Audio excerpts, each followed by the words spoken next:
What's up? What up? What up? What up? Shark Tank. What up to the Shark Tank? Yes, sir. Out here on that Hot Like Friday. What up, what up, fellas?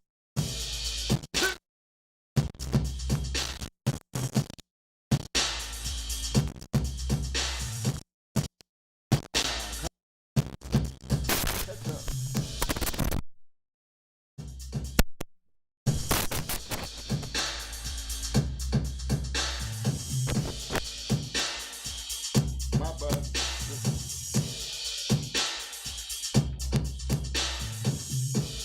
Shout out to my man 6143 in the house. What up, fam?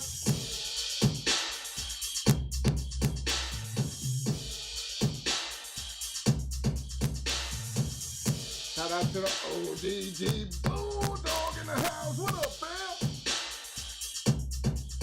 My man Self-Made Kennels in the house. What up, fam? Yo, AJ, what up, fam? My man, William Torres in the house. What up, fam?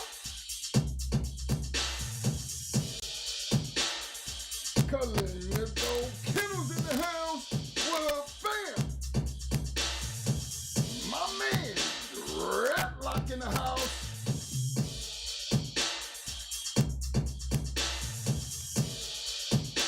Big shout out to my man, Mr. David Morris, representing the Shark Tank. What up, fam?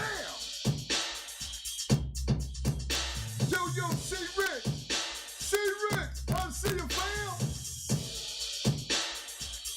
Big shout out to my man, Fat Farm Ray in the house. What up, fam?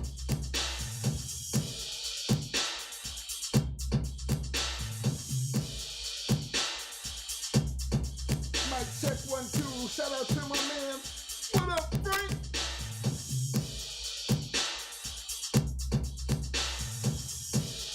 My man Styles Kennels in the house. What up, fam?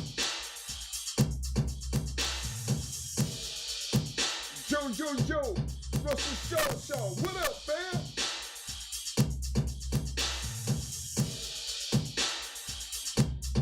My man Bobby Dogs in the house. What up, fam? Shout out to my man Viking Family LG representing schools in the house. What up, fam? The Insane Honey Badger in the house. Yo, what up, fam?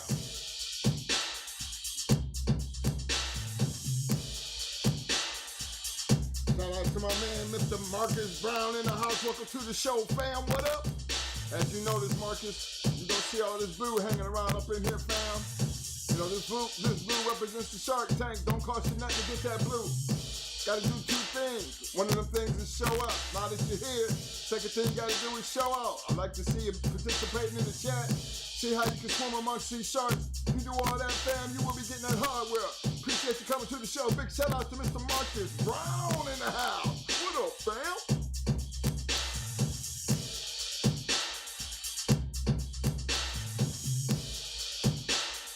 My man, Gallery Kennels representing tonight in the house. What up, fam? Big shout out to my man, Supreme Excellence in the house. What up, fam? Yo, Bunks in House, my man, Red Rum representing. What up, fam?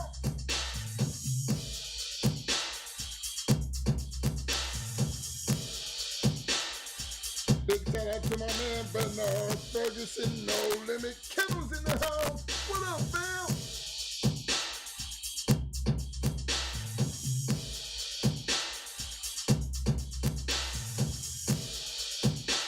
Shout out to my brother in the house, my man, Scratch Line News representing. What up, fam?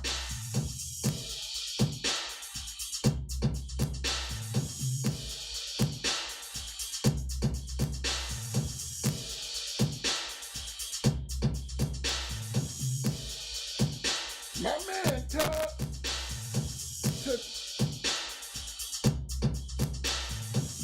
the boy in the house. What up, fam?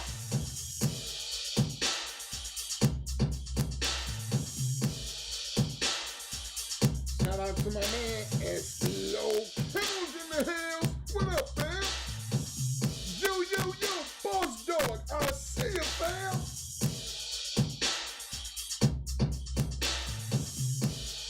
Appreciate everybody showing up for this Hot Mic Friday. Y'all don't forget to participate in that poll. Don't forget to participate in the poll. And do not, I said do not forget to hit them like buttons. Do not forget to hit them like buttons. Appreciate the love. Yes, sir.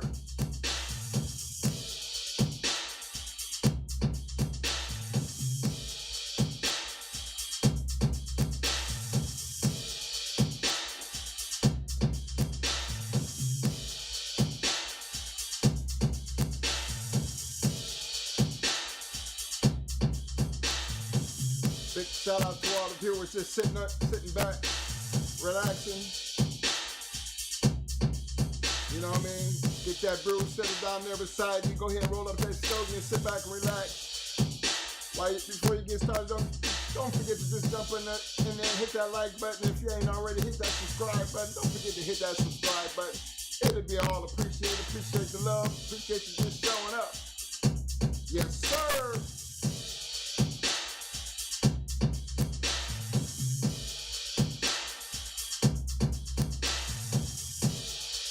Big shout out to my man, Wicked Rabbit's in the house. What up, fam? Appreciate you coming to the show, Wicked Rabbit. Appreciate having you, fam. Look here, like I said, if you hadn't noticed, you're going to fall up in here. You're going to see a whole lot of this blue up in here. This blue represents the Shark Tank. In order to become a part of the Shark Tank, it don't cost you nothing. All we ask you to do, first of all, comes with respect, integrity. You notice we don't hold no punches in here, so don't ever think nothing offensive. But in order to get that blue up, you got two things to do off the jump. You gotta show up, and you done did that already. Second thing you gotta do is participate in the chat. That's very important. The purpose of participation is the fact that you're in here with a room full of sharks. We call them the bull sharks. They vicious. I like to see how you can swim amongst them sharks. The only way I can do that, you gotta participate in the chart. Feel good. Express what's on your mind because you can. We don't hold no punches, so you don't hold no punches. You know what I'm saying? Tell us what's on your mind. Participation is a must. Not a room full of guppies, this is a room full of sharks. I said sharks. Appreciate the love, fam. Appreciate showing up. And for the sharks, y'all make sure y'all give a special shout out and give some special love to you. See these new viewers coming up in here. You know what I'm saying?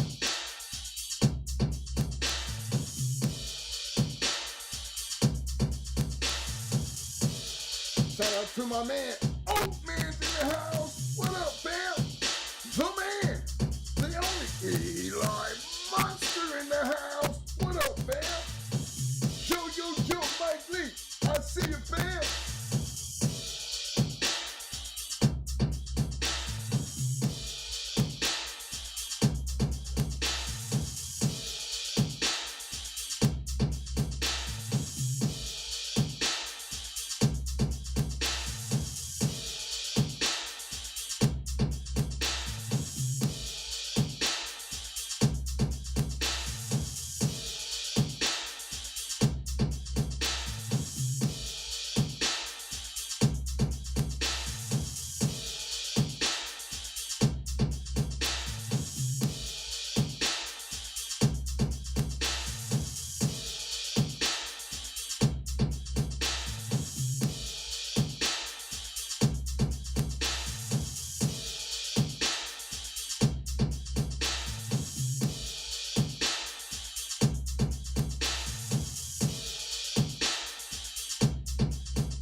man TCBTV in the house with a bam.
Big shout out to my man, Mr. William Denham in the house with a bam.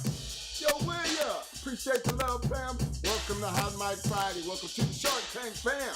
If you haven't already heard, I guess you can see. You done fell up in the room, you see a whole lot of blue. That blue represents everybody in the Shark Tank. It's rough in here. The purpose of that blue, we all speak freely in here. We respect each other, but we don't bite our tongue. We keep it real, we keep it live, we keep it informal, and we spit that knowledge. So that's a group of sharks that all represent and make up the Shark Tank. In order to become part of the Shark Tank, you only got two things to do. It don't cost you nothing.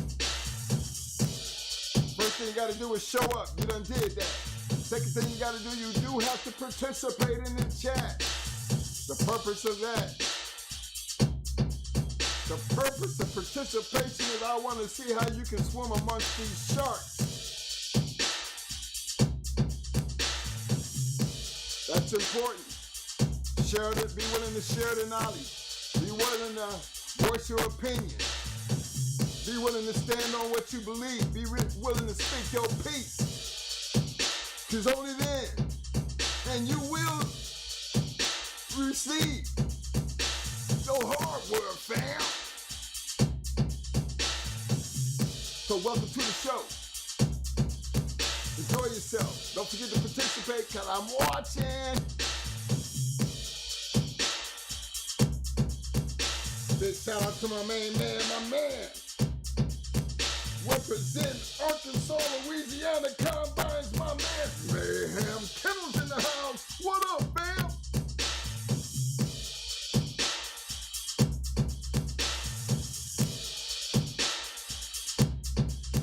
My man Double M Dustbows in the house. What up, fam?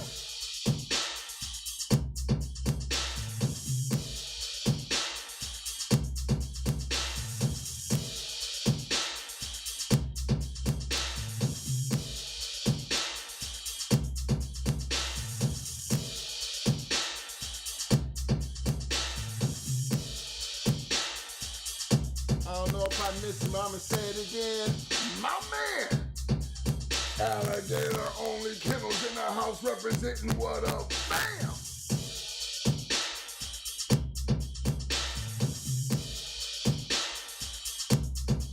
Again, big shout out to the Shark Tank and all the viewers sitting back. Welcome to the show on this Hot Mic Friday. Appreciate the love. Appreciate the love. And hey, listen here, don't forget to hit them like button, Shark. I see a whole lot of blue in here. We need to get them likes up. Y'all gotta show the future Sharks how we handle shit in here. You know what I'm saying? We gotta take care of our business first. Don't forget to hit them like buttons. For all the new viewers out there, don't y'all forget to hit the subscribe button. And for everybody, don't forget to participate in the poll. Temperature check time. As y'all know, I put up the hotline tonight. You know, it don't hurt to call in. It don't hurt to call in and talk about whatever you want to talk about pertaining to tonight's show. Now, you know, we talk about some of the equipment that we use when it comes to training and working our dogs. You know what I'm saying? Now, what works for one might not work for the other, but that's okay. Even for the ones that said none of the above, that's okay. But I want you guys to be able to call in, because that's what I put the number there for, because I want to be able to understand without the none of the above. You know, I didn't get to swimming, and I didn't, you know, swimming is just another means of working and conditioning your dog. I didn't throw the flirt pole in there, because that's just going to be part of the conversation, because it is a piece of equipment. But I did speak on stamina in that poll question. So that's an important part of trying to understand that none of the above part. You know what I'm saying? I really want to be able to hear y'all's opinions and be able to speak your mind for not just the people that's in the Shark Tank, but for the viewers that's sitting back just chilling. Inquiring minds want to know. So y'all make sure y'all exercise that number tonight. I'm going to leave it up, pinned up there. Y'all do your due diligence. And as usual, we got the super chat and the super stickers jumping off. With them super stickers, don't matter what you're doing, don't matter how you do it, could be 99 cents. Always gonna appreciate the love for that super chat. That super chat carries a big weight around here. And again, don't matter how much you spend on it, 99 cents, don't matter. Them super chats will get priority attention. Whether it be a statement, whether it be a question, it will be addressed. So don't forget, if you have something you want to say and you want to come straight to the forefront and get it seen, baby, to get it addressed. Hey, hit that super chat, baby, we gonna get on it. A lot of guys, they just using super chat to, you know, make a statement or just show the love. So it don't matter how you do it. You know, regardless of what it is, it's always gonna be appreciated. I'm a true believer in supporting the channels, you know what I'm saying? Always support your channels. Keep us doing what we do. Give us a chance to do other things to bring back to the channel. Like help me get this merchandise in order, you know what I'm saying? I need to hurry up and get this merchandise in order. Can't do it without y'all's help. Appreciate the love. Y'all try, you know what I'm saying? People journey to do it every week. But hell,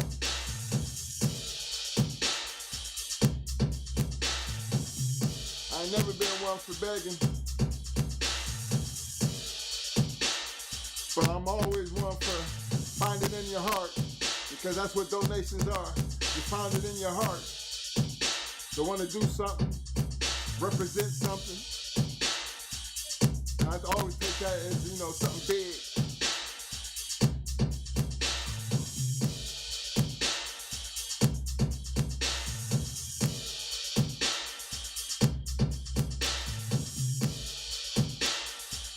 My man, the 405 Cowboys in the house, representing what up, fam? 405, 504, 504. Pick up that hardware, fam. Welcome back to the show, fam. My man Martinez, Game Dog in the house. What up, fam?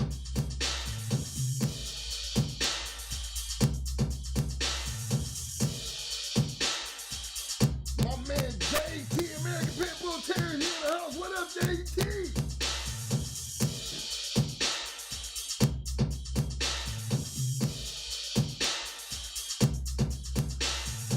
That's what I'm talking about, Wicked Rabbit. That's what I'm talking about, fam. Jump right in there and show yourself, man. Let that man be heard. Appreciate the love, fam. Yo, Rabbit. That's what I'm talking about, fam. Pick up that hardware. That's what I'm talking about.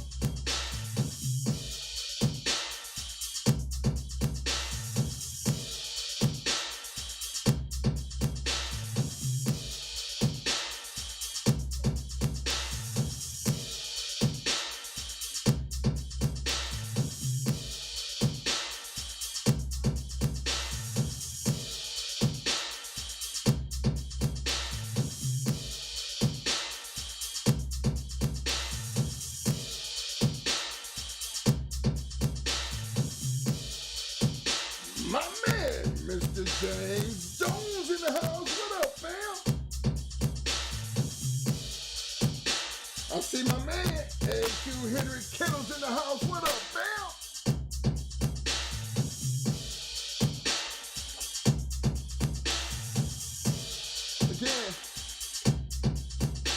Again, welcome to Going Hard Kennels Talk Show.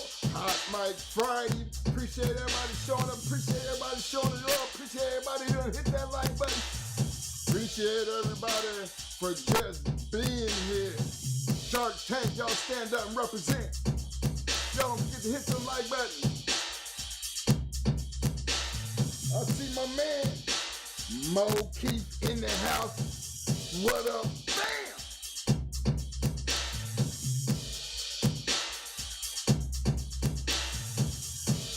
Big shout out to the viewers that's sitting back, just chilling out with that beer in hand, that drink in hand, stogie rolled up. Don't forget to participate in the poll before we get started. And hey, if you haven't already subscribed to the channel, subscribe to the channel. Look here, y'all know, Tuesdays and Fridays, Talk Shit Tuesday, Hot Mic Friday, 8 p.m. Be there. Be there.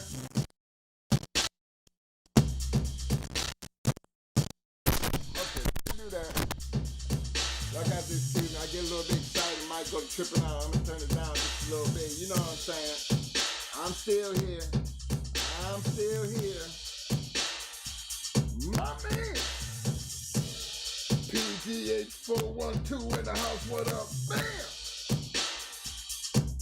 My man, the one and only Mr. Prentice Carr in the house. Long time supporter. What up, Mr. Carr?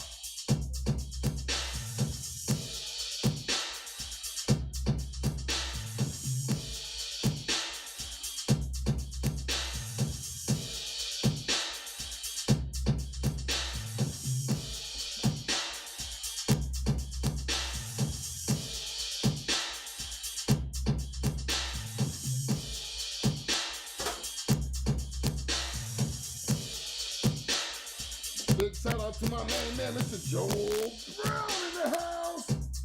Yo, Gully 1927.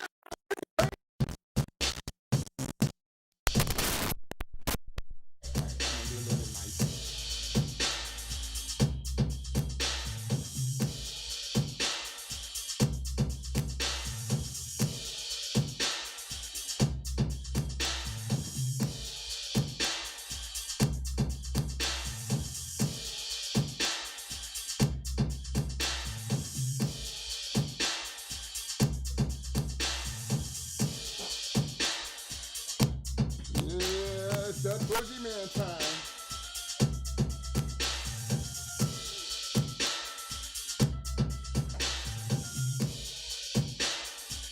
Mic check 1 2, mic check 1 2.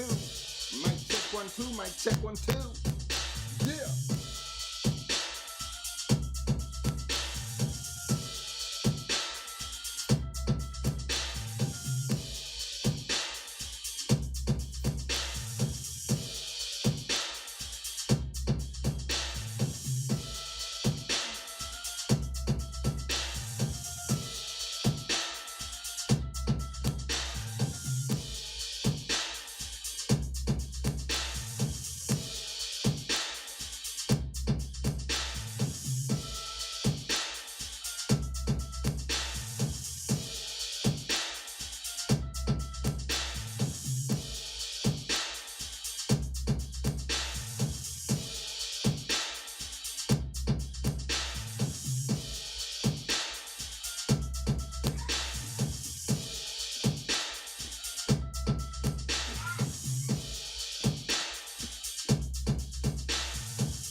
What's up, y'all? What up? Big shout out to everybody who done show up, and show out. Time to show up now. Time to show out. Look here, man. Appreciate everybody who just showed up tonight for this Hot Mic Friday. For the ones who haven't hit that like button, here's your chance. Hit the damn like button. If you haven't taken a poll, get over there and take a vote on the poll. You know what I'm saying? If you hadn't subscribed already, take this time to get over there and hit that subscribe button. No need to hit the notifications because you can get damn near best believe every Tuesday and Friday we gonna show up 8 p.m. Talk Shit Tuesday, Hot Mic Friday. And if you don't know this, you're in a room full of sharks, and I'm pretty sure the sharks gonna let you know. See a lot of these names in a whole lot of different places, and if you ever have anything you want to talk about, or looking for any type of information, you just look at the names, look at all them people in blue, you're gonna see them other places where they representing, you know what I'm saying, everybody else, because that's what we do around here in the Shark Tank. We don't just represent here, we go other places and represent because we are the major supporters of the Pitbull podcast fraternity. Now, we don't tell y'all who to like and what not to like, but what we do is always say support the channels. That's always important. You know what I'm saying? I want to make sure I don't miss anybody. I want to do another big shout out to my man, Mr. William McNeil in the house. What up, William? I see the boss dog in the house. Hey, look here, fellas, and now you know, as I'll be going down through the comments and everything, I'll be watching, everybody have certain things that they do. I see some swimming out there. I see a whole lot of walking, and all that's fine and dandy. Those are the things that you just bring to the table. You know what I'm saying? I mean, I see you put it in the chat, but then the purpose of that phone number over there, right, is you can call in because that major question gonna always be, for me anyway, and probably anybody in the damn chat, because if you're out there doing walking or you doing the thing on a bicycle, okay, that's totally understandable. But the problem that I'm having when you guys make them comments they still don't give a good insight of how much you walking, how far you walking, how much do you increase when you walking and you riding a bike.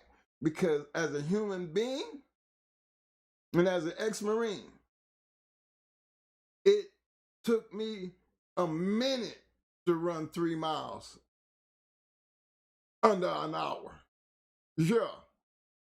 And when I say a minute, that's like getting off the bus and starting out that first week and you just off to the races.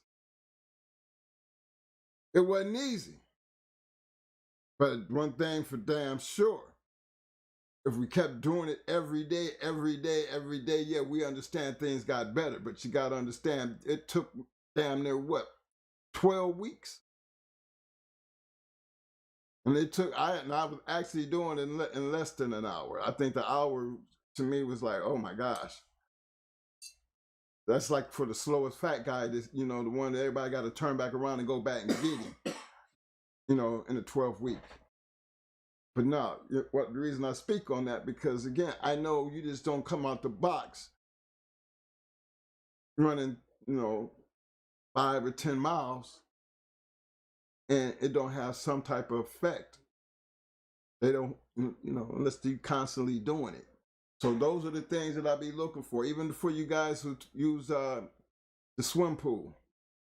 Let them get in there and get that work. That swimming, hey, damn good, because they got to work every, muscle in their body. We've done a lot of that too, but it's always, something that we throw in there once we get them loose. Once we got them, we pushing that stamina thing. We just don't build their conditioning just off that. But for the ones who do that, that's what that number is there for, because give everybody an understanding. It's cool to just say what you do, but it ain't gonna hurt you to tell us how you doing it. Get us to understand what you do, because every time we sit in these chairs up here, we don't hold back nothing. We trying to give everybody the juice.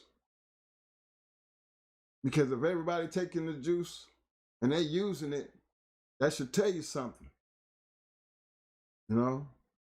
It's important that you share your information. We don't tell you to tell everything, because you can tell a person, what's in the book, but he still got to pick it up and read it.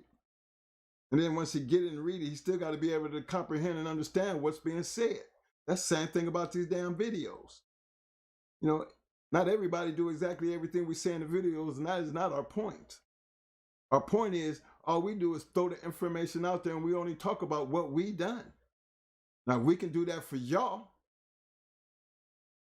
You understand where I'm coming from? Well, if we can do that for you, and we have a Shark Tank that is willing to give that same information and share it in the same manner,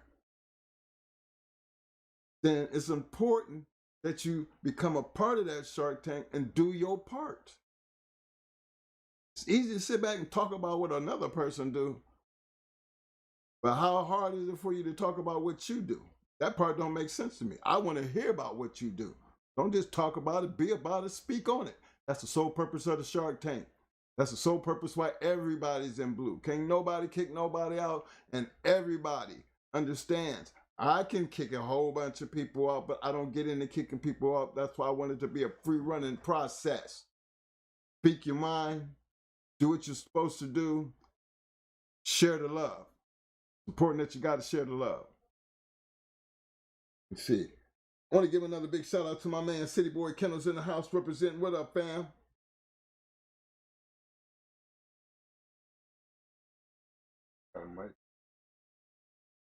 Yeah, I had a little bit loud there for a minute. You know how I get sometimes. When I'm talking about show me the love, got a little bit of wacky, but then a lot of them, But you know what I'm saying, fella? I'm just checking the chat, see what's going on up in there. But look, remember the nights, we're going to be talking about, training and conditioning equipment and how it's being used. You can use it the right way and it can help you, or you can use it the wrong way and it will hurt you. And in some cases, using it the wrong way, you can maim your animal or even lose your animal in some cases. So we felt like it was important to have that conversation because, we always talking about conditioning and prepping, and everybody, have a certain way of doing things. And it was time to just bring that to the forefront. Some people like the slat mill, some people like the carpet mill. I just put them two together because a treadmill is a treadmill. But everybody has a reason of why and which one they use. So I kind of dumped that in there because I wanted to keep them together, simply because treadmill is a treadmill. But the difference in the treadmills. That's why you see me throw that electric one in there. You know what I'm saying? Because, hey, that electric one is not like that slate and that carpet treadmill. Totally two different situations there. So as we get ready to move on and stuff, again, you see the number that's in the pen up there? You got the super chat. Put your opinion up there. It will be addressed. And anything other than that, y'all get ready to enjoy the show. Don't forget to participate. For my newcomers, I'm watching you. And as you participate, you'll see that hardware. All of a sudden, you're going to see yourself turn blue.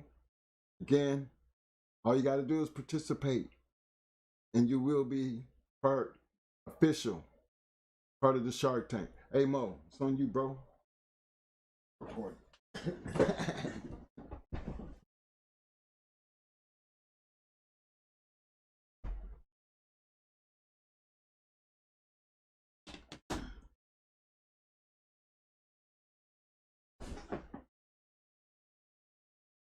Big shout out to my man, Mr. Demetrius Dots in the house. What's up, fam? I see you. What up? What's up, everybody? Yeah. I'm Mike Friday.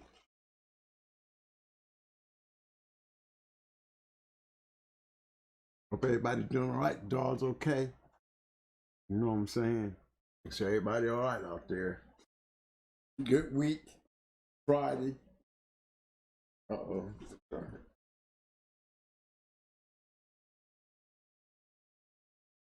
But yeah.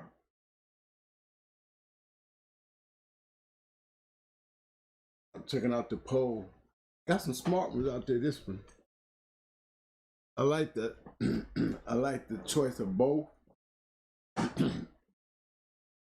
I just want to hear everybody else's input on those who voted both. Y'all opinion on, why both for y'all? How do you use, the concept of both of them? Everybody use meals differently. Everybody shoot their shot. Let's see what's going on. Before I shoot my shot, I want to hear y'all shot. So I don't even know the number. You might want to call in. Y'all let me know if y'all want to call in. Okay, y'all want to call in. That it's definitely free to call in and get y'all insight on the process of, even if you think you know what you're talking about as far as using them, come on in. I'm just here to listen to y'all. And give y'all a chance to set it up.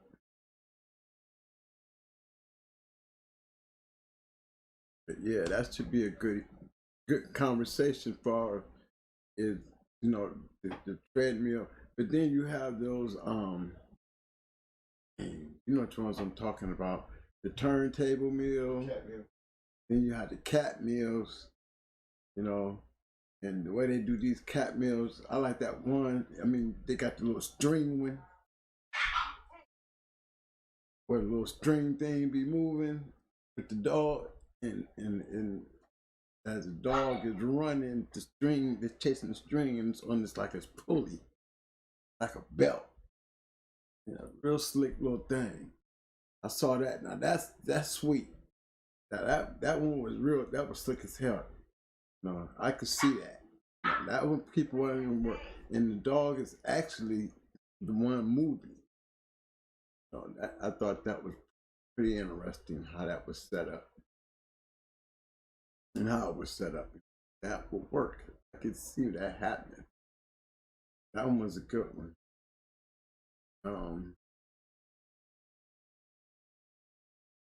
Yeah, flirt poling is not the meal. I can't get the activity that for what meals do. You know what I'm saying? Meals can play a big part and they can play a terrible part. I have my most terrible part with the electric meal, is like I said, I did I had one of my boys keep stopping them, a damn good dog too. In a keep, and I lost him on the electric meal, and I've always that always bothered me, not only because it was somebody else's dog, but the fact that the carelessness of one little not paying attention, not paying attention. And number one rule, definitely broke number one rule. Number one rule on any electric meal. If you don't have the safety switch connected to your dog, then don't you never turn your back on your dog. And especially on the electric meal, especially the way we do it. And I've always, that one always stands out because that dog was in the keep. It was a good dog, probably had a great future, and I fucked it up by one careless mistake. And trust me, I never made that mistake again. But that's always one of my darker moments, about the darkest moment where I really felt, disappointed in a rookie mistake. A rookie mistake. That's rule 101 in dealing with electric meal. Don't use it if you don't know how to use it. You gotta know how to use it. You can use it, you can get a lot out of it. If you use it wrong, it can hurt you real bad, real quick. But yep, that was a lesson for me. And so I put that out there to y'all because that's probably one of the most terrible things. I definitely understood when the shit came up missing. You know what I'm saying? And and she died in keep. It wouldn't be hard for me to believe because it happened to me. You know what I'm saying? And it happened to me through carelessness. Maybe that's how they really lost her. That's what they did. Possibility was definitely several possibilities what could have happened. But it happened to me. So I always think about that. Careful with those electric meals. Never turn your back on them unless you got that safety in there. The dog goes down for whatever reason. Dog get too far behind for whatever reason. Gonna pull that switch and it's gonna save your dog's life. Don't have it hooked up, dog. Then you're gonna take the chance to don't never walk away from there. Leave your dog alone. Never. That's like leaving the gate open while your kid out there playing around the pool. Number 101, that bad things happen. So never turn your back on your dog if he's on that electric. The splat meal, they to me, I like them because you can really get a dog's drive. I think the dog's drive is where you really get your true exercise, better than I could get it on the road, probably better than what I can get it on the bike. And it really shows if you're using the electric meal right, the results of what you're getting out of the electric meal. It will show up because it's free round. That, straight full power. And everybody don't have the real speedy ass, treadmills. Treadmills, depending on the builders, they have different. Some pull real, real free, and some, they all feel free. But I've seen some real free spinning, thing, type treadmills, and I've seen some that still work just as good. It's a little tight, but not so free willing. It's not hard, but it's not super free. They can get down in there and get it and blaze it up, knowing the way the track rolls. It gets a lot of dig and work. And I like those kind. I like it because it's what I'm digging for is, get a chance to call on that free, activity out of them and see how much you can push them. That's the key. That's a good time to really check your air when you're building. Let your mill, you have control over that, how you use it. I build off the electric and I thrive off the flat because my true activity is really happening on the slat. My artificial activity is happening on the electric. But it's what you're doing, that's the science is being done over there on the electric. You're just checking your results on the slat. That's the science of it. Got to know the difference between the two and what that means. Some people do theirs different. Everybody do they got their way. But if you're understanding the purpose of the two, and then I still like the walk. I still like the bike. I like taking them out on the bike and doing a 10-mile run. Weighted up, harnessed up. Yeah, I like doing it that way too. Just sometimes I like to just change it up to give them that extra change on the key. You know what I'm saying? To get them something different. Even me sometimes. Let me see how you're working on this right here. And it's always at the right time. Okay. That's big bro. Hey, what's up, big bro? Hold on, y'all. That's the big bro there. Okay. Coming on, man.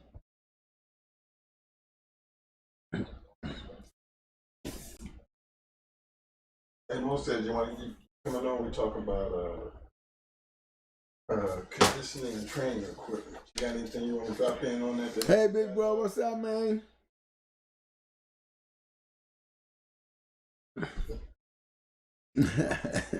Hold up. Don't be stopping through, calling during the show. You can stop in and say hi to everybody. Oh, okay. Yeah, but definitely like to hear that opinion. But yeah, man. I just like to change the atmosphere, and even like the on the weight pull on some occasions, when would be the perfect time to say, okay, between the flat and the electric, or together, the 45-pound weight on my slide with pull harness, and then we off and just right off the back. I call it my scratch mode. When you take them and put them on that harness and hook them in and just be out on the field scratching them. Coming right out. Let them dig for wherever they're trying to get to. Let them dig. Just send them in there. What they really want it. And then just make sure when they get there, you know what I'm saying? Give them something to work. You know what I mean? So the meals really help then at the same time, it gives them also other chances to get out there and check with certain activities and sprints, and there's a middle point in there in my keep where I always had that space to do that, and it helps even when you're resting. You're blasting 2 days and you're not resting, but you're changing up, but you're checking what you've done in the last 2 days. You're looking for some type of improvement, looking for a little angle on, the push, but I'm looking for it in a different way. You usually get it and you get a chance to grade the dog's performance. By the end of the week, you didn't check this situation twice. You'll see your improvement, or you're going to see falling off. There's that in between. And those meals play a big part if you know what you're doing with them. I do a whole keep on two, but I'm not doing the whole keep on just those 2 pieces of equipment. But it plays, each one of them has a scientific use of what I'm looking for as I build. And that's why it's good to have them. Some people have those, like I said, those cat meals, those work good, especially if you can turn them, they can go both ways, Those work good, and it really does help with your diet. It really takes a dog with a drive, or really a drive, to get it, because he's the one under control. You know what I'm saying? And not all dogs stay that focused. You know what I'm saying? Without having something live, and you don't want to be putting nothing live on the cat meal these days. They call that shit bait. So that's not a good idea to use anything live, or anything that they would consider baiting. Hello. You know what I'm saying? I'm doing good. Who am I speaking to? So. Hey, how you doing, Mr. Martinez? Ready to get on, man? Okay, hold on 1 second, bro. Who we got coming on? Mr. Martinez stepping up in the house. Okay, guys, we have Mr. Martinez stepping up in the house. He's going to take the show. I'm going to introduce him to everybody. How you doing, Mr. Martinez? What's up? How's everyone doing? How you guys doing, twins? Hey, man, we doing good, man. Good. Thank you for calling in, man. What's on your mind, baby, on this Hot Mic Friday? Talk to me. Oh yeah. Yeah, no, I'm just, I want to be the first one. Basically, I just want to say what I do with my dogs, and if you guys have any tips, I'm not trying to act here like I'm a professional or anything like that, but go ahead. It's open mic, man. Go ahead. Talk to us, man. Yeah. And then as you're doing it right, because there's a philosophy to your moves. Am I correct? There's a philosophy. There's like a plan, right? Yeah. Okay. Exactly. Yeah. Go ahead, man. Yeah. So now I've been using the email. Before I used to do a lot of hand walking. Mm-hmm. And now I started using the email just because of the simple fact that at the park where I was walking my dog, people be walking their dogs loose, and it's just like too much of a hassle. Mm-hmm. So I started using the email, and I'll be honest with you, I started liking that a little bit better. Yes, sir. And the way I do is, of course, I let my dogs empty out first, and sometimes I even put them on the email for about maybe a good 5 minutes or whatever, and then walk them back out. Make sure that they're fully empty out. Mm-hmm. That's one thing I do with them when I jump on the email. And then after that, basically, I just walk them on there for a good, I do a good 10, 15 minutes of, basically 10 minutes of just walking, like a light walk. Mm-hmm. Once I break that 10 minutes, I go to a trot for, depending, it could be 30 minutes. And then once I get to that 30 minutes, I drop it back down to another 10. So I might go with them for, like, let's say put it up for like 2 miles an hour.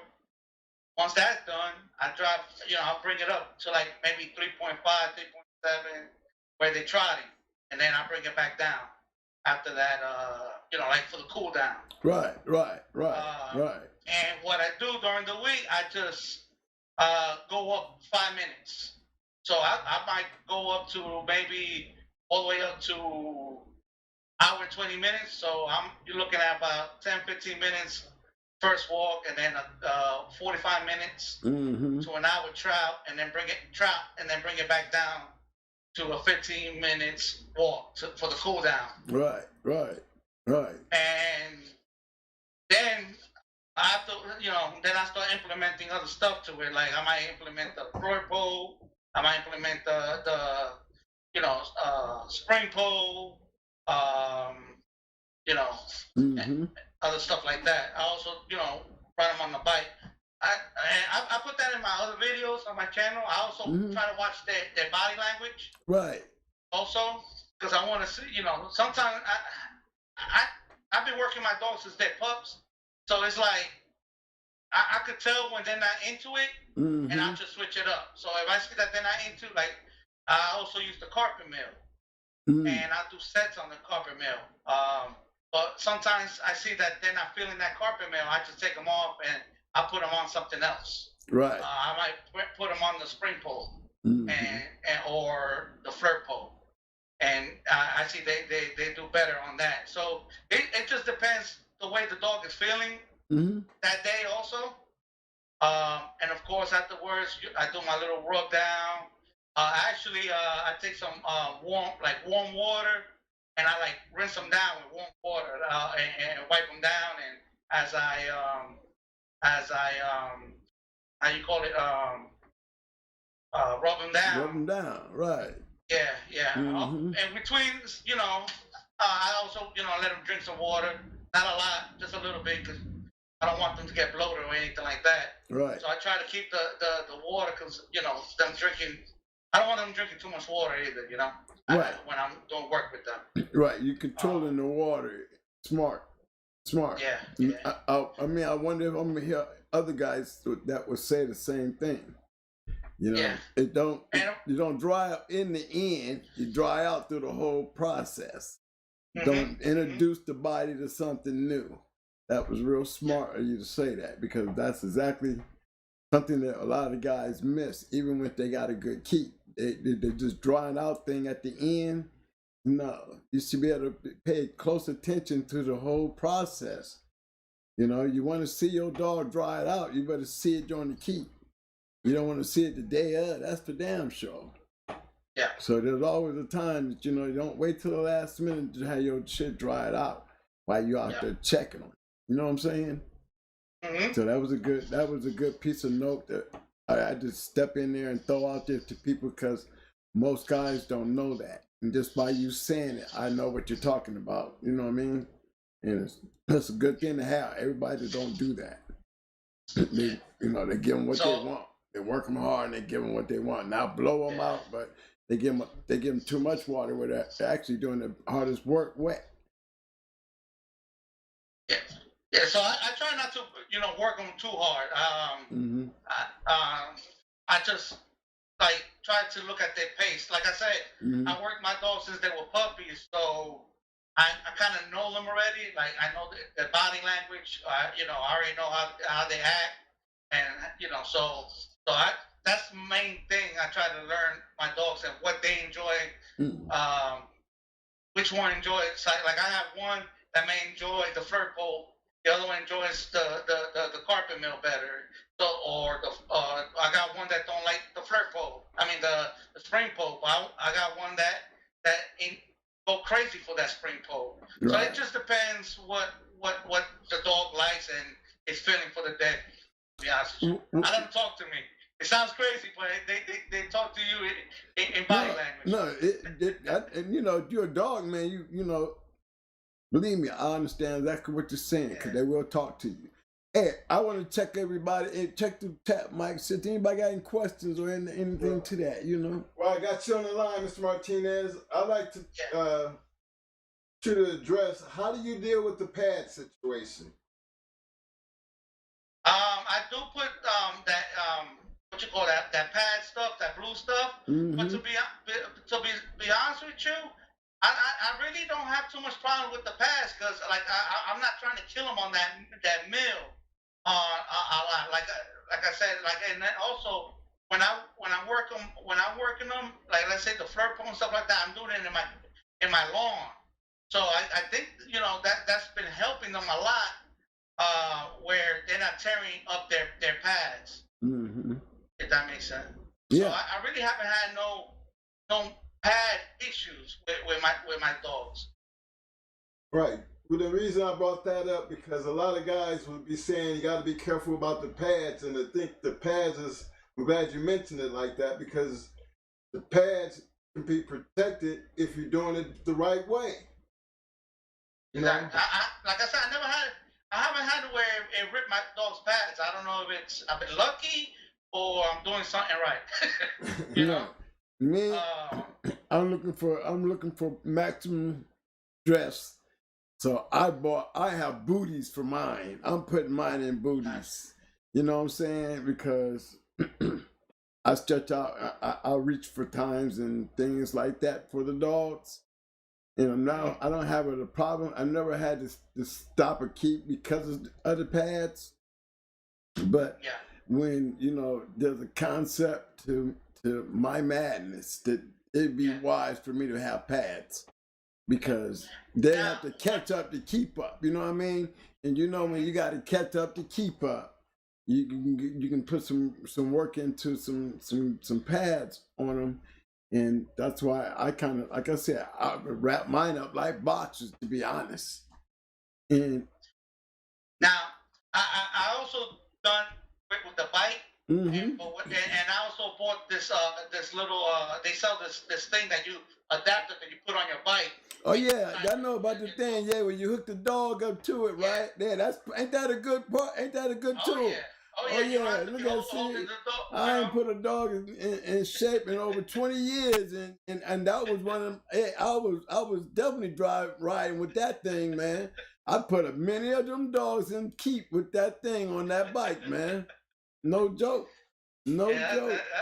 That's a beautiful thing. That's a beautiful thing, especially when they get used to it and they know. When you get out there enough, the dogs they adjust to it, and it makes it so much easier. And they know how to work it. Especially to me, I am lazy. You know what I mean? I put mine at a cruise speed. And I just make sure, when I get on that bike, the objective is 10 miles. Now, how long is it going to take us to do the 10 miles? On the bike, when you're on a bike, man, let me tell this to all you guys who really want to know what I call extreme. Anytime I'm on the bike, I'm getting 10 miles. I don't know how long it's going to take me to get it, though. It's all really up to the dog. You understand what I'm saying? You know what I mean? And so anytime I hit the road on the bike, I'm going for 10 miles. It's just the thing to when and at what point do Twin get on that bike and take that dog out there going after that 10 miles. You see, there's a process between, like you said, the meals and then there's certain times that you're going to do things, to check your hand. Those is one of those things that I'm talking about. And that's like getting out there on the bike. I even get out there on the motor, the moped. You know what I'm saying? Well, I ain't even got the pedal. You know what I mean? But it's what point am I at now that I should be able to get on the device and run this dog? I'm going to get to 10 miles. That's just how I'm going to get there. And how fast am I going to get there? So when I go to getting on that motorbike, you already know I must be deep into the keep now. You understand what I'm saying? Because I'm going to go get this 10 miles. Now, when I'm on that motorbike, guess what? It's not taking me as long on that motorbike than it was when I was on that bicycle by now. You know what I'm saying? And it's the thing about it, the stress level that they learn how to cope to and adapt to, it's really based on how well you feed your dog and how you treat your dog and the stress level, because I'm a Marine. And you know, my way of thinking is a little bit more extreme than y'all's, because if you're a Marine and been to Marine Corps boot camp, you know, like they say, you never know you never know how deep he'll go until you take him there. And I was a firm believer, because the way they did me and how they did not just me, they did it in the hundreds. You know what I'm saying? They had a whole camp, a whole base with this point that we're going to stress these dudes out. And some of them's going to make it, some of them's not. Yeah. But we're going to feed them right. We're going to rest them right. We're going to work the shit out of them right. And they all going to catch on in one accord. So I look at the dogs all the same way. Go ahead, bro. Now, also another thing that I want to say is, like I've done, like I said, hand walking and with the bike. But to be honest with you, I do that more like in the cooler months. I don't like doing that in the summer. Right. One thing, the reason why I don't like doing it is because the heat, the asphalt get too hot, and I don't do that. And it really makes it uncomfortable for the dog. Yeah. It really do. So I don't work my dogs out in the street like that with the asphalt real hot in the summer hot months. That's true. That's true. Well, so that's one thing I do. But another thing is I also look at. I already have like a trail where I run, but I'm almost, being that you're in the street, I was always looking at what's in the floor. There's glass, anybody shot at any glass, anything like that, because the dog steps on that, something you know, now your dog is injured and it sets you back. Yes, so sir. that's one problem living in the city, you know, and working your animals in the city. Right. That's one of the reasons why I started using more the email too. Stuff like that, you know. And another thing I also do once in a while is I switch things up. Like I might use, you know, the email this day. Tomorrow I might use the email, then the carpet mail, and then the next, you know, I use the email, the spring pole. But I will also, I got a 2 pound like collar, not collar, you know, like a 2 pound weighted collar, and I may, you know, put that on the dog and work them as I'm, you know, on a road work or even in the email I have used it. Right. And but I know you use it different, because I heard you one time say that you work your dogs with a 5 pound. I use that 2 pound, but I may use it for only one day. Because my logic to it was, since I used to work out back in the days, now I'm just, I gained all this weight. But you know, back in the day, you work, you know, arms one day, you work chest the other day, you know, you did calisthenics. So I kind of implement the same thing. I try to do the same thing with the dogs. That's how I see it, you know. Right. That's my thing. So I don't want them to get bored, and another, well, this is me. Right. That's how I think. One, I don't want them to get bored doing the same thing over and over. And another thing is, I want to try to see if I can work different muscles in the animal. If that makes sense. I don't know. Yeah, makes sense. Make good sense. Yeah. Right. Yeah, it does. Always watching the animal. But that's my little thing. But you know, of course, I'm not doing. They're not doing like very heavy work like you know, back in the days, historic purposes. You're right. I just, you know, doing the confirmation stuff and that is good though, don't it? Yeah, right. I mean, especially remember back in the day, we were putting them down.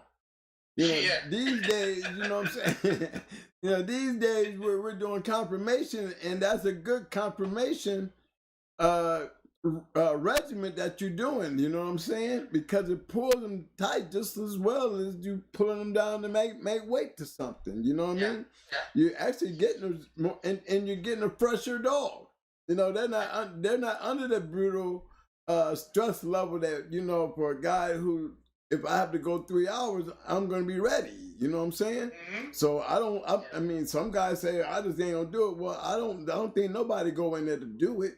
But in case I have to go there, I can go there, you know. And I just believe, you know, one thing I noticed through all great dog men, and I'm talking about some of the great dogs that I've seen have to go to, you know, go to that level. You know, I've seen the Abrahams with Radar Martel, a great match. I had a privilege to be standing there watching two great dogs that, you know, probably would have whooped all the other dogs in less than an hour if they hadn't never ran into each other.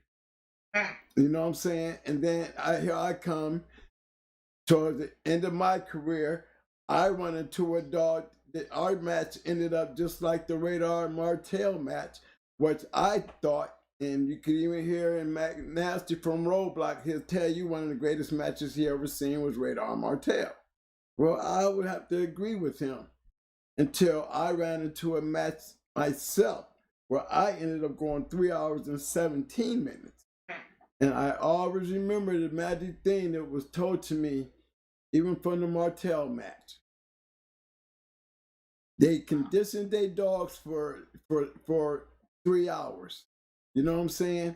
And they condition their dog to make damn sure that, you know, it takes a lot of bulldog to if you have to get there. You know what I'm saying? Yeah. And that was the key. Go ahead. Yeah, I'm sorry to cut you off. Now, when you were working your dogs, did you have a maintenance thing where you guys work your dogs every week? You know, like a maintenance, and you know, not talking about the keep, but talking about maintenance, like keeping them right up in shape. Like, man, how many times? Like I work my dogs every week. They work at least three times a week. I work out my dog. That's it.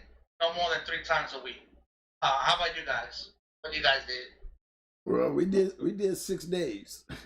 6 days? Okay. We see again. This is, I mean, my process was that of a Marine. Okay, I mean, you got kind of guys would be like they don't understand when We had 40 dogs. But we're talking about stressful conditioning. You know, maximum stress. That's what I condition for. That's what I condition for. But maintenance before they, you know, as to going into the keep, every dog on the yard is getting prepped, especially if they make the team. You know what I'm saying? Yeah. You know, when you make the team, you become prepared for what's going on because they are treated different. You know, when the 4-wheeler get out, they're out. When they start wanting to move around, we start moving around. Me, I believe in putting dogs in weights early, even as a maintenance and pre-keep. I'm wearing weights. Why am I consistently wearing weights? Because I'm gonna make this dog's life, not live the life of a dog that ain't got no weights on it, but live the life of a dog that carries nothing but weight. And everything we do. If we're gonna get stressed out, we're gonna get stressed out in these weights. I'm gonna get used to you. You understand what I'm saying? Yeah. Okay, yeah. Check the move because I'm getting it out the way early, ain't I? All the stressing and everything that he's going to be going through because of these weights. What's going to happen as I continue doing this? Especially if I know how to put the pressure on you, like the Marine Corps. Why wasn't I passing out? Because it was feeding me right. You know? How was I able to put that bag on my back and carry that rifle, you know, after doing this shit day after day after day? It started feeling different. They didn't change a thing. They didn't ever say, we're going to keep the bags here today. We're going to pick up that bag. You're going to pick up that gun, and we're going to go out here and run. You see? And that's what I did with these dogs. Because guess what, man? The day that they told us we had to go take that test, right? And we had to go take all that shit off and go run them and see how much time we get them 3 miles in. I didn't have to carry a bag or a rifle. You understand what I'm saying? Yeah. So can you imagine how fast I felt like I was running when I ran for that test? You see what I'm saying? Yeah. My body felt light. My feet felt good. I felt good because I ain't carrying that weight. And you know what I'm saying? And the body is adjusted to put the stress that you've taken off of it, you can put into the performance. Yep. So when I get to that peak, when I'm 2 weeks out, when my dogs peak out, right?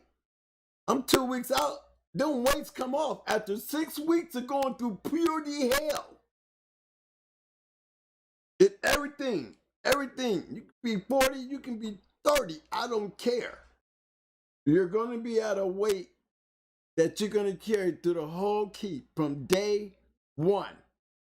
Maximum stress level, we going to kick off. You're going to come in doing 30. You're going to come in doing 30. And then in 30 minutes with all that weight on you, I'm going to get a chance to pick and see all your hot spots. I'm going to be able to see how quick it takes you to get hot. I'm going to see how quick it takes you to recover. And the whole time you're carrying what on you? Some new weights every day for 6 days a week. Oh, he's going to catch on. They do catch on. But you got to remember, you're going to raise too. Another thing, I'm sorry to cut you off again. Go ahead. Another thing I like to do with my dog, I don't know if you guys ever done it or is like, let's say, it's not the spring pole, it's not the fur pole. I like to get like something where, like, let's say a rope, whatever, that they like to bite on. Mm-hmm. And I just have them shake on the rope and stuff like that. They're on the ground, but I'm having them move. I'm moving them with them. Like I might tap their legs here and there, let them tuck it, whatever. Or I might tap their back leg, have them move. Like I want them to move around, like move, not stay in one position. Like just move around, and I'll do that with the rope. Just having them move left to right, backwards, forward, and just play with them with that rope or whatever they're biting on. Because my theory with that was, being that I did a little amateur boxing back when I in my younger days. You hit that bag, you don't stay in front of that bag. You're moving around. Right. You know what I mean? You're working that bag, side to side. You know what I mean? Back and forth, and you're dancing on that bag. So that was my same logic with the animals. Because my thing too with that, if you was to go, let's say, for those that hunt. And they jumping on that hog, I believe, that hog ain't just gonna stand still and be like, it's a war.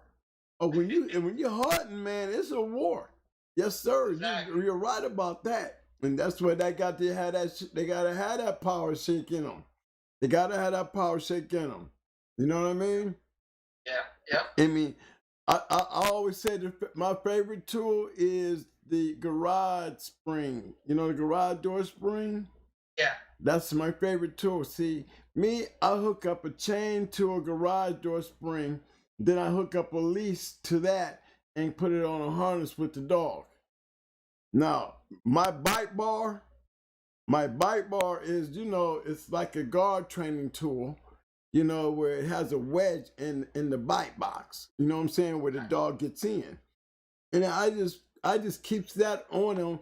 So, and it has a bar where I can put my 2 hands in there, you know what I'm saying?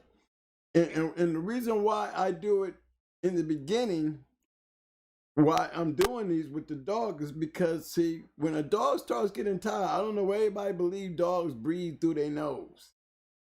Because they very seldomly breathe through their nose. That's why you think their tongue hang out like it does. And even when they bite, you listen to them, you're not going to hear them breathing through their nose. You're going to hear them breathing through them cheeks. You know what I'm saying? You're going to hear all that. So that's why I practice more of that right there. Instead of the bouncing around, I practice more of when you got your mouth on something, I need you to bite with your whole mouth. I need to feel you biting down in this bar. You know what I'm saying? We're going to probably get down to the other shit later when you want to do the sparring. But let's start this in the beginning, the understanding of how to bite. So I guess you got that from the guard dog thing, because exactly. I watch stuff with the guard dogs. Right. Teaching them when they want them to bite, they don't want them to bite with their front teeth. That's they want them to bite with their own mouth. That's right. And they train them, and they train these the guard dogs to bite, correctly. Right. Yeah. And you're right. That's right. I am a dog trainer. So yes, that's good, because that's exactly what my whole purpose is, to teach, so I can, and then you have that relationship and that eye to eye and that close contact. Remember, we're not doing it with guard dogs. We're doing it with a bulldog who know he's biting into something, and I'm sending him in. You know, they're gonna look at that like it's any other toy that we use for the hide or anything, but it's a learning tool where while I'm taking his excitement, I'm teaching him also what I want him to do in his excitement. Now, as it gets on, I can put the leash, keep him on the spring pole, because all that bouncing, remember all that bouncing that damn garage spring gonna give you? Now you got him running out there and have to dig in and grab it, because now I don't have to sit there and hold it anymore. See, now I'm out there with the bite bar on a leash, and I'm sitting back. You see what I'm saying? You seeing the workout he's getting now? And exactly. But do you like them on the floor or up high? Like, do you don't? Everything's on the floor. The dog is not gonna be hanging from no wall when he had to snatch up something. You know, and that's why that spring. You know, that's why that spring on him. Right, that spring. See, that garage spring gonna give you. Look what it does when you start hooking up. Now he's biting a bite bar, and I'm on a 10-foot leash. Well, look what kind of work he's going to be getting in. I could drop the leash and gonna run right up to him and have him doing monster shakes. You know, I mean, because he's excited. And that relationship from the time that I was in his face to now I'm back away from him, and he's just concentrating on that thing right there. You see what I'm saying? I should be able to tell him to shake. He should be able to shake that thing with all his might with that garage spring stretched out. You see what I'm saying? Yeah. Because all that weight that he was pulling all them months, all those weeks of pulling that very weight, how strong do you think that dog is going to be? Remember, he didn't pass out. So that means I must have been feeding him right. He sure was getting better, because he sure as hell is going to increase, especially when you're on enhancement. You know what I'm saying? Because what that is building what their necks, their neck, their shoulder, their. That's right. So that impact. That's right. When that dig in, and that impact and that intensity hit you, you got to keep in mind these. You know what I'm saying? I like crazies. You know, you know, I had a line of dogs that, you know, I'm trying to tell you, they was on the little nut side, you know what I mean? And when they get in there, they get in there. And anybody that knew they had one, they would tell you, yeah, he did, that's right. And you knew if you put the power in them, and you know how to put the power in them, they're going to give you everything to inflict on a bulldog. I don't care how good they are. And, you know, I just believed in what I saw and took advantage of that in the dogs. But at the same time, remember, I'm still looking like the Marine. Remember, the Marine frame of mind says that, you know, through all this, hey, I didn't fall out either. And I never saw my dogs fall out.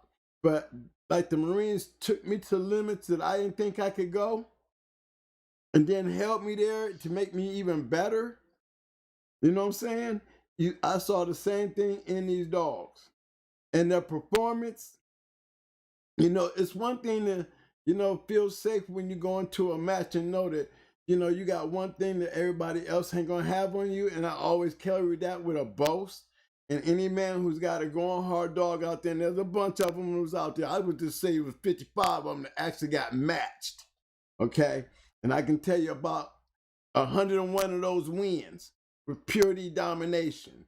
13 losses, you know what I'm saying? But out of 102 matches, a lot of it was domination. And it was because they knew if you condition these dogs at a pace and keep those dogs strong, the average person who does all that resting in between don't have that constant pressure that dog is going to come in there that's been through that heat. That's what makes the Marines different than all the other branches. You know what I'm saying? That very same mentality. You know what I mean? It's that very same thought in my mind that I put into that bulldog who got to go in there and fight for his life. You know what I mean? And I know damn well I'm like the general, and that's my soldier. That's my Spartan. You understand what I'm saying? Yep, yep. So in my Basically, condition, because you're basically shaping their mind and their confidence. that's right. In them. Right, like this, like they created a killer in me. I create mine, Spartans, and I know the stress that we had to go through to get there. And guess what? I know everybody ain't doing that. See what I'm saying? And I needed the right line of dogs to do that. Remember that. I had to have the right line of dogs to do that. Do y'all hear me?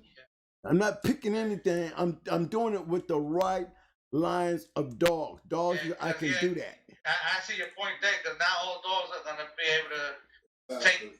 I mean, I was watching Schoolboy, and Schoolboy kind of saying something similar to that. Mm-hmm. That he will get dogs from some other folks, and they wouldn't be able to handle the way he worked his animals. That's right. That's right. Yeah, because we got to give me a killer, and I'll show you a winner. Because everybody's gonna fall. They might be good as hell, but when it comes to keeping up, they weren't conditioned to keep up like that. You know what I'm saying?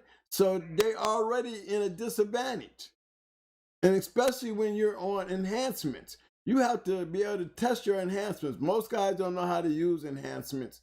So, they probably doing it the same way, not putting the enhancements to the test. Are they really getting everything out there enhancements? Are they really? Well, when they run into people like me and a lot of those other great kennels who have those 85 plus winning percentages, can't say we don't lose. We just say that, 85% of the time we're winning. You understand what I'm saying? And I mean, you can hate all, for those who can say, hey, at least I beat them before. You know what I'm saying? But 85% of the time, in our own lines, man, that's good. You want to be that. If that's the least, me, I wasn't trying to be that. But I had the right line of dogs that I created, that I knew, and was able to get out there and show the game that disadvantage that I was taking advantage of, it was working for me. You know what I'm saying? Because I was doing it with the right dog. And everybody who followed behind that, who took the same damn line of dogs that became successful, again, 105 out of 51 dogs, 105 matches, and you only lose 13. Somebody, and most of them coming right off the yard. But in the same instance, they had the one thing everybody had in common. The pace is what you got to do with these dogs. You got to understand what that means. If you understand the pace, which even an older dog man like Mr. T.L. Williams and no more dog man like that, right? They was laughing. Because nobody really puts their dogs to the extreme test. They don't know, you hear people saying, I overworked my dog. How in the hell did you overwork your dog? That you did not see that he was overworked in the heat. That you had to bring him match back to notice he was overworked. So what the hell was he doing during the heat? There's no way you can miss that, right? As a soldier, if I let the Marine Corps take me the direction without no guidance, they would have instantly knew when everybody was passing out and falling out, not getting no increase or improvement. You see what I'm saying? You're supposed to see it, right? You're supposed to see it on test day. There's no way in the world you're supposed to see it on test day. You be doing this shit every day. You're going to see people falling off in the numbers real bad. If you're not taking care of them right, they don't have the energy to continue because you don't got the energy there to put it there to get them to continue. You understand what I'm saying? You're doing something wrong that has stopped the improvement. And if you don't catch it, then that means everything you do after that is not going to be right. You see what I'm saying? Because you missed it. And he could be doing the same thing every day, and you giving him more and more of a break because you don't see him getting better. You're trying to compensate on something they usually see before that night. You be walking in there the night of, and the dog looks shitty and be like, I must have overworked him. Or something went wrong. I don't know what happened. You know what I'm saying?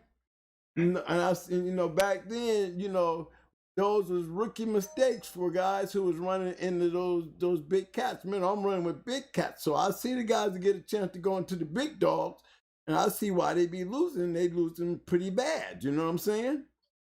Because they dogs, they burn out, and when they got a fast-paced animal on them, they burn out in 15 minutes. You know what I'm saying?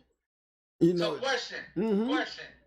You guys were back then was already working your dog 6 days a week. Yeah. Now, when it was time to,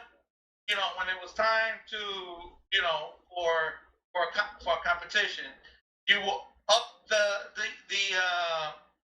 stress on the animal. Well, the prep work was the stress comes in right off the top because the prep work is always being done. Look, remember when they make the team, you know what I mean? You know, there's a way you got to make the team. Once you make the team, that means you're getting ready to be, you got a career. You know what I'm saying? You're moving every day. Yeah, that's the prep mode. So when we take them out and we hook to go play, right? Yeah. We come right in on something which we call maximum stress off the back. Off the bat, it's like you coming right in, and you're coming in, and you're gonna give us 30 minutes of some of the most brutalest running, and I don't care. You will see. It's brand new, but that's what they didn't pass the test. So you know what that means? That means these are bulldogs now. These are ready for yeah. Oh, I got another question then. Mm-hmm. So you think that the Roy's had a good thing to play with it? Because what I'm trying to get at is this: you think if you didn't have your dog on Roy's, would you think your dogs would have made the regiment if they didn't have it? Like, well, here's my thing. Here's my thing. When I'm testing dogs to go into that world, right? Yeah. And again, you gotta remember the line of dogs that I'm talking about. Again, remember I'm talking about. Look, in this world of dogs, going hard dogs, there's 56 dogs out there that got matched. Okay, and you have to understand something. It has to start with the dog. When you're checking these dogs, you're not on roids. True. So that has nothing to do with the regimen or the type of dogs they are, right? But once you up your game, like once they're ready. Once they're on them roids, though, you're asking for something that's totally different than what they already got to the table. You're asking for enhancement. It has to play a major part. Why? If it didn't, why would everybody else ban it? What's the reason why they ban it in all other sports? It's a disadvantage, right? Yeah. So it's almost relevant for somebody who knows how to use it on the right dog to take advantage of it. Okay, but you gotta understand, guys, look at the kennels that I was running with. There was not one kennel that I was running with under 85% wins.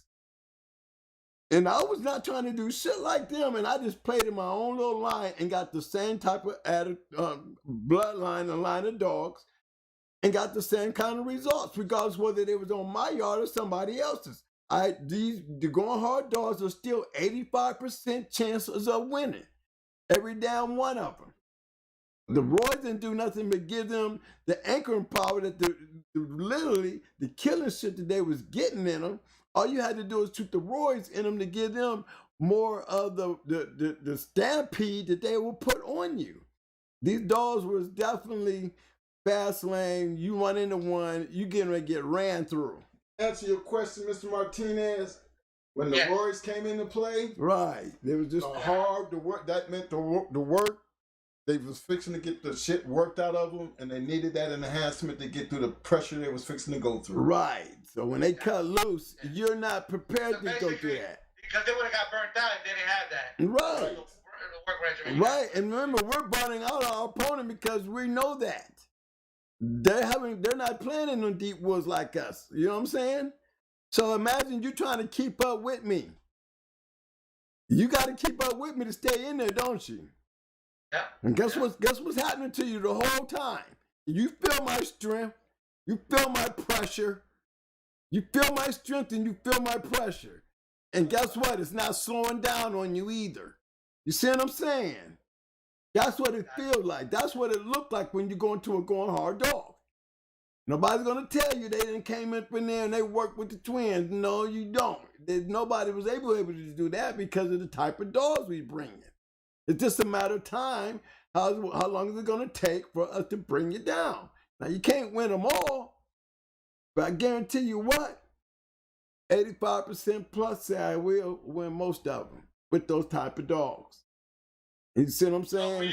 So will you say most of your losses was in the beginning when you guys were learning how to use Well, my losses out of them 13 losses, out of those 55 dogs, right?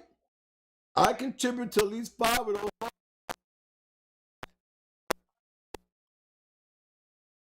That leaves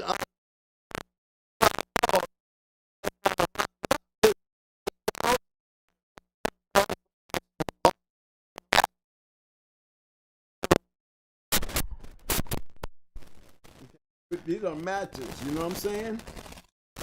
So, you know, I would accumulate 5, and that I didn't lose a lot. You know, me myself, I know I was up in the 90% range, but because again, look who I'm hanging with. I'm hanging with Stone City, Ed and Joe. You know, I'm in Ohio. I'm at home. I got all the greats right there. You know, Bloodsport. I mean, these are people that we done knocked off some of the greatest dog men out here in the game. And every kennel that I ran with, we was the hunters. You see what I'm saying? And we were fast lane hunters. You know what I'm saying? It takes a different type of thinking, and I'm trying to tell you what they was teaching me, what I'm seeing for myself. You see what I'm saying? You got the right dog, and the right dog is a dog that can go in there and do also. Everybody got a good dog. But is your dog good enough to go with my dog? You see what I'm saying? And when you got them fast lane kennels like Hardcore, you know, Stone City, you know what I mean? Size them up. These boys came in matching dogs, okay? And there's just so many other ones. GR.CH, you know, Mad. I mean, all these were great kennels. And every one of them that had those winning percentage had them killing ass dogs. You know what I mean? That you didn't go in there swapping out with them. You went in there to survive. That's all you was doing, survive. Go ahead. So when you guys were working your dogs, you were working on that. Was it the email over? What was it you say? Bringing them out of your The stress. The stress. What workout? That's it. Because the expectation, what the expectation that you were getting out of that right there was how bad they was wanting to prove to you. You know what I'm saying? I used to do a little thing, man, and when they got done working, man, I had this big ass thing, and I would connect to these dogs, man. Like that. Okay, I used to get to the end of the work, and this is after the cool down, cooling down. Now I'm coming back home, and always at the end of the driveway, I would have this big old horse. I mean, it's like a Navy chain, one of them big ass ship chains. I would connect it to the dog, and I would take off on my four-wheeler and just take off and go home. Now, while I'm at home, I'm waiting on the dog, because the dog is going to come home, you know, to that little trail, and he's gonna be dragging this big ass chain. He or she, brat, pretty mama, it didn't matter. Females did it too. And they would drag that thing all the way back. And when they get there, their food would be ready. You see what I'm saying? Yeah. And it was just a thing that, you know, it became a routine with these dogs. They knew. As soon as we pulled up to the driveway, they knew, like literally knew. Can't wait to get that chain on. And each day they tried to beat that phobia. You know what I'm saying? You ain't gonna feel it because now they're dragging this big ass chain through that the dirt and stuff like that. So, but every day they got faster and faster coming down through there. You know? And that's after all that pressure. That's after the cool down. That last stroker, now they getting it for themselves. You know what I mean? And they get rewarded when they get there. And you do something repetitious, guess what happens? It becomes a dog part of their life, don't it? So it's like those dogs, when I'm in a keep, it's like I'm going through like the Marine Corps 13 weeks of making a man, turning a kid into a Marine. I would use 8 weeks to turn a bulldog into a monster. You know what I'm saying? Now, Mo. Yes, sir. Question. Mm-hmm. What you prefer, slat mill or carpet mill?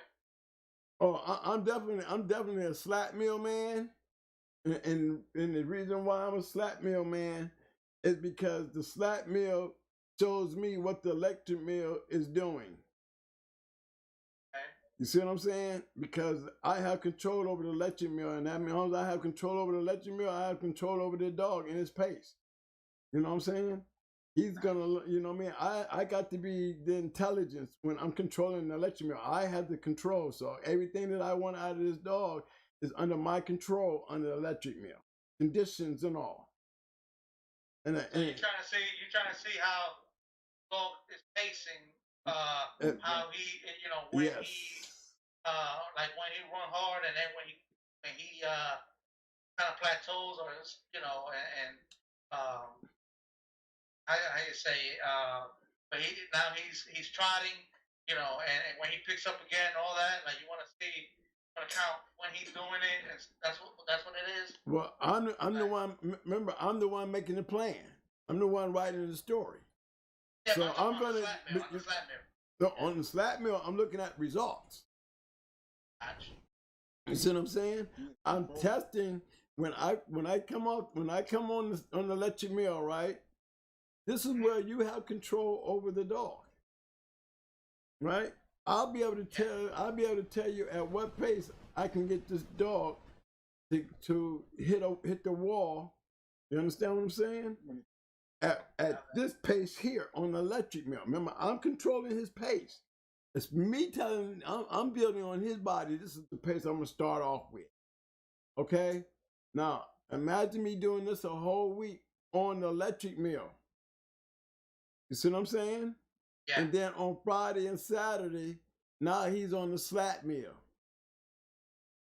You see what I mean? Yeah. What do you think he's going to do on that slat mill? He's going to be running the hell out of that slat mill after 4 days of that damn electric mill, controlling his pace. I know where his wall is. Now he has control. You see what I'm saying? But his control is going to be already set at a pace that I put on him on the treadmill. So he's going to come in feeling a little bit more freer on that treadmill than on the slat mill. So what you're saying is when you put him on, you got him on that email, what you're trying to teach him is the pace that you want him to exactly. They will, right. They know that, it's right. They know it's not even, they don't know the damn difference. But they know that this is the pace I need you to understand. You see what I'm saying? I got you. And it's the way you turn it. When I turn it down and give them they win, right? I don't turn it down to make it comfortable. I turn it down to make it where he got to work through it a little bit. You're going to live through this. Not the pace that you want to be at. But if you keep on it, you're going to live through it. You see what I'm saying? Yeah. Okay, that's where we, jarhead shit. Mental shit. Because that's what it looks like in the match. You understand what I'm saying? No, I don't need my shit to go down and can't get up. That's where we win at. That's where we take the advantage of everybody ain't doing this. That's why it was hard to work us. Because my way of thinking was that of a gladiator, that of a Marine. So another question, Mo. When you guys were running on a mill, did you ever put weights on them on the mill, or you only use weights when they were like... Man, the mill was the weights. I used the 5-pound harness on the neck, and I used the 10-pound body harness.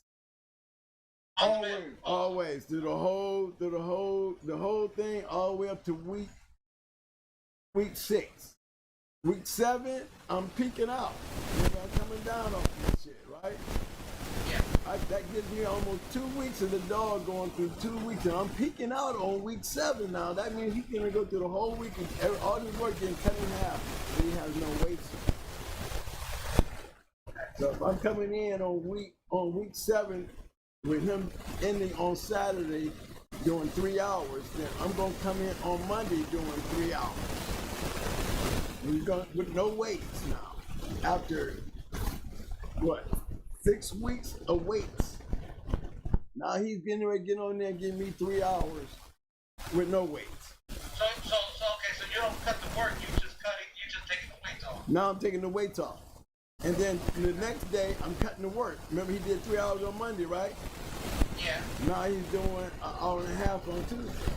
So he's doing an hour and a half. Right. Then what am I cutting it down? I'm cutting that in half. Now he's down to 45 minutes by Wednesday. And the whole time now he's blowing out. Why? Because he don't have no weights on him. You see what I'm saying? Look how I'm picking him out. You already know what he's looking like. And then week 8, we don't do nothing but walk. All that stress. Look how I brought him back in. I gave his body a chance to feel what it felt like without having to carry all that weight. Imagine the power. Imagine how that dog felt. All light. Imagine how he went in that match and grabbed that shit, and when he shook it, thundered. How Buck Rogers could snatch one over his head, reach over his back and snatch one like he's slamming him over his head.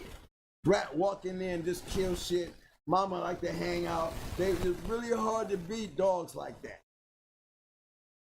You know what I'm saying? And it's the mindset. I mean, like I said, I went 3 hours and 17 minutes, 2.5 of those hours, it was an all-out war. And that was because somebody that was close to me knew shit about, knew me that close. It came in there like me. In the end, I still got him. But there was only one scratch in the whole match. But one turn in the whole match. Dog turned and I scratched the win. And I scratched the win like I scratched from the beginning at 317. The reason why I was there in the end, because the dog was ready for that. The dog was able to stand through the stress, and he just had more comeback than the dog he was on. They both gave it all they had, you know what I'm saying? So that was my Martell Radar match. I seen a great match, but I had an opportunity to be part of a great match myself with 2 good dogs, you know what I'm saying? And that was 2 good dogs.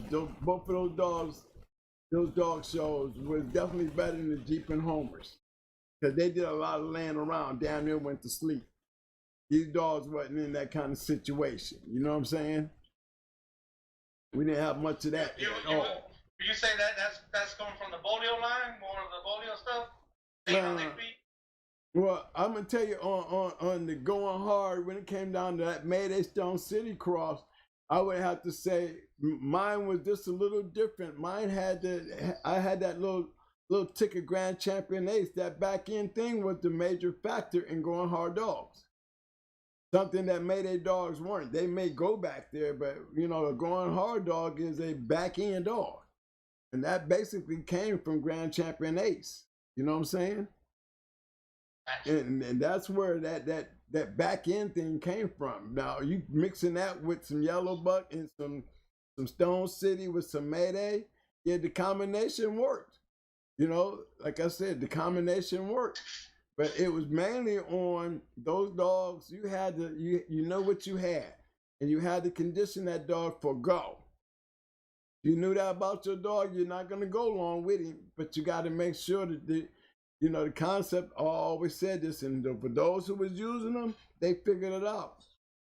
Pace is the way to win with a going hard dog, because nobody's gonna. If you learn the pace of what that meant, and you knew how I was winning, you know what I'm saying? The concept of how I was getting there. Like I said, we heard your keep, right? Now imagine if somebody was putting their dog in the teeth with your teeth back then and was running into somebody like me.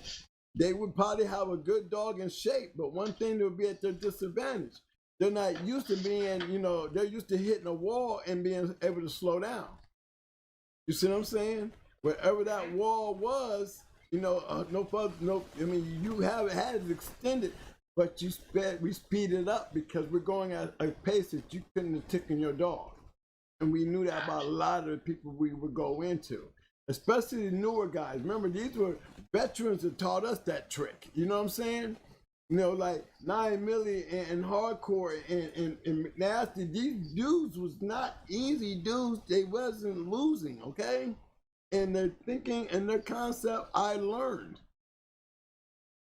I have some great dogs coming out of Carolina that I knew why the Carolina had so many great dogs, and so many of them had losses, like Rascal losing to Otis and all that shit, and then Snooty losing. You know what I'm saying? These kind of dogs, you know what I mean?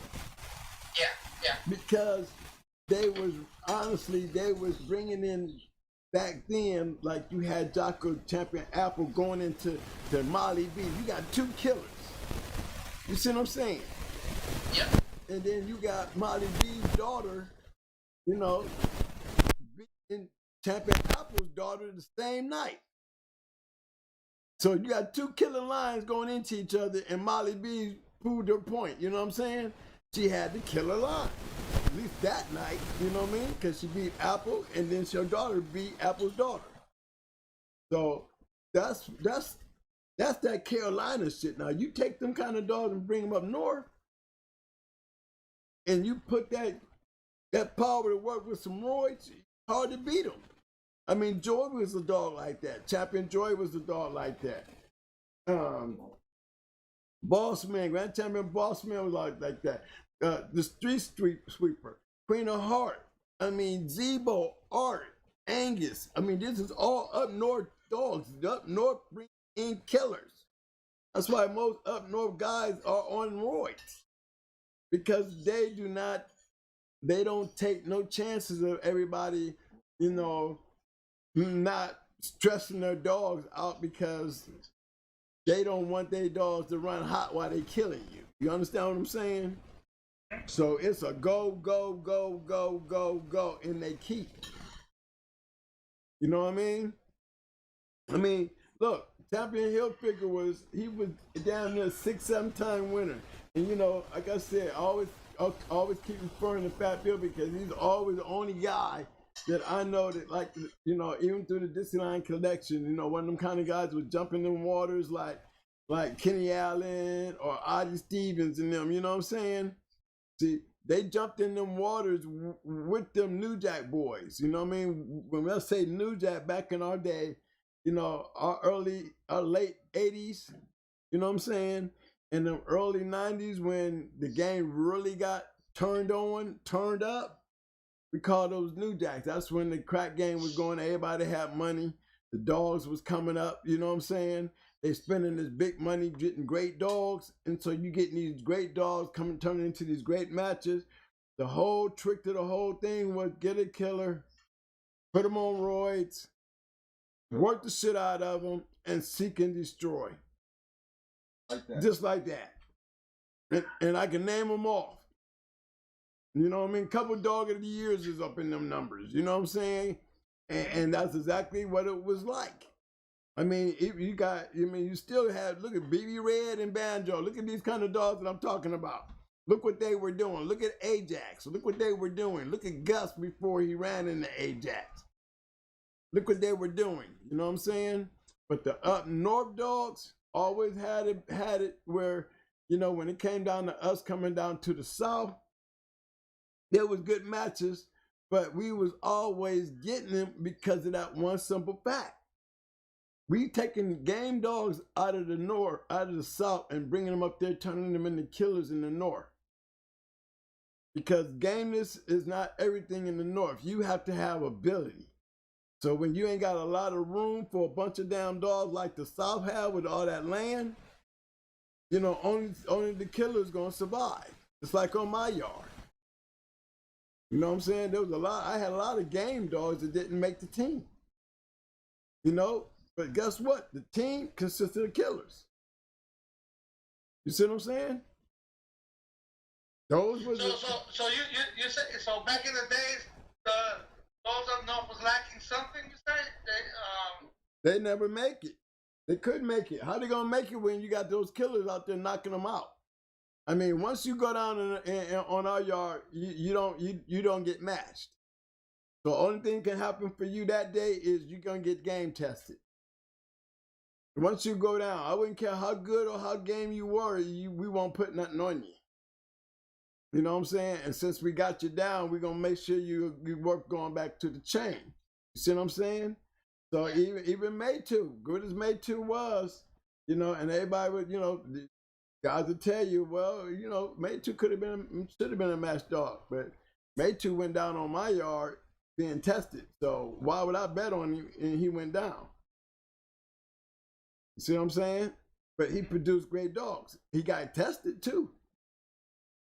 You know, that's why he probably produced the dogs that he produced, because we put him to the test. Don't get to going down Michigan screw. When we say go down. Yeah, you down. You down. I mean, you down. Somebody on your ass. Somebody on your ass. You wasn't good enough to control this shit. Now you're in trouble. So we're not, you know, you lose that battle, you don't get matched on our yard. We have a yard full of killers. The killers make it to the team. When they hit that regiment, you done made the team because you're special. You know? And believe me, those are the special ones to get out there. And don't think that it wasn't like that on Hardcore's yard. It wasn't like that on Abraham and them yard or any other great kennel around here that was out there winning in them 85% ranges. I can tell you about all of them and why. You know what I'm saying? To us, all dogs are go. Got that? All dogs. To us, everybody who believes in their shit at some point. You feel me? But the trick is, it's the numbers that matter to us. It's the numbers that really matter to them. So they look at their shit in a different way. Their dogs can't just be normal. You see what I'm saying? They just can't be game. So basically, you guys are choosing your program, basically. You know? I mean, like the Marine Corps Simplify, it's a working program. So, you know what I'm saying? And as long as you continue using it, it's going to continue working. It all starts with everybody can't be a Marine, right? That's why they always call them the few and the proud. But look at the few and look at the proud that got picked. I can honestly say that about growing hard dogs. Not only did they do this shit for me, they did it for everybody else to still create a line of dogs that was doing it out there long after I left. You see what I'm saying? Those results that came to be. And I think a lot of it really has to do with that. If you know how to condition that dog, it makes a difference. And every single one of these great kennels that I'm talking about, all the way down to BB Red and Banjo, I'm telling you, all these dogs were under great conditions. And their conditions was, they're going to come in there smashing. The problem is, you have to be able to stay in there with them while they in there smashing. Now, if you can hang in there, and that's what was beating a lot of the Boils dogs when the Boils dogs start losing and people start hollering, they 45-minute curs, rough curs. But because when they was out there catching all that wreck, getting all them wins because their ability was so high, you know what I'm saying? I'm telling you, it was the Red Boy dogs. It wasn't the Eli dogs, because it really wasn't. You can go back there and look during the rise of Red Boy. You know what I'm saying? And I call it the rise of Red Boy, and that would have to include Yellow John. You know what I'm saying? Britches and all them. You know what I mean? Remember, they splitting up doing their own line of dogs. Toro, all these dogs, still they all Red Boy. People, they was the ones that came in and were durable enough to go through that wrecking drill that the damn Boils dogs were putting on them, right? But still being there saying, okay, you done gave me your best shot and it didn't do anything, now my turn. And that's how those Boils dogs started losing. There was a long time, there was a lot of Boils dogs out there that was 4-time winners and 1-time losers. A lot of them that didn't make grand champion, you know what I'm saying? And that a lot of that was happening up in the north. Not taking nothing away from them. I'm just telling you, most of the competition, they seen something. There was a new day coming. You know what I'm saying? And that new day consisted of that yellow John and that yellow and that red boy. And they really, yeah, you know what I'm saying? They did. I'm trying to tell you, we had to go deal with that. Yeah, right. So it was the conditioning of these dogs. These are the ones that I'm talking about. Rodney and the way Havana boys did their dogs and conditioned their dogs. Everybody will tell you every name that I'm naming won over 85% of their matches. You know what I'm saying? I would even have to say Fat Bill won 85% of his, but the only time he was really losing when he ran into those hunters. Who are those hunters? Hunters like us. You can bring your 6-time winner in there and come and go into our 2-time winner, and he done it several times with his multi-time winners, and every one of them that ran into those 2 hunters, friends, or these are guys I'm talking about. They got their head knocked off. And they got their heads knocked off in a way that they looked at bad. You know why they looked at bad? Because they was never going into these type of dogs. You see what I'm saying? But look, that's what made it great. Because at least he could say he did something that everybody else was afraid to do. You feel me? Wasn't nobody breaking our doors down to run up in there on us, bro. I mean, I knew I was starting to feeling important. Like I was. Remember, I used to run around. I'm the kid on the block, hanging out with Jesse and all them boys in Stone City and Hardcore and all up there in Michigan, hanging out there with them boys. All up in my hometown, hanging out with all these dog men. They got great dogs. They great kennels all over the country. I'm out here hanging out with these dudes. There's no way in the hell I shouldn't have been able to do what they was doing, and that's why I'm able to do what they was doing. You know what I'm saying?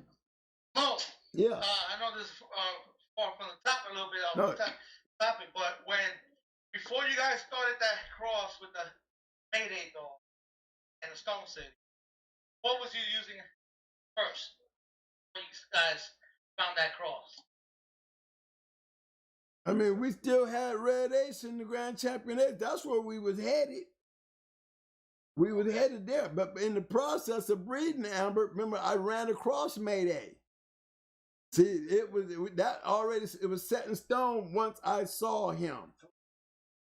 All the other dogs, I had dogs before I even had Amber. When Amber, I had dogs before Amber.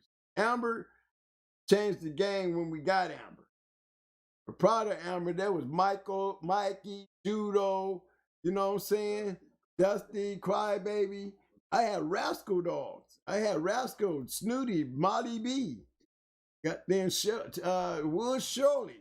Yeah, Black Dad's grandmama. You know what I'm saying?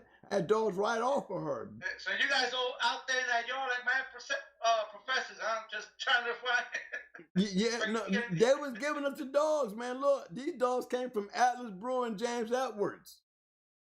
This is where the dogs came from. These are the kind of guys I came into the game with. Because a lot of women. Yeah, you know what I'm saying? And they were good dogs. But man, as I came out of the South into the North, and this is no lie, Judo was the only dog that came out of the South that went in there wrecking up there in the North.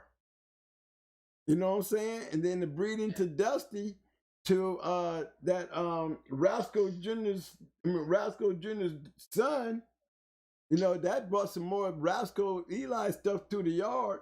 Those dogs were good. But then they got stolen. But the main ones that was good was the one from North Carolina that came from Atlas Yard, and Mikey, the one that come from Millbuster. Those dogs right there, they got stolen. And then Dusty and Crybaby, Dusty, she lost, but Crybaby died, you know what I'm saying? She died during the winter, but Blood and them dogs, we won with them dogs. Bruiser, we won with those dogs. And these dogs came up from the South as winners. Bruiser got stolen. It's like every good dog that I had got my hands on, it's like, I never really thought they would probably want to steal, the dogs that we was getting, but it was just funny that our good dogs always the ones come up missing. You know what I mean? Especially dealing down there with the South, because Bruiser came up missing after he won, and we wasn't even knowing how to match dogs. We were sitting out there running the dog along the road outside, holding a leash in a car. That's when you guys said, "Now we need cameras out in this yard." Huh? Oh yeah, that's when I came to Florida though. Yeah, Florida, they took 20-something dogs out my yard. Them cameras came in. Yeah, I lost some great dogs. I had Max, literally my brother. I had Yellow Day, Buck Rogers and them brother. I had good dogs coming off of Nico office. I mean, I had all those dogs got stolen, and they was like they was picking the right ones too. You know, the ones that they didn't pick was dogs like May 2 and Baby and Buck Rogers and them. They was getting them real nutty ones. You know, them red dogs. All of them was red, but that red brindle, yellow butt looking dog, he was a bad boy. They took him. But them cameras came up, and yeah, all that had to come to a halt. But in the game itself, man, the conditioning part of the whole thing with them meals, man, and it really come down to the dog. When you're talking about what kind of dogs these are, and you talking about now, we're talking about the mentality of what you're working with. You know what I'm saying? And you taking them like we taking the best of a human being, and when they trying to come through boot camp. Marines don't know nothing about your personality. They gonna wipe your slate clean by putting you through some whole crazy mental shit and gonna everybody on the same accord. You gonna be screaming at your ass early in the morning, screaming your ass up out that rack, getting on that line. You know what I'm saying? Just like a robot, doing what he's saying. Well, I used to do the same thing with my dogs. Every morning. Every morning. Yeah. So let's say this: you're working your dog don't want to your work regimen. And it's not working hard on that meal. It's a bulldog. Do you keep it, or it didn't make the cut?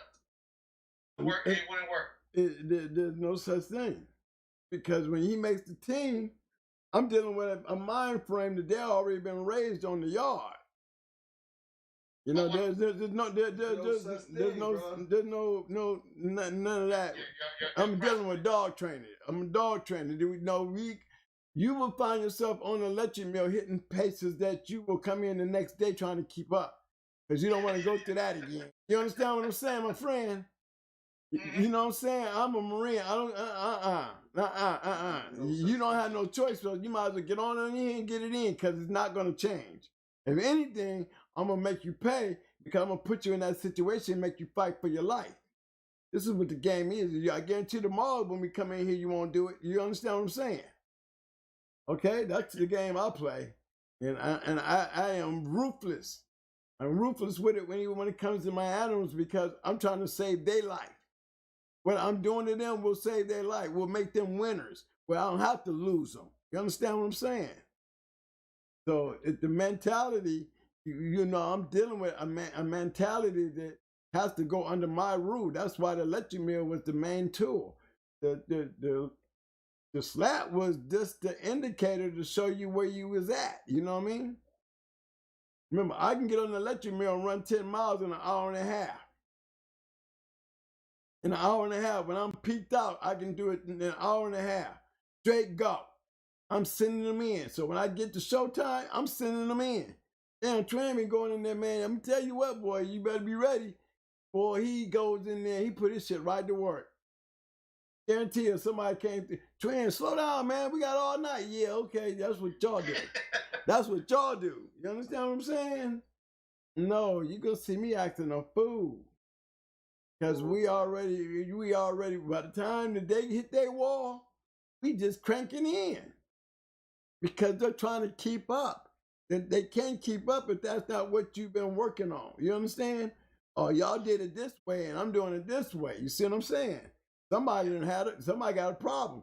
Now, once you go down and you're trying to pick yourself up, trying to gas, trying to build your air up while you gassed out, the whole time you getting stormed on. You know what I'm saying? Now, Martinez, you worked the electric mill. Now, imagine what he just said. 10 miles under an hour, right? Hour and a half. Hour and a half. How fast you think that dog had to run? What you think his average speed was?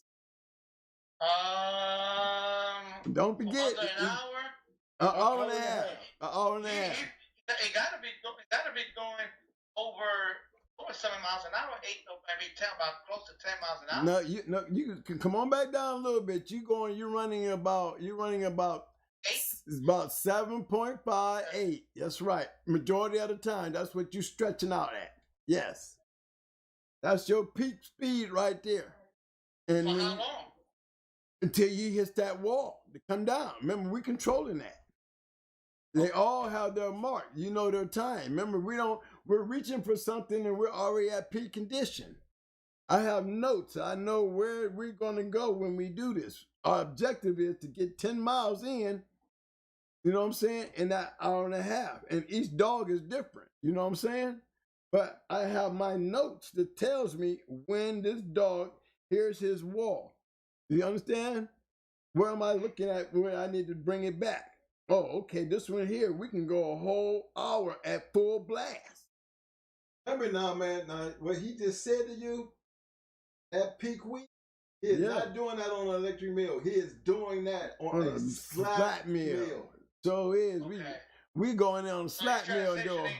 Transitioning from email to slat mill. Oh yeah, the transition on the slat mill, we burning that. Burning that up. I mean, we burning that. An hour and a half, we still doing 3 hours, but an hour and a half, we still blazing storm, bro. We blazing storm. I mean, I can bring a dog off the mill and show you a dog run a mill for 30 minutes in full go. And bring him off the mill and look at it, and he won't even have his tongue out. I mean, after all that heavy running. Did you guys ever run into the length was too long for the email that you guys were working? No, because I always got a big meal. Okay. I use the big meals where, you know, that I control the incline and I got ready and it was big enough to. You guys had the real good one. Oh yeah, I'm going up and down. You know what I'm saying? I ain't got to worry about it. It's wide enough that I ain't got to worry about him stepping off. You know what I mean? No, he's not down into a cave. He's down into an opening that, you know, that's where the training is at.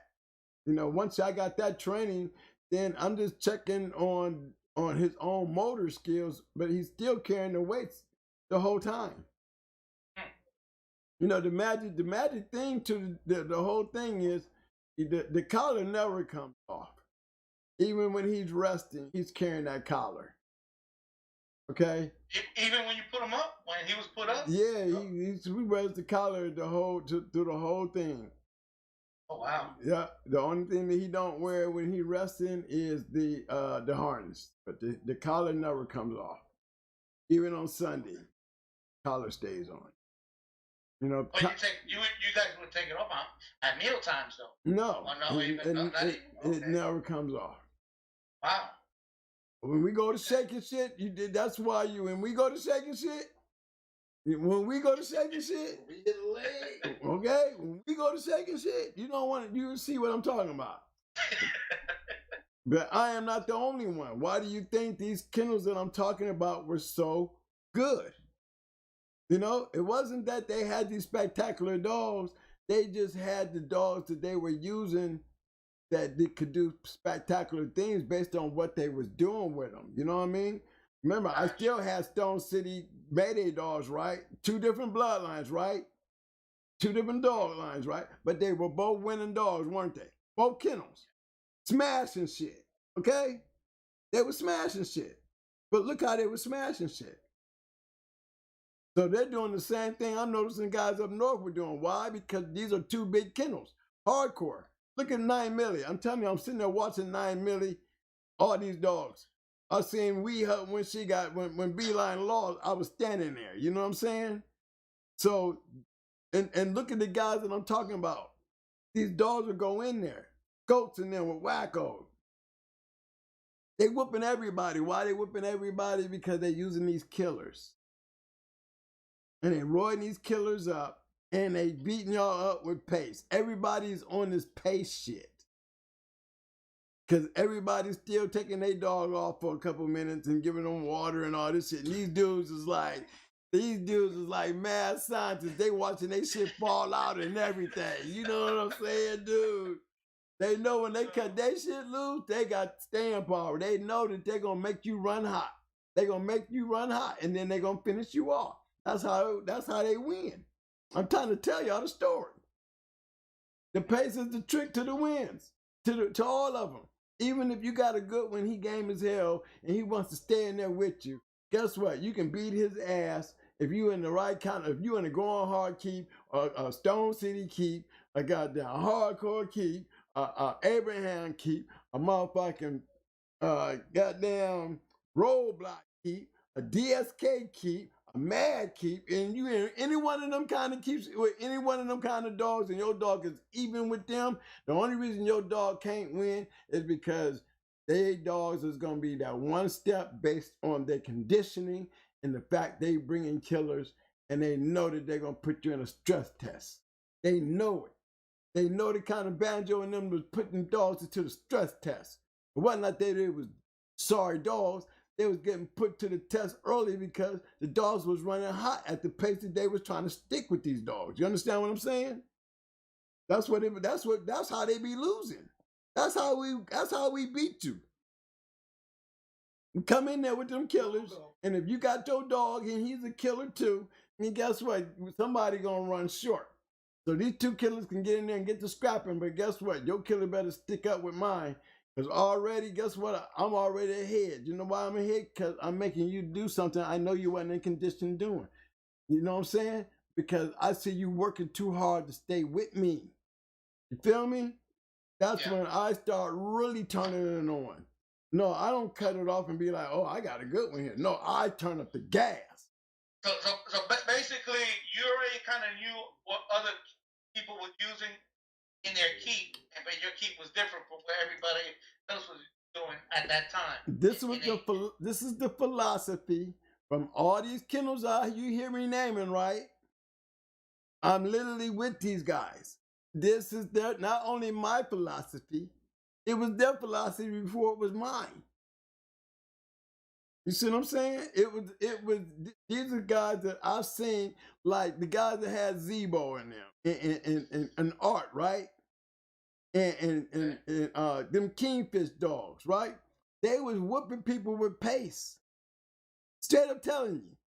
That's why their dogs looked so great. That's why Angus was called a champion killer, because they was killing y'all with pace. Everybody was still on this, people wasn't understanding what true pace is. They calling these dogs wonder dogs, and they weren't. They were just the fact that they turned up a level and got things out of the dogs that everybody else wasn't accustomed to. They thought they was doing it the right way, which it probably is the right way until you run into those hunters that see there's a disadvantage, and if everybody's on that, you see a different show. You know what I'm saying? But everybody don't be on that. That's why Kenny Allen was so good. Tornado and them was so good. You ever seen Tornado go, you'll see why did Tornado ever slow down. I'm going to tell you why. Because they worked the shit out of her ass, and there's no way y'all going to keep up with her because y'all not conditioning y'all dogs to do that. No such thing. Because look, at 30 minutes,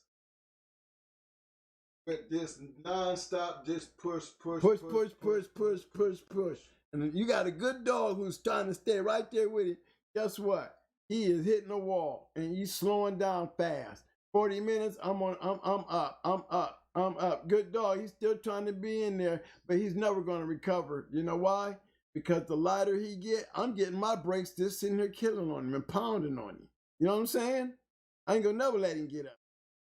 I'm never going to let him get up. And guys will tell you, who have matched into us, guys who will tell you who matched into a growing hard dog, they will tell you, how do you lose to those dogs? You don't catch up. You never catch up. That's how Mayday was winning. The Mayday dogs were winning. You could never keep up with those dogs. I mean, I'm telling you about the real Mayday dogs that I know, and I can name all 15 champions. The only one that lost out of them 15 dogs was Noriega. The only one. And he lost to Ajax and still killed Ajax. And this match didn't go but 40 minutes. So imagine what kind of dogs these was anyway, and Noriega wasn't in good shape. But the only Mayday dog that I know that was a champion, coming by way of Mayday, champion, grand champion, didn't matter, only dog that lost. I'm going to tell you why.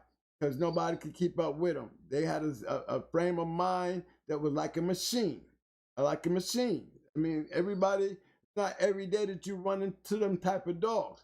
Same with Stone City. Why was Stone City so good? These dogs were like machines. Machines. Hardcore. Why were they dogs so good? Machines. Why was DSK dogs so machines? These is all stone killers. Pandy, machine. Quentin Hart, machine. Out of all the dogs Abraham and them had, what's the only dog y'all know of? Queen. But that's not the only dog they have, but everybody knows Queen. But you know what I'm saying? But that's the dog everybody know of. You know what I'm saying? And everybody, when you go to say Roadblock, you know, you can go with two names.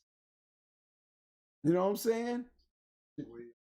Yeah, Joey, Boss Man, and what was that dog of the year, man? You know, this was, you know, not Blue. Damn, I forgot his name. Somebody know it out there. Y'all know who I'm talking about. Made dog of the year.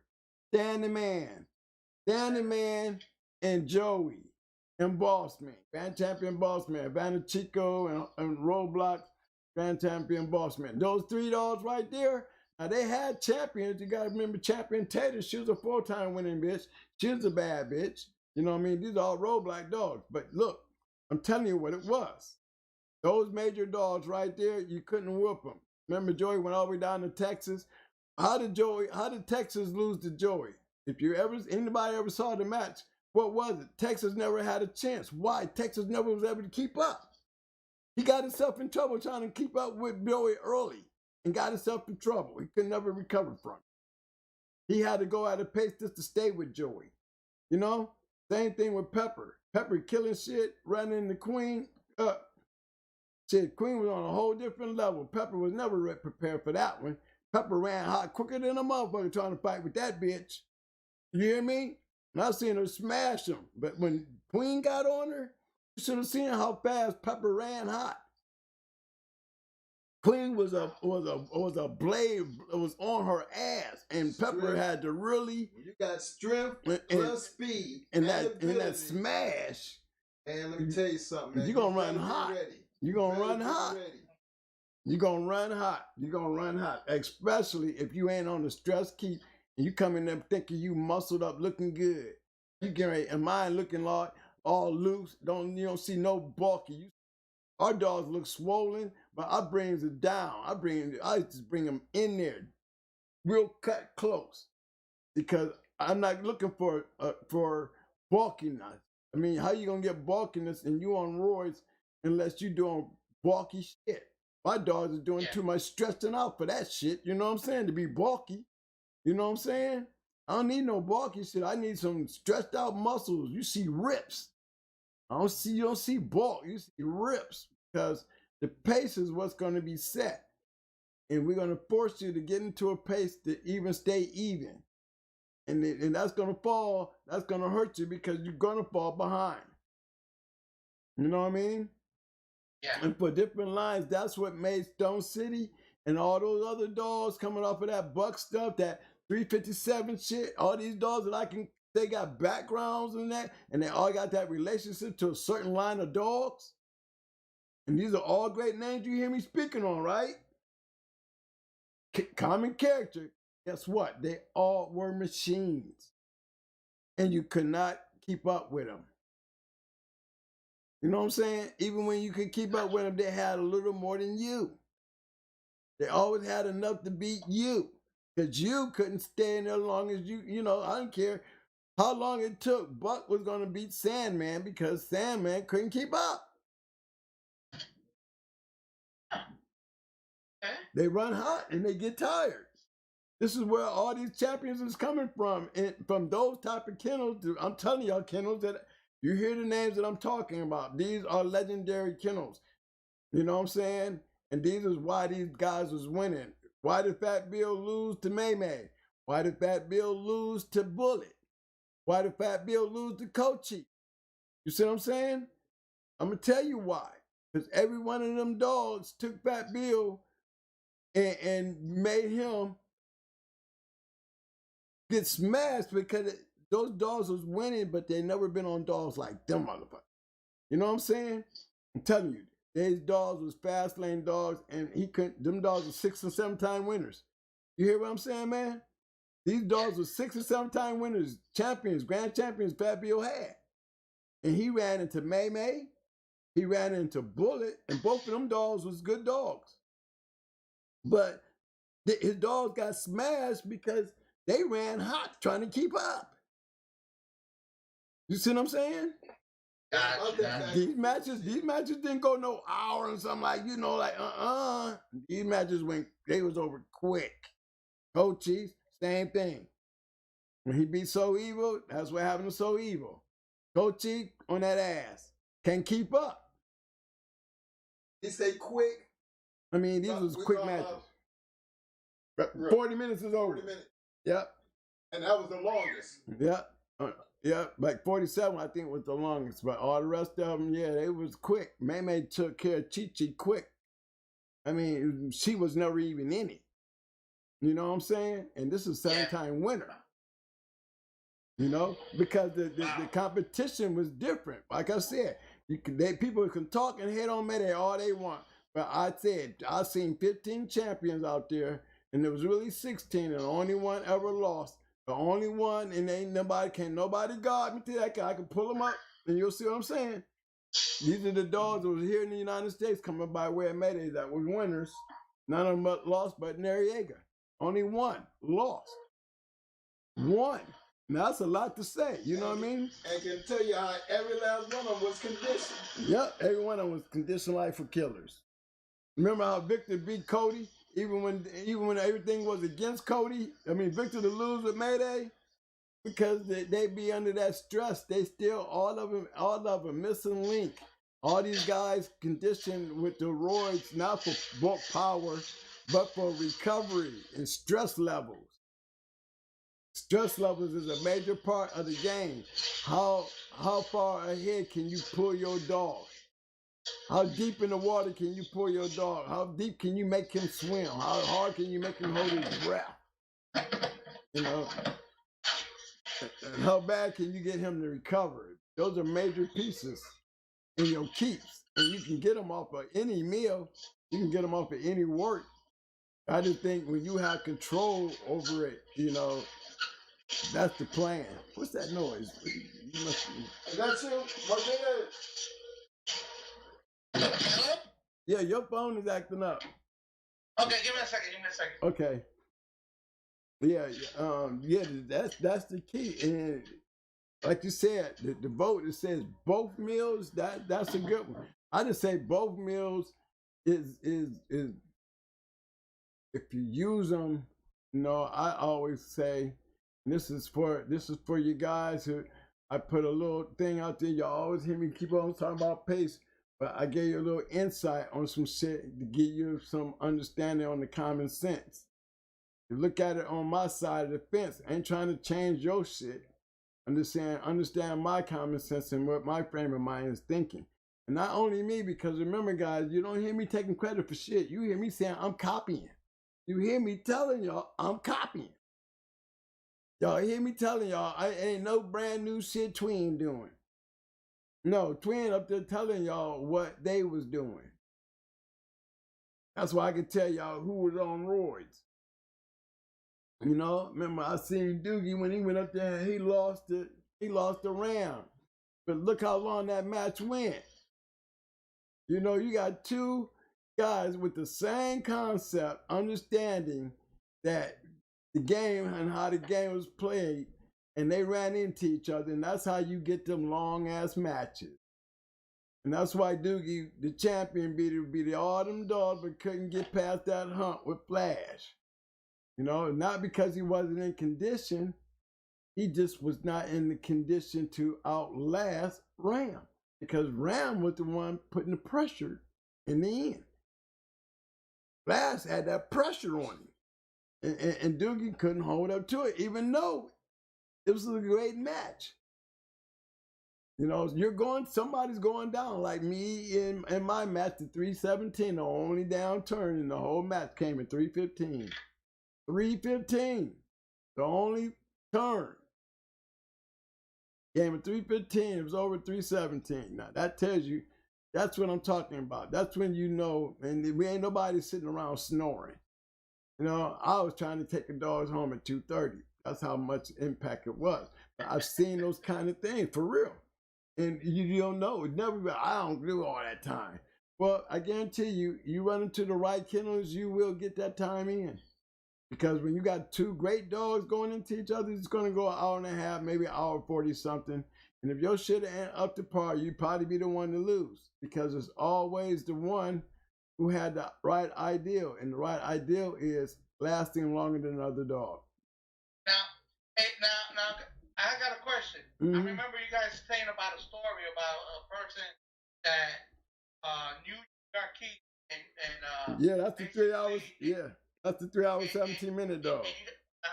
Now, what do you think was the main factor there that guys came ahead? Was it that they didn't they knew what you think it was that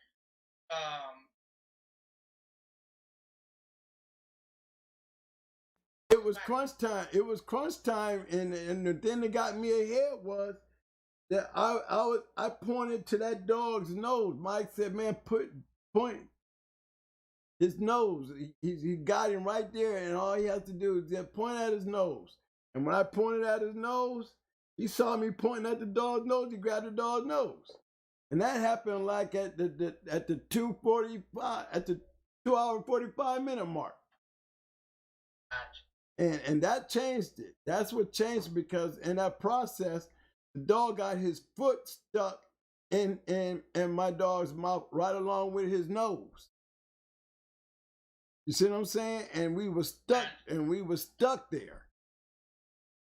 You know, so that gave us a chance to get back in, get our energy level back up, but it was because of the training of me pointing. You always hear me talking about that point thing, right? Here's the game plan that this dog did through the whole show. We ain't did no grabbing, no fakes. You know what I'm saying? We wasn't grabbing. This dog was getting it. So now it's not only the training; it was also the bond that you had with the animal. Yes, sir.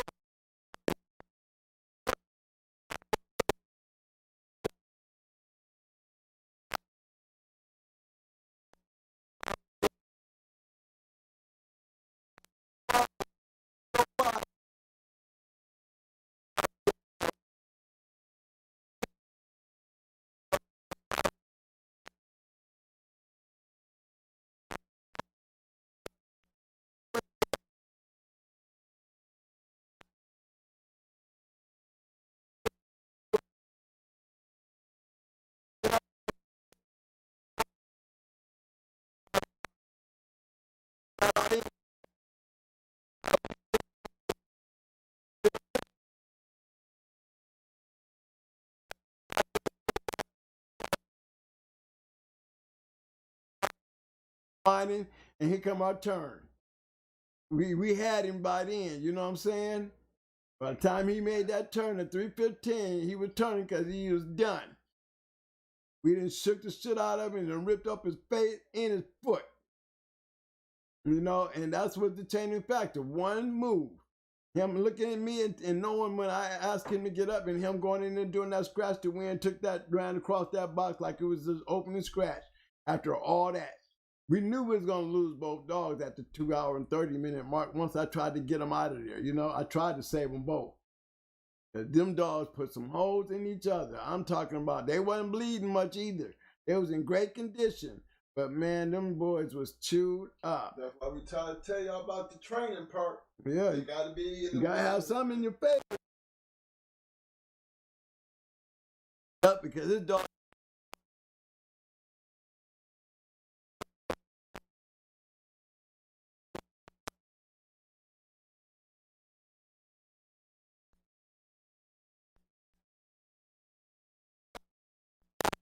Biting. You understand what I'm saying? That goddamn gator dog was biting, boy. I'm trying to tell you, that's one thing we stopped and we put a halt to. Ain't gonna be no more of that shit. We put an end to that one. You know, once we got a hold of that top of that nose and that foot got stuck in that bite and we had a mouth, Yes, we did have a mouth. They was both biting, but it was glad to see that we finally put him in a situation that he wasn't biting on us because he had a little bit better ability than we did. And he was chewing us up. We had counter punches that was saving us. You know what I mean? Mic check, mic check, mic check. I mean, Yeah, but the opportunity came where that's what changed the match right there. As far as it wasn't like we was in no bad position.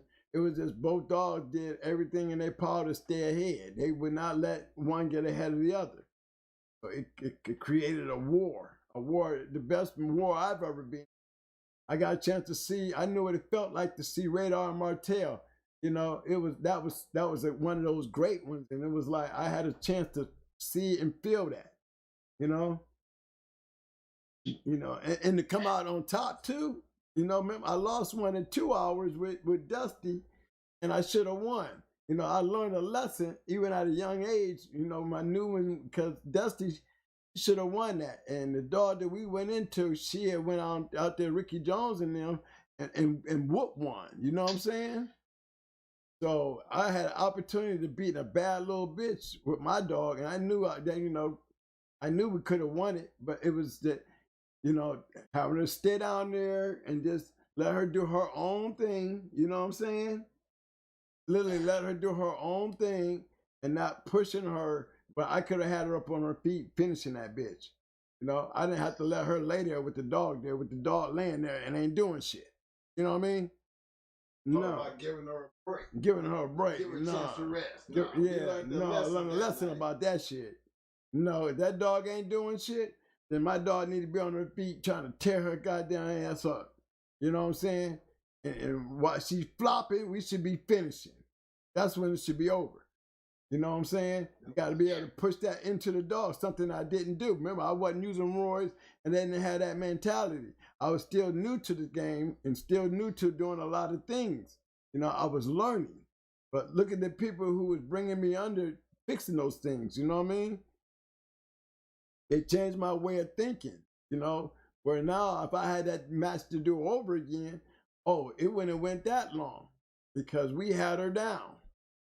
You know what I mean? And we didn't take advantage of her while she was down.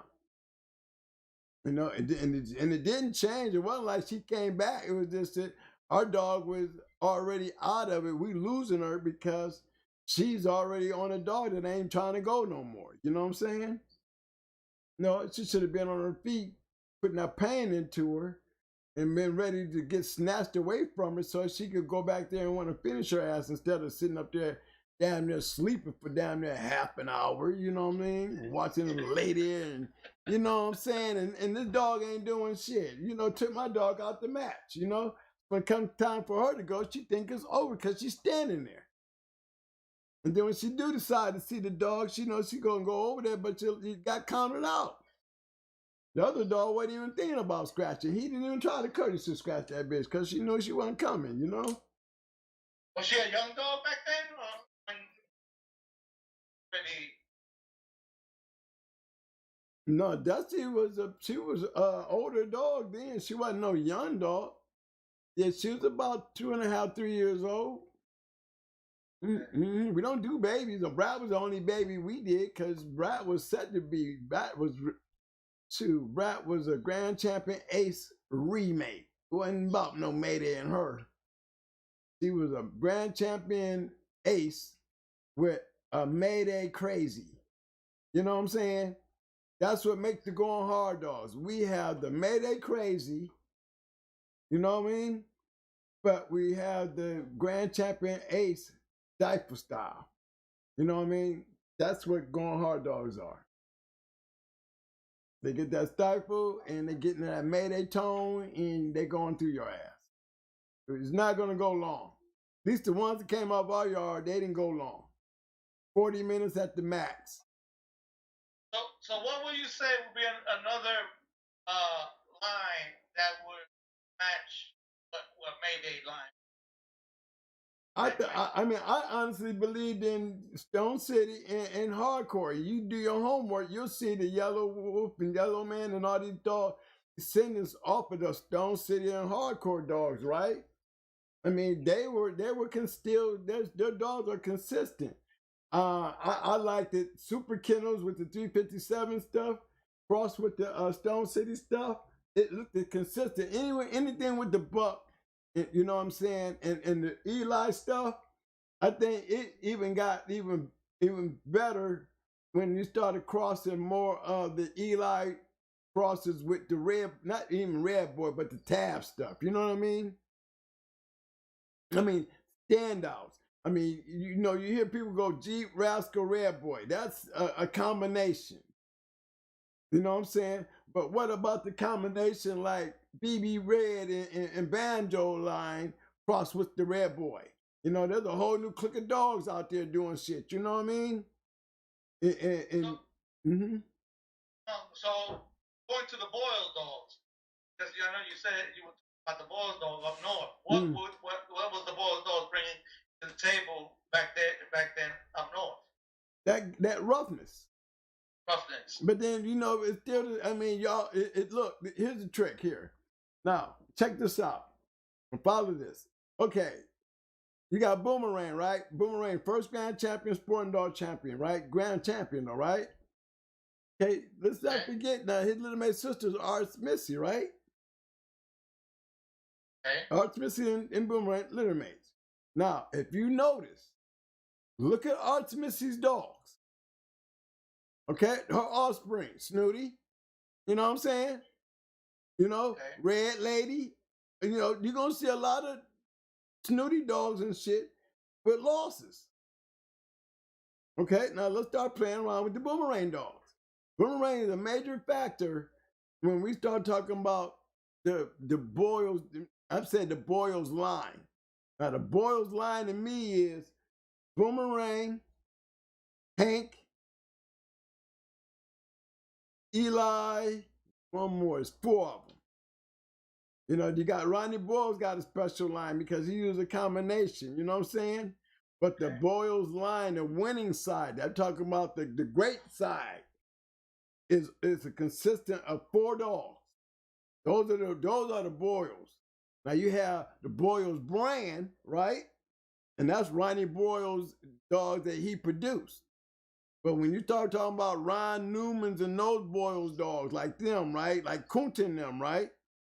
Okay. They Boyles dogs, but they're not the Boyles. That's the Boyles line. You know, Ronnie Boyles had the Boyles brand, but the winning line, the real Boyles brand, the actual line is winning line, was all 4 dogs. And Ronnie Boyles didn't produce all 4 dogs. You understand what I'm saying? Not that side of Boyles. So I always said there's a Boyles brand, and then you have that Boyles line. Boyles line was the line that was created outside of Ronnie Boyles, using the Boyles dogs though, but a combination in a different way. It consisted of 4 dogs and not the 3 that he was using. And the line was what was up north. Right. Andy Cap, you know, all them. Those are Boyles dogs, but they're the Boyles line. You know what I mean? You know, and that was a key factor. But you notice, even in them, and I said the same thing about Backstreet Trues and them boys. You know what I'm saying? Remember, they're in an area that they were doing great. You know, they opened up their door just a little bit to let the goons in. And that's why he got those that, you know, you look down to their little records, you start seeing they champions and 4-time winners lose.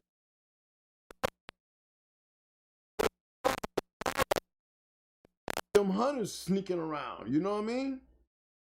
Because they all saw that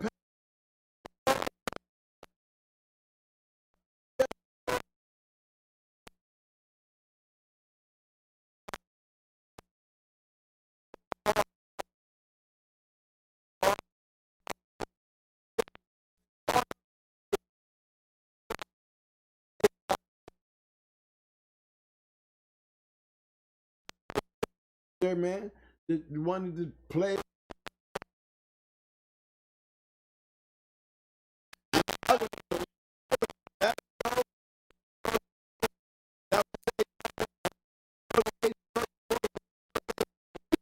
Badass kennels now. You understand what I'm saying?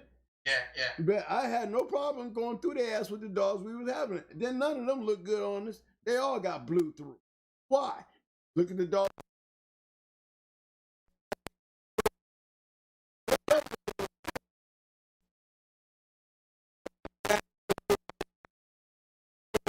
Dogs, men, that were, I called hunters. And they won, I said, at the least 85% of the matches.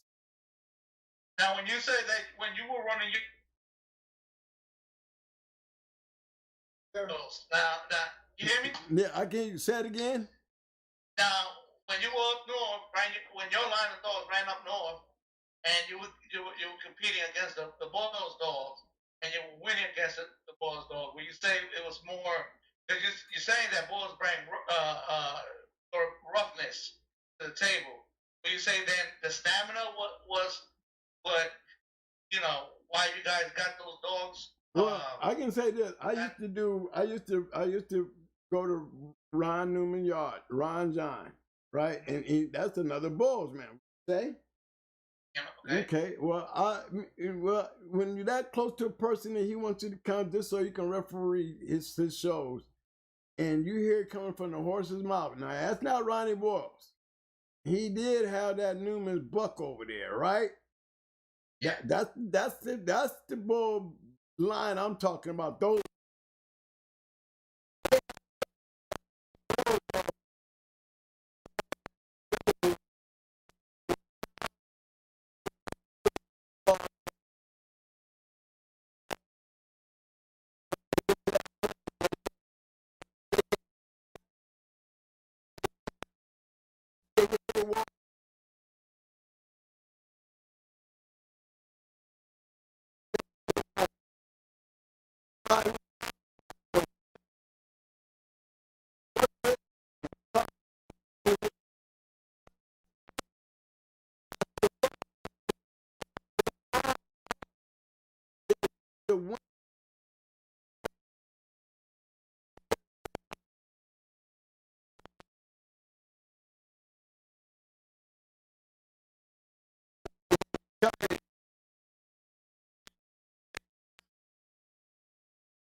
when the dog give up, when their owner give up, right?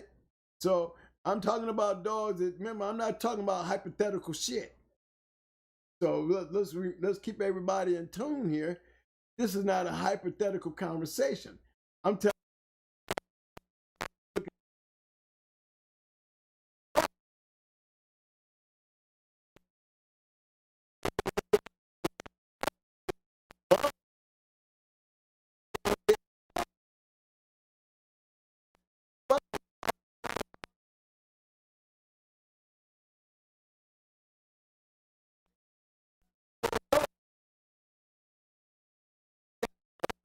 different. Those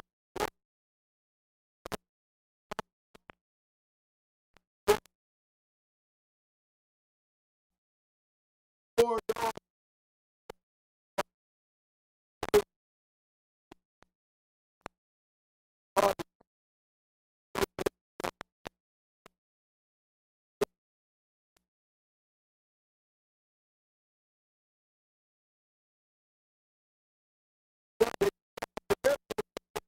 boys stuff. You gang do some killer shit. Let's not take the fact away. I still think the Bulldogs has the best ability. You get me a good Boomerang dog crossed in there with them boys. That was what Boomerang. Boomerang was in there. Boomerang, Hank. You know what I'm saying? Patrick.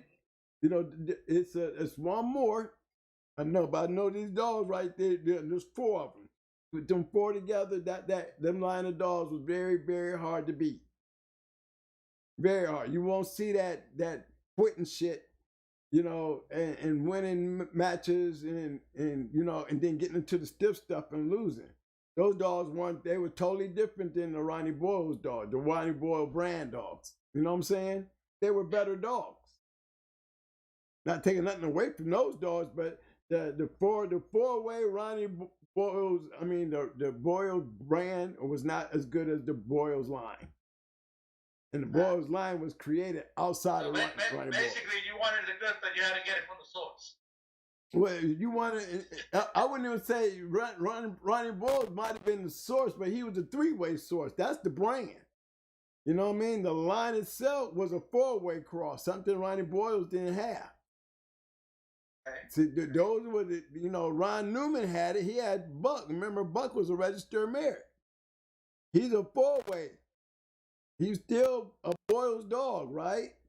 But he's the four-way. He's not a Boyles brand dog. He is a Boyles line dog, It's the four-way. Ronnie Boyles had the three-way. That's why we always say, the Ronnie Boyles brand, because most of those dogs that had the three-way came directly off of Ronnie Boyles' yard.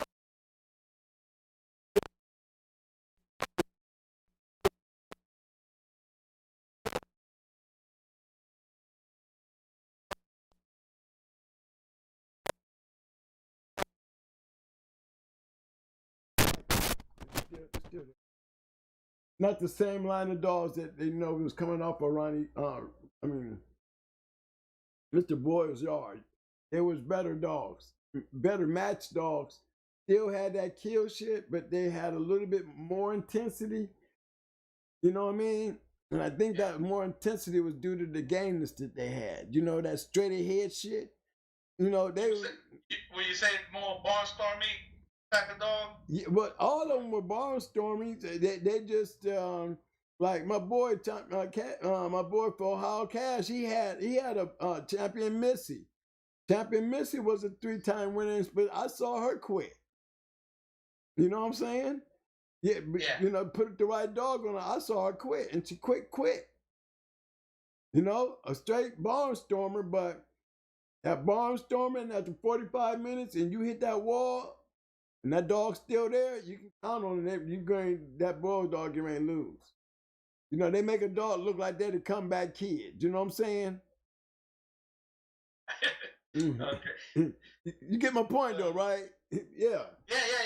Yeah, you get that, you get to that, they make them look good because the way they fall off so quick. And I used to, like I said, referee a lot of Ron John's shows, right? And he'll tell you, gave him 100 dogs, right? And this is no lie. He said, take 100 of them, and out of that 100, you might get 10. And that was him speaking on not the Ronnie Boyles brand. He was talking about the line. Yeah, you got it, because everybody's mixing the dogs and the breedings, and it was just messing them up. He said that line is when you start taking those match dogs and putting them with the right dogs, and you got that shit out of there, and their numbers started getting better. Newman's Buck really changed the Boyles line. You know what I mean? And made it tough. Handicap made it tough. Cross handicap with Queen, you're gonna get some good dogs. You know what I mean? Yeah, I saw King David, and he's a great Boyles dog. I seen him quit one night. King David, and Abraham's had him. So I done seen a lot of them, and they meant to look good, but like I said, I saw Champion Missy lose, but she had to come back and get her championship. You know what I mean? Well, she eventually got it, but she had to come back and get it. These are all the type of Boyles dogs that I seen. And I can tell you when they hit the Rare Boy dogs hit the area, there was nobody talking about Yellow John. We didn't start talking about Yellow John until we started seeing Toro and then those dogs, because Yellow John, he was being matched down south. Toro and all those dogs, they made their way up, and Rodney and all them, they made their way up into the north. You know what I'm saying? Those dogs became famous. STP getting his hands on them, he was smashing everybody before they got a hook on what was going on. People don't give him all the credit in the world. But the man's buying some of the best dogs out there. They buying them up. You know what I'm saying? And they beating some of the best up in the north. They were. He got a lot of champions and grand champions, but man, you can go through every one of them dogs and go through their careers, and none of them got no weak ass motherfucking background. People talk that shit, because they ain't got nothing like it. You know what I'm saying? But I can say that shit, and I ain't got nothing like STP, but I know what it feels like to have it between my legs, and I know what it feels like to even have a half-ass kennel to get that much out of a yard. You know what I'm saying? So I recognize, you know, those who got something to say, usually those who can't match the feet or nowhere close to it, you know? You don't hear them talk that much about the G dogs out there, though. Yeah, Gator they couldn't surpass them. They killed them. right. I mean, Gator only produced Blackjack for the standing stronghold in the game, you know. And Blackjack did good, you know what I mean? But they added some Blackjack, that bottom that Shirley shit to him, you know what I mean? Gator was good. That's what brought Blackjack on there, because other than that, Gator was a decent producer, but he wasn't all that. That was, to me, the Blackjack saved James Crenshaw's yard. You know what I mean? Yeah. And Casino and everything they was trying to do, and that Marion chick, all them, they was saved by Blackjack. Gator was, he was not all that to me. You know, but one thing for damn sure, he produced a good dog when he produced that little dog that we went into, because that same dog, Little May's sister, produced a champion and a grand champion. You know what I'm saying? The dog we beat, Little May's sister, produced a champion and a grand champion for the Yankee boys. You know? Okay. And then they crossed her back into a daughter. They crossed Maytu back into her. The dog that we beat, yet the sister was bred to Maytu and produced those dogs that produced that carnivore dog of ours, you know, that Mayday cross on the bottom. Cross with the Gator dog. The very dog that we beat with Psycho was Little May's sister bred to Maytu, produced those dogs, Brick and Carnivore. Those were two badass dogs. Both of them was Carnivore was a one-time winner, Brick was a two-time winner. And I won with it. I beat Mr. Link with him. In his Little John shit, you know what I'm saying? Right, you know what I mean? Still, again, don't matter who I don't care who it is. It's the line of dogs that you're using. You know what I'm saying? It ain't us. It might be the keep, but the major part is the dog. What kind of dog we using to do this? Did you guys ever get to run into the títere stuff? Who? Títere. I think in Spanish it's títere. Títere. It's the name of a kennel? No, the dog. Títere. No, I never heard of them. The main one. No, the dog. Títere, the dog. I never heard of him.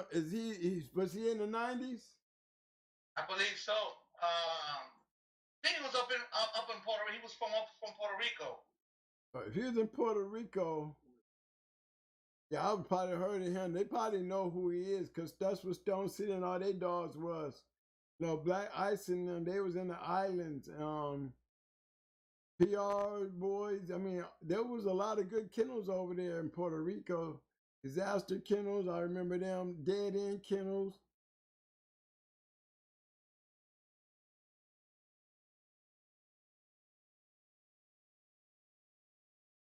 Oh, no, damn, that was Caribbean Kennels. No, he was from Puerto Rico.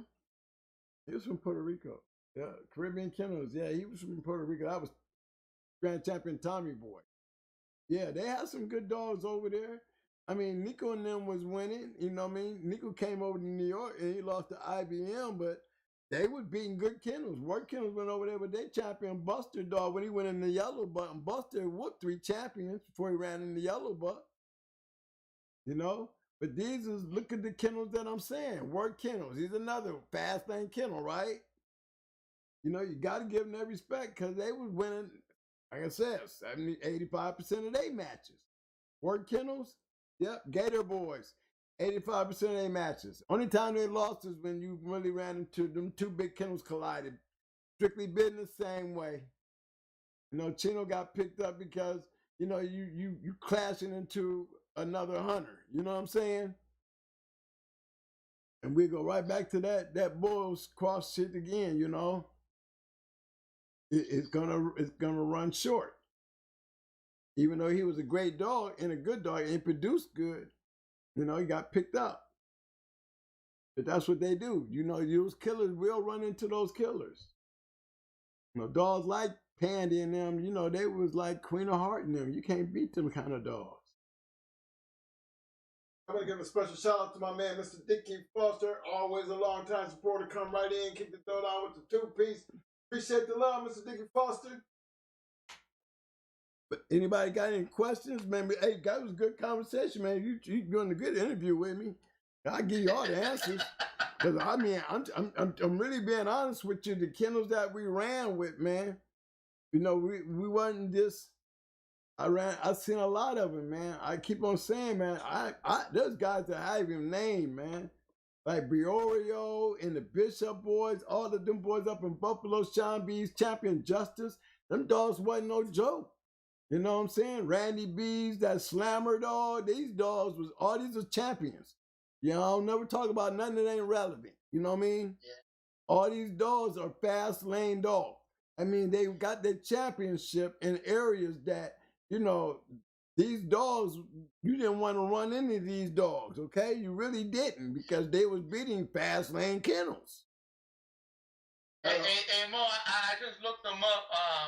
No, he was in your time. He was Dog of the Year 2013, 2014. So no, he no. Right. But he had some of that Samuel Arab Boomer stuff in there. Yeah, that Boomer stuff. Yeah, Samuel. Yeah. Garner Frisco Ron back there. Fourth. Yeah. So yeah, he was too. No, he wasn't. I don't. Yeah. No. Okay. But he was an 8-time winner. POR. He did it. What country was he in? Because what does it say? I thought it definitely wasn't the United States. I'm telling you, back then, because let me tell you something. Here's the thing that when I speak on the journal and those dogs of the year, because there was several dogs of the year and there was several sporting dogs of the year in 2013. There was the international, and then you had the American. Okay. So there was some American dogs. It was 2013 champions, and there was some foreign dogs, international champions, and a lot of those international champions was dogs like that. You know what I mean? And like Chico, some of his dogs, they was claimed to be international dogs of the year. Yeah. With losses. It says here the breeder was F2F Sangre Nueva, and then the owner was SM. That's what I see here. I went on Pets Online and I looked them up. But it sounded like they were international dogs, because usually by then, I wouldn't even understand what the journal was running on. You get out of jail and you start the journal right back up, and everybody's flocking right back to it, and then it's all the pay-to-play thing. Everybody could be a champion when you're paying for them. You know what I'm saying? And that's how it was. It was actually going down in 2004 when it started. I mean, you hear me go back to that and say that's when the demise began, because you get arrested in 2003, and then all of a sudden, they got all our information over here at the Department of Agriculture based on you still pushing an agenda like it didn't matter. And it still didn't, because guys were still dealing with the journal all the way up to 2007. Yeah. But the whole time he was out on appeal. And keeping in mind now, this is after we didn't turn everything over to them, and they got all our names and all the history on the journal. No, it didn't take Michael Victor to lose it. It took them to catch it in his hands, So, shout out to him. He was one hell of a dog, man, as far as, the way he did them in their face, He was. He took it. He didn't tell on nobody. He took it and he fought it, But he did a good job in that, but it was, at what cost? Because they still took advantage of the game. It wasn't real. It wasn't real. It was bought. You know what I'm saying? So a lot of those international dogs, a lot of those Chico Lopez dogs, I wouldn't even have to say, I ain't gonna say Stone City was part of it, but they knew what was going on between Evolution and Chico and them and didn't say nothing. You know what I mean? You know, Okay. there was a lot of bullshit in that little conspiracy thing going on over there, and they all was cashing in. You know, this was the rise of the Latinos. Not trying to hate on them, you know what I mean? But there was a conspiracy going. You know what I'm saying? That's where that Nebo. But that depends what part of Latin America too, though, because I know there's certain parts of Latin America that they wasn't gonna play that game. Am I right? Well, I can't tell when Chico is steady feeding that fake shit from over there to here in the States and was working for him. Yeah. You know what I'm saying? I mean, you had to literally. I mean, I don't know how they were able to do such a thing unless the game had lost a lot of eyes, you know, even old eyes. Maybe they just didn't care, or maybe they had walked away from the game and looked in every once in a while, but didn't notice things. But, you know, it didn't take me long to be back in and look around and see, oh, I see some shit that, you know, that I know. I know dogs that I seen quit running around with champions and no losses. Hold on, I know you're a champion, but I know I saw you quit too. You know what I'm saying? I know them kind of stories. You know, I won't put them out unless they die. You know, they die, I tell their story. You know what I'm saying? But I'm just saying because I mean I don't know, and I'm not gonna pretend that I know anything like of that nature. But I'm just saying, like I know. I don't know, but what I'm trying to get, like in Mexico, it seems like Mexico they're more serious with the dog. Well, they are, and they can great dog, man. I mean, God, check out Schoolboy. I mean, you can't ask for a better ambassador outside of Mike. And you, I mean, I would love to have Big Mike on my show. That would be the ultimate. But he's an ambassador. You know what I'm saying? I have to say Hardcore Kennels would be an ambassador. I would give Tony, you know, from Stone City, and I would have to say the Stone City connection between Puerto Rico and the States has always worked out good. You know what I'm saying? And I still believe that they still got great dogs out there in their lines. You know what I mean? You know, I still believe in that line. You know, remember, it's supposed to work even when it gets beyond our hands. If it's good, then it should survive, right? Yep. Only time it doesn't survive is when it stops getting into the right people's hands. And the only ones that really we wouldn't have nothing to talk about with Going Hard Kennels if it don't be for them 55 dogs and them 102 wins. Am I right? I wouldn't even be having nothing to talk about, would I? You know, I mean, honestly, I mean, I can give you 50-something dogs and show you they win record. Remember, these are all match dogs. These ain't dogs that was sitting on the chain and bred here and bred there. These are all matches. These are dogs that got matched and they won or lost. You know what I'm saying? And that's exactly what you find when you go looking through Stone City's yard. That's exactly what you find when you go through Hardcore's yard. That's exactly what you find when you go through Fat Bill's yard and his dogs with Bolero and all those dogs when they was winning and producing shit. You notice that? You notice that when you go looking through Triple M in them yard. You know what I'm saying? You know, and then you see it consistently. Some of them people who wants to be stars like that y'all, you know, you new guys put so much flavor into it, some of them guys don't belong because they don't stand up to the names that you hear me ratting out. You know what I'm saying? And I think that's what makes us a little different because I've been everywhere. I've been in with some of the greatest dog men in the history of the dog game and had the pleasure and the privilege of being right there. All the way down to being able to hang out up there with James and watching the rise and, you know, knowing that, you know, he has some great dogs. You know what I mean? That could win off of James Crenshaw's yard, you know? Yeah.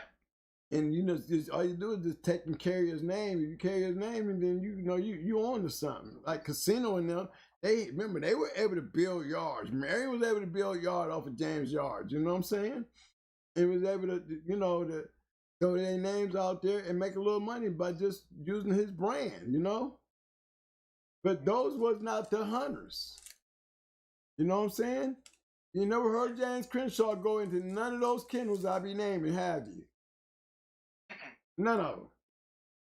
There's a reason why.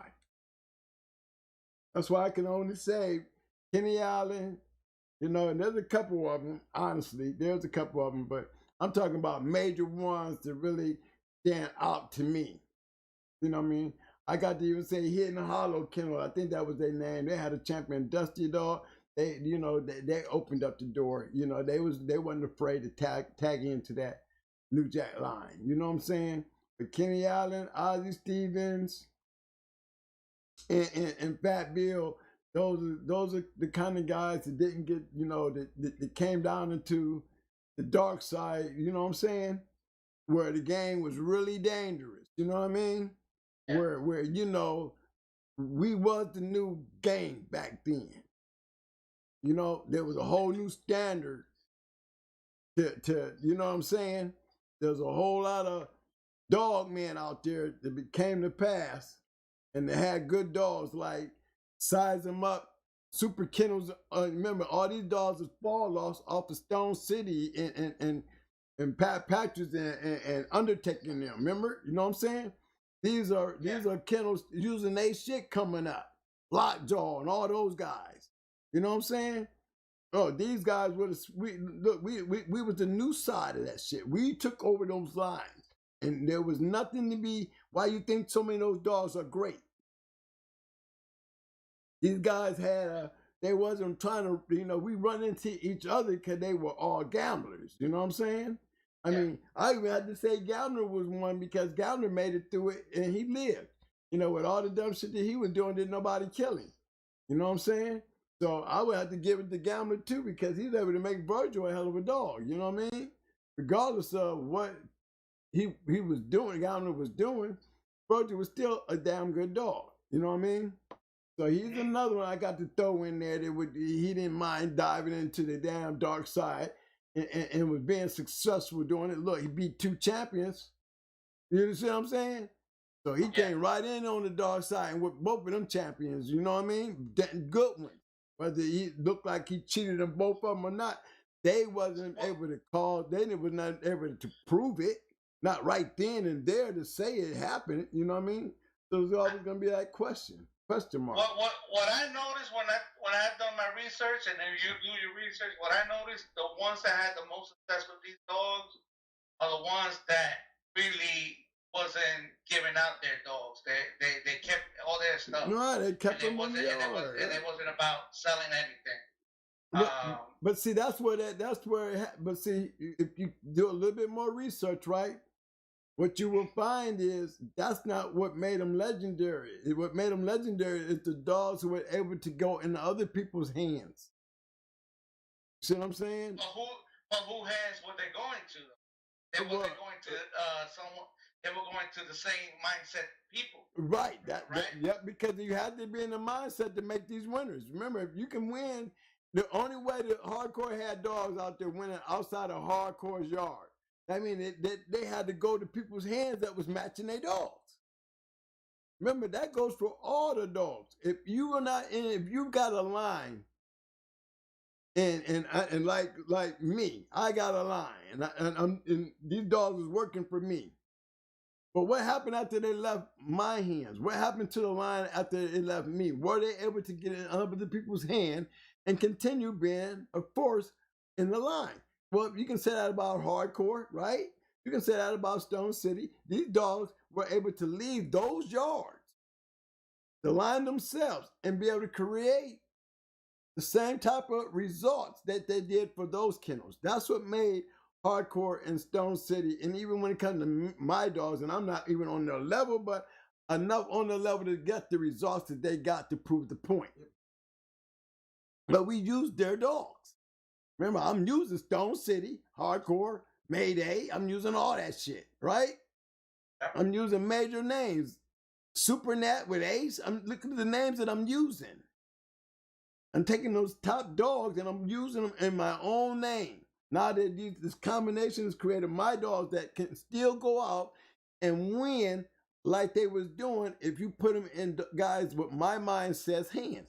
And evidently there was enough of those dogs out there because there's 51 dogs. I mean, how many guys can literally say they got 51 dogs out their yard that came out right off their blood that was able to be matched?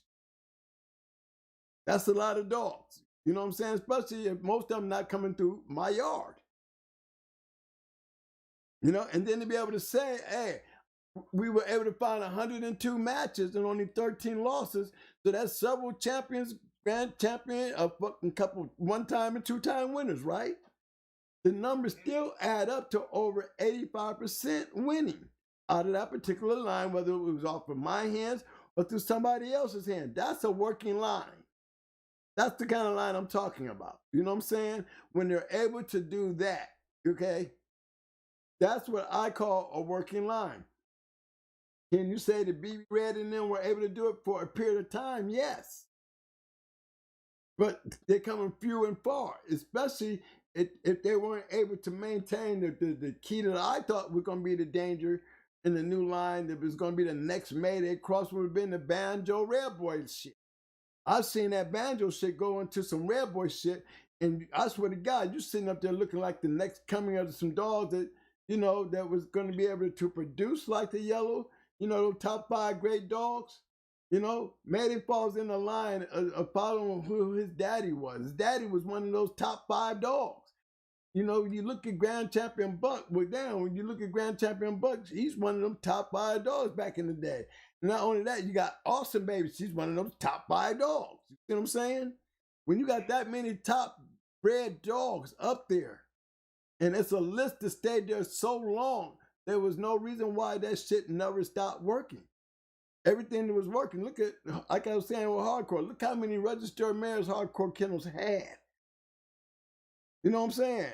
I mean, he just didn't have one or two. He had a whole bunch of them motherfuckers, okay? And they all had a combination. That Jeep and Yellow and Rascal. Even though Rascal's not part of the chemistry of it, you still had Jeep and Yellow. Rascal is just an injection like I call Jocko to Red Boy. You don't want to hear the shit, but you take him out, it wouldn't be shit, right? But so you got to leave him there. I'm just telling you, they're not the major part. They're an injective part. You understand what I'm saying? Don't put them higher than where they belong, because without them, take them and put them out there on their own. They really didn't do all that damn great. Not on the level that I'm talking about. You know what I'm saying? Not for it to be. Which one, the Jocko line? The Jocko line itself, yeah. I mean, Jocko wasn't no registered merit. Come on. Where does he sit on any list outside of being a champion? So why would you think that he was such a factor in a line that didn't even need him? Was doing just fine without the Jocko cross. It just made it better. An injection, just like, you know what I'm saying? It's an injection. You can't take it away, because if you take it away, then it's not, it's 6 to this. So you got to give him his part. It's just how much of a part does it play? Well, it didn't help the Red Boy. It helped the Jocko. You know what I'm saying? The Red Boy helped Jocko because Jocko became a famous name because it worked off of Yellow. You know what I'm saying? So okay. With that being said, what was Jocko's line of pros and cons? If I can say that, like what was the pros of the Jocko itself and the cons of the Jocko itself? Well, I can put it like this. I'm Fletcher Shaverson, okay? Fletcher Shaverson started off with Red Boy. Remember, he bred into the Jocko line. That's where Yellow and them come from. You know, and then a lot of those Jocko crosses with the Yellow came along, you know what I mean, with the Red Boy, you know what I mean? But what I'm saying is, there's no, I mean, I would have to say the same thing like with Bolio. You know what I'm saying? You know, I can say the same thing about Finley's Bow when it comes to Jeep. You know, what was the major factor in there? You know, you can't take them away because they're a part of it, but how much of a part? Ain't no major part, because remember, Red Boy was doing this shit long before Jocko came along. They're still doing it. From what I understood, and I could be wrong, but from what I was looking into, Jocko, what brought to the table was he was buff and he had mouth. Is that wrong or? I mean, he was winner, but don't you think that look what Yellow John was bringing to the table? Yellow John was producing dogs, was doing that regardless of Jocko. And Yellow John's a red boy dog, am I correct? Okay. Okay. Before there was a Jocko, Yellow John was an ROM and a champion himself. I didn't say Yellow, I said Yellow John. And what is Yellow John? Ain't he a red boy dog? Yeah. That's what I'm talking about. So, you know, that's what was going on. That, I mean, when you talk about bringing to the table, look at that table. That table went over to Jeep and did the same damn thing, didn't it? Same thing. We're still talking about Red Boy, right? Yeah. Okay, that's what I'm talking about. Say that about Jocko. No, can we say that about Jocko? Can we say that did Jocko do that? You know, we know about Termite and those dogs, but it was the offspring that produced for Termite and them. It wasn't really the Termite line. It was the dogs coming by way off of Termite that made it relevant based on the crosses that they was making with him. I could be wrong though, but Jocko didn't have a long career either. I mean, but why are we making a career out of nothing then? We knew that. That's why he's not as relevant. You know what I mean? You're making the argument, but you study, you know, you're hurting yourself with that one.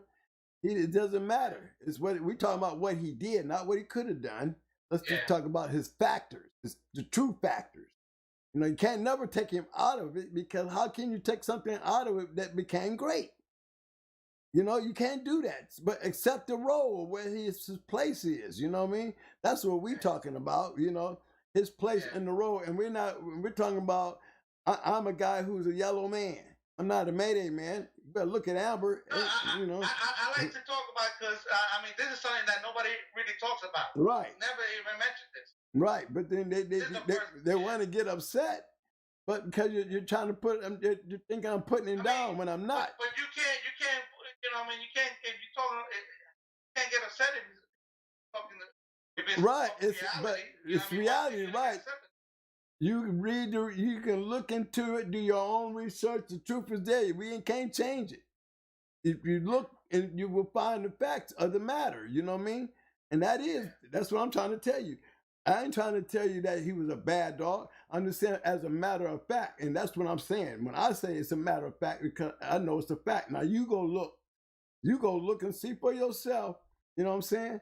That my fact is that matter that you go looking for. Remember, I said as a matter. You know, the fact is there if you go see for yourself. See what I'm saying?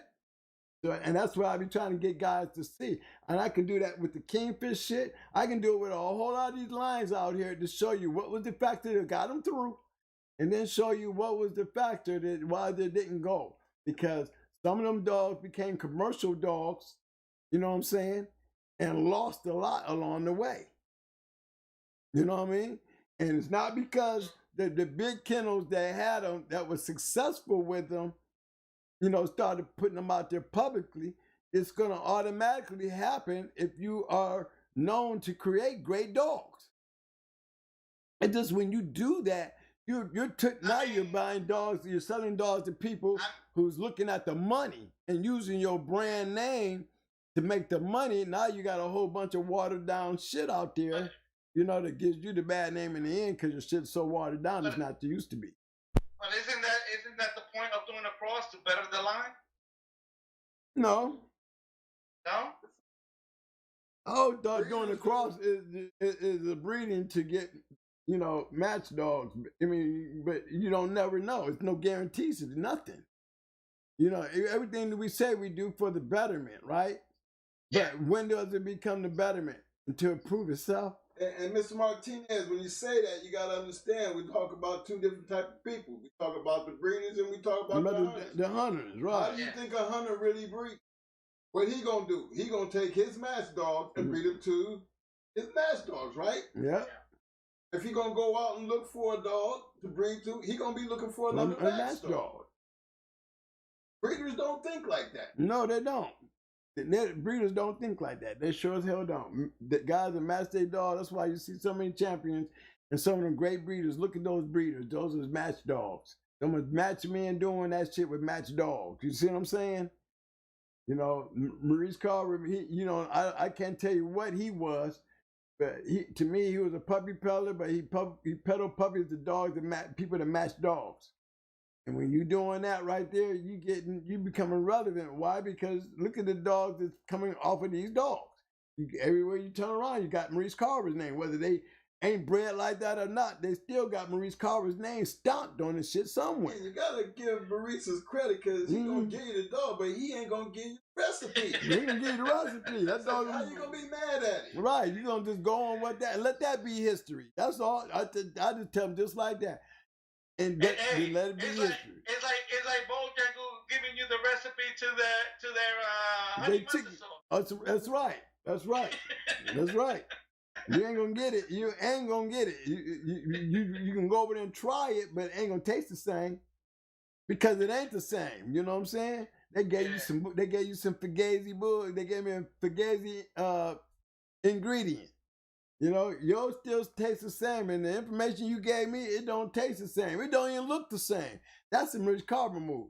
You know what I'm saying? You don't know how those dogs was bred. But guess what? Those dogs is not what made their name famous. It was the dogs that won that mattered. You know what I'm saying?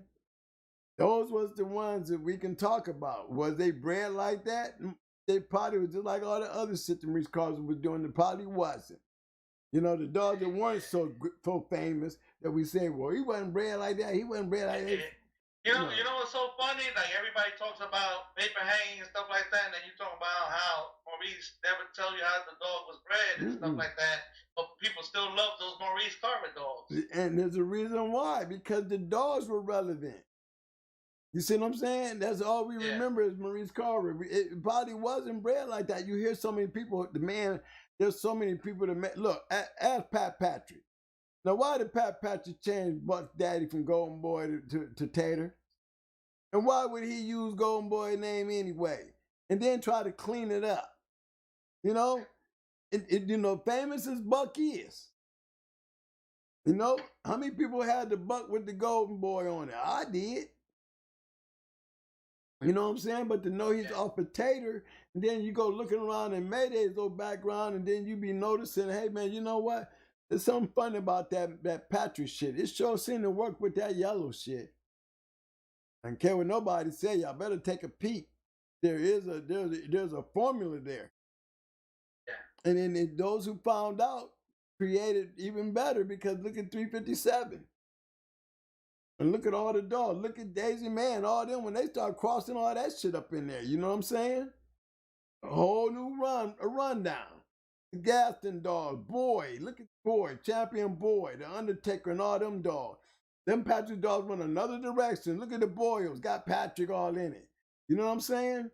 These are still match dogs that are only relevant because they're in hunters' hands. There ain't nothing else. The only dogs we literally sitting here talking about are dogs that have won, right? Not working, we talking about working lines. I ain't talking about a dog that can produce. I don't be into that dog producing shit.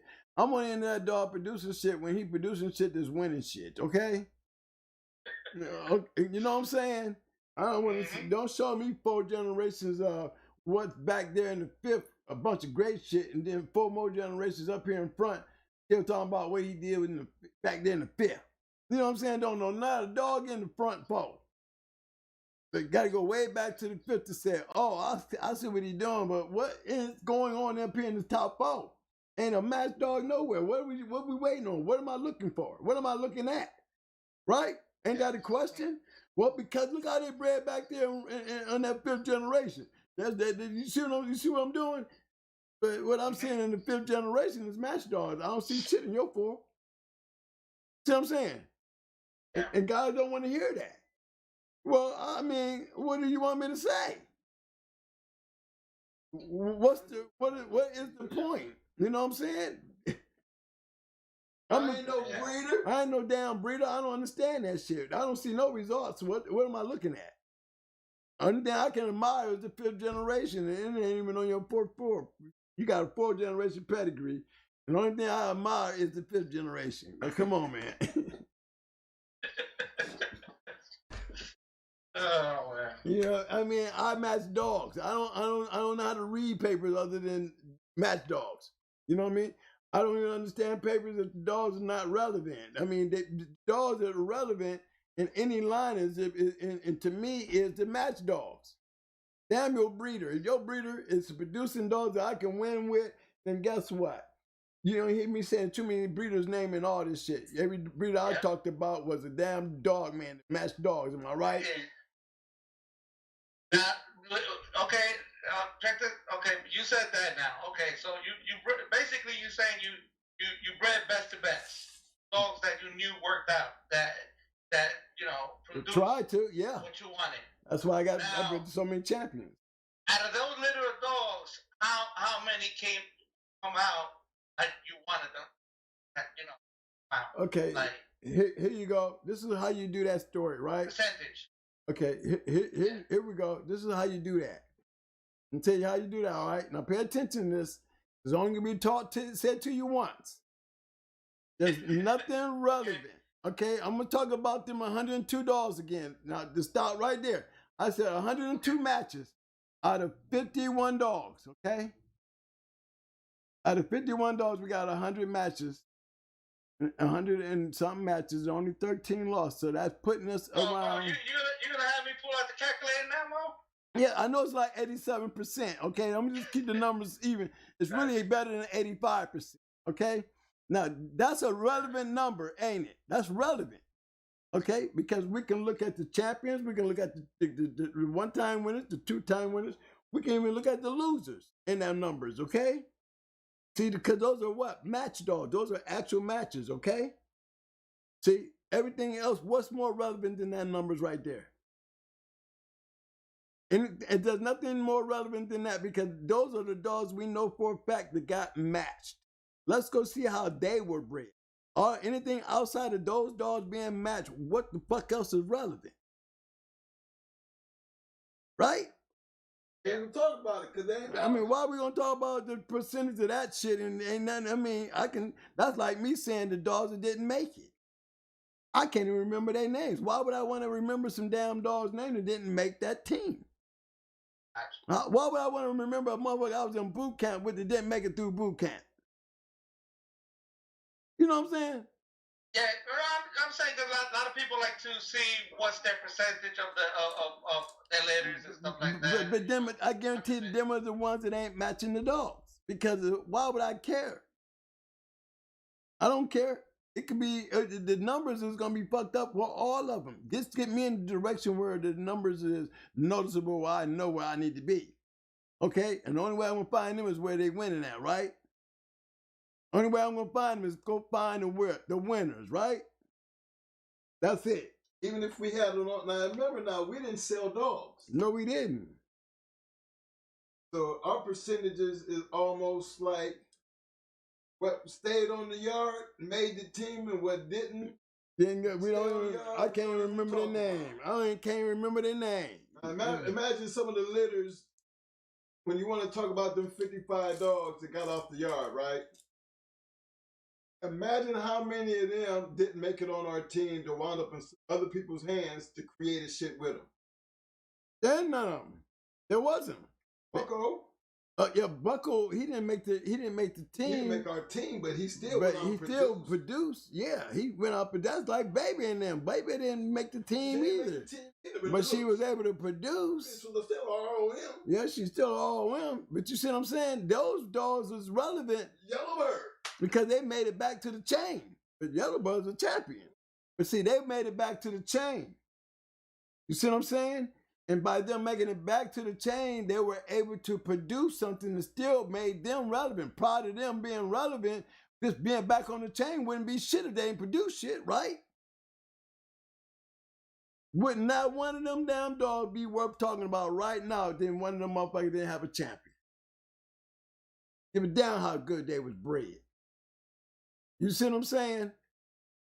I mean, there's nothing else to talk about if they're not winning. To me, why? I mean, I don't want to hear about the bloodline. I want to hear about the damn dog that's making the bloodline work.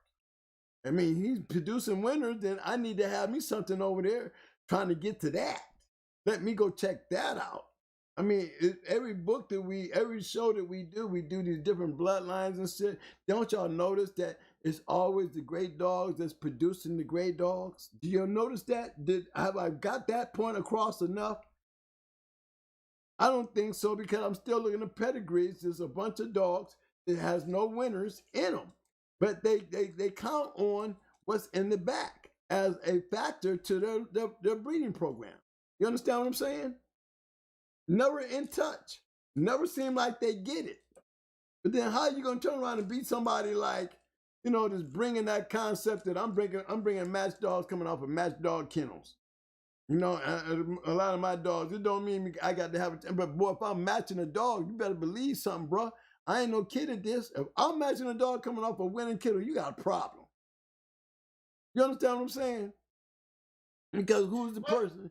Who's the person who's saying that? Well, I guess it's like you said, you got hunters and you got breeders, That's right. And if you got the breeders, they're just gonna piggyback off of what the hunters are using. That's right. You got them. If I can't win with it, then your dog ain't doing shit. If I can't take him and win with him, the only way your name gonna even mean anything is you got to put it in a hunter hand, or you got to do it yourself. Either way, it's got to be hunted. We ain't talking about nothing else but 100 dogs in this show. You understand what I'm saying? I mean, them are the only damn things relevant in this show. You see what I'm saying? I mean, bottom line. I mean, for real, y'all. I mean, come on. And the bottom line, winning, match dogs, the history of these match dogs, the dogs that we don't have in the books that that need to be in the books. The ones you can't read about, the ones you don't see really being spilled all over Facebook on how great these dogs really were and why they were so great. That's what's missing that I'm trying to present to you people. I hear so much breeding and how your dog look and all that shit. You know what I'm saying? No. It's good to do when you Facebooking it, because there's nothing wrong with Facebooking as long as you're not doing nothing illegal. You know what I'm saying? So for a hunter like myself, I mean, this is good to see you doing that as long as you ain't doing nothing illegal. But if I'm a hunter and we taking this conversation back in my time and I'm sitting here watching this Facebook shit, I would be amused. But I wouldn't expect to find none of this shit down in the basement with me. You see what I'm saying? I would not expect to see those dogs in the basement with me, because they would probably be getting their heads chopped off because they are new and we would eat them. I wouldn't care. You can say what you want.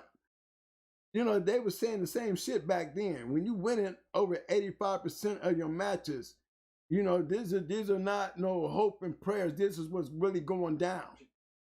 There's people going into us for that to be that number. Am I correct? That means you have to have somebody to go into these people, right? Okay, then that's what we have to look. That's the only reason these dogs are even relevant, because we had to have some type of opponent. And if the opponents that we're having has put these dogs on the map that made them legendary, believe me, man, there's a lot of these dogs that were legendary because they were whooping a lot of dogs. They were whooping a lot of kennels. You know what I'm saying? It's one way to be up there that high, you know what I'm saying? And there's one way to stay there, because you're constantly winning. Not saying that you got to win them all, but guess what? You're winning the most of them. And I'm telling you, I was able to pick it back off a theory that worked. I am a prime example of a theory that worked. Now, whether we got it from James Edwards, Atlas Brewer, Don Mayfield, the Stinson crew, and all them great dog men that had all those great killers, okay? Whether we learned that concept by them or not, I know everybody that followed that formula, it worked for. Everybody. I put enough champions up there on that screen and looked at these pedigrees and all these different bloodlines, showing you that the hunter is the key and the major factor of this down moving forward into these dogs. You know what I'm saying? Of the past. You know what I'm saying? Ain't no great dog out there without it. It's more greatness because of the great hunters that made them great. You know what I'm saying?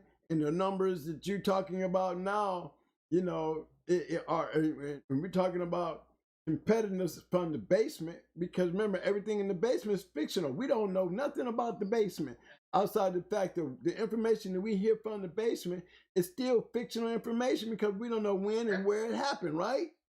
So it's still fictional. So we got to ride on that until somebody proves it's a fact.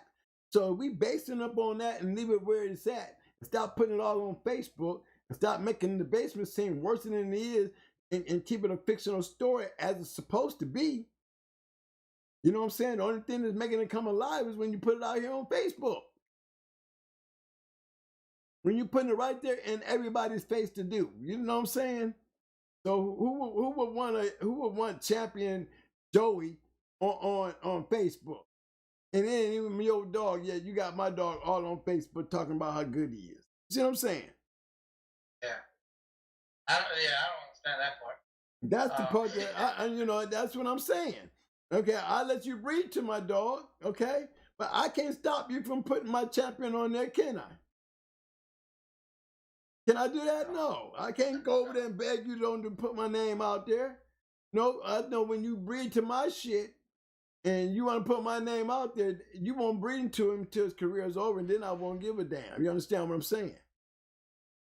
Because these days, you ain't got no breeding dealing with nobody in the public eye. If you in the basement doing anything, you ain't got no business. You better stick to that. And then when you get done, open your eyes to the world. You know what I'm saying? But while you working that program, you better keep your mouth shut and your head in your dogs. You know what I'm saying? And you won't find them people on Facebook. I'm trying to tell you.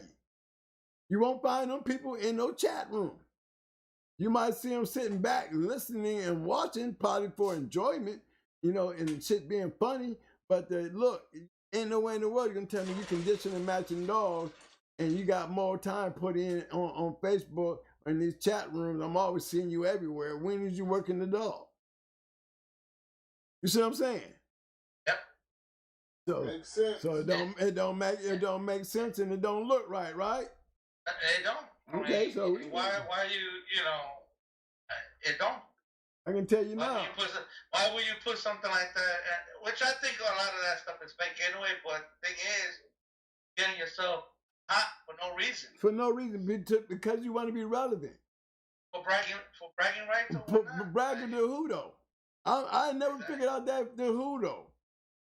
I don't get the who. Look, if you can let somebody come in the game and with no in hand experience and sit there and sound like he's Earl Tudor and has no bit of experience, but gather enough attention that you got followers and people who love you, and yet you've never done a surgery in your life, then guess what that sound like? That sound like the people following a person, a false prophet, right? And giving him an excuse. And I would say a lot of that stuff is for puppy sales too. But what if he ain't selling? What if he ain't selling no puppies? He just came in wanting to be relevant. See, there's a lot of guys out there in this upstairs game that wants to be relevant. If you go pay attention, and remember when my name was out there when I first came into this, everybody wanted to go do homework on the twins, okay? And one thing everybody found out real quick, they real as fuck. You can catch that just on the way they act. You understand what I'm saying? Yeah. And once you do a little bit more research, you better watch the way they act and hope like hell they really are retired. You sure don't want to have no damn dog and got that dude knocking on your damn door, creeping around, you know what I'm saying? Sniffing at your asses, you know what I'm saying? Because that's not the kind of heat, because he out there. He out there. And if you out there, you'll find me if you looking, or you on some fake shit, right? You're supposed to bump into each other, right? So be careful who you barking at, right?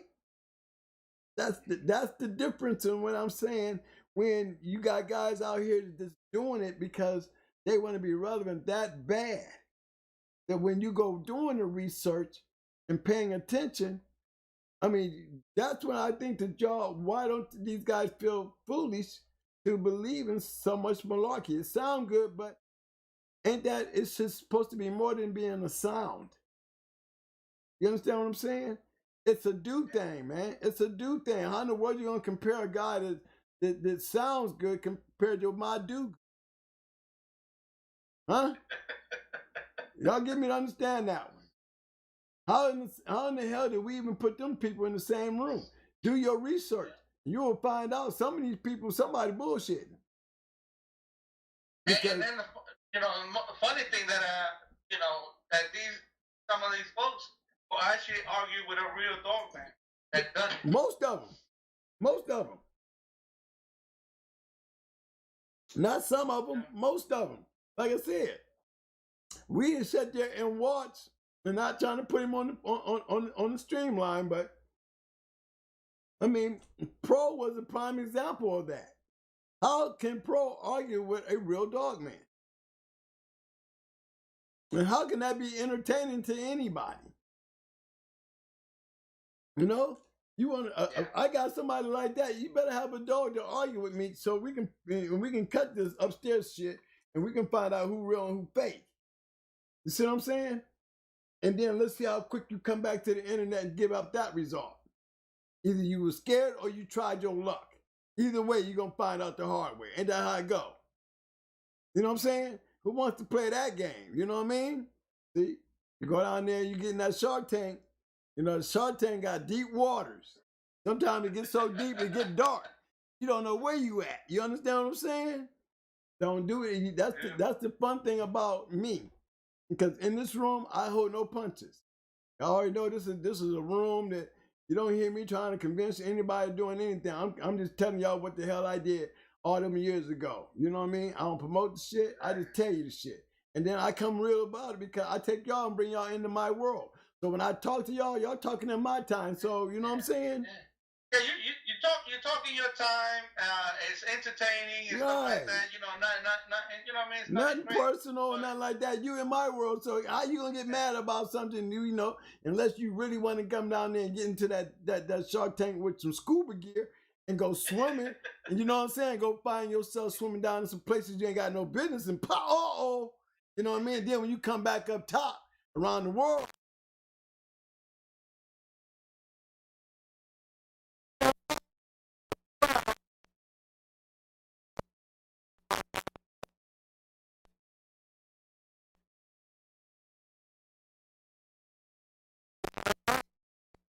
Don't want that because you will be out of place. Either you're going to show up or you're going to show up.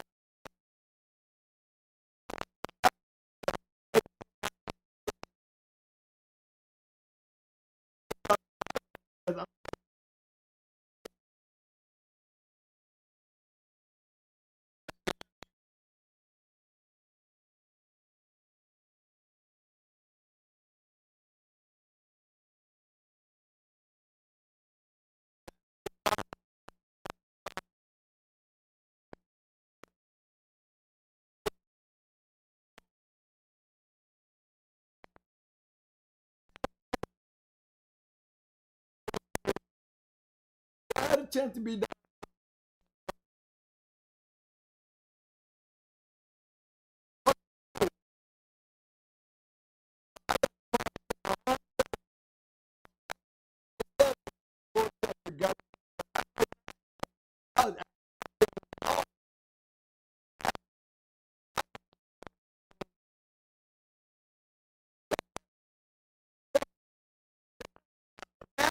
Going on.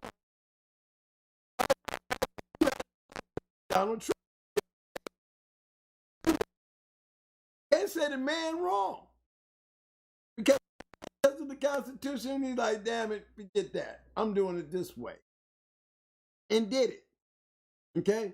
And he became a powerful man. He was already a powerful man because he's doing it right there in your face. You know, that's the way the game is looking.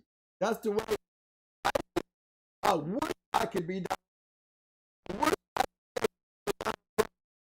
I wish that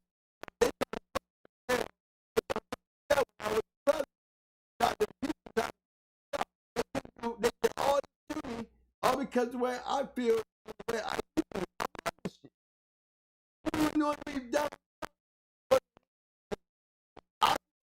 He is proving that he can get shit done. Like it or not, they like doing great. He's proving it by doing it. That's why I would look at this type of power.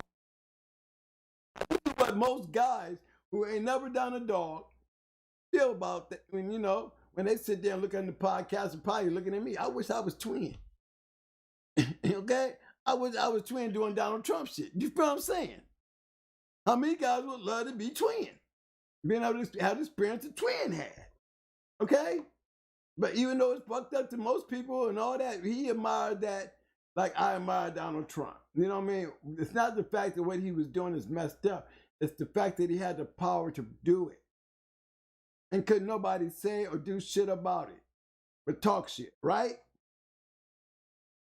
Okay, then I see the same thing when guys wants to be out there and get out here and be a twin. They would love to be me, so they play the role as me. See what I'm saying? But you cannot be me if you never did me. Feel me?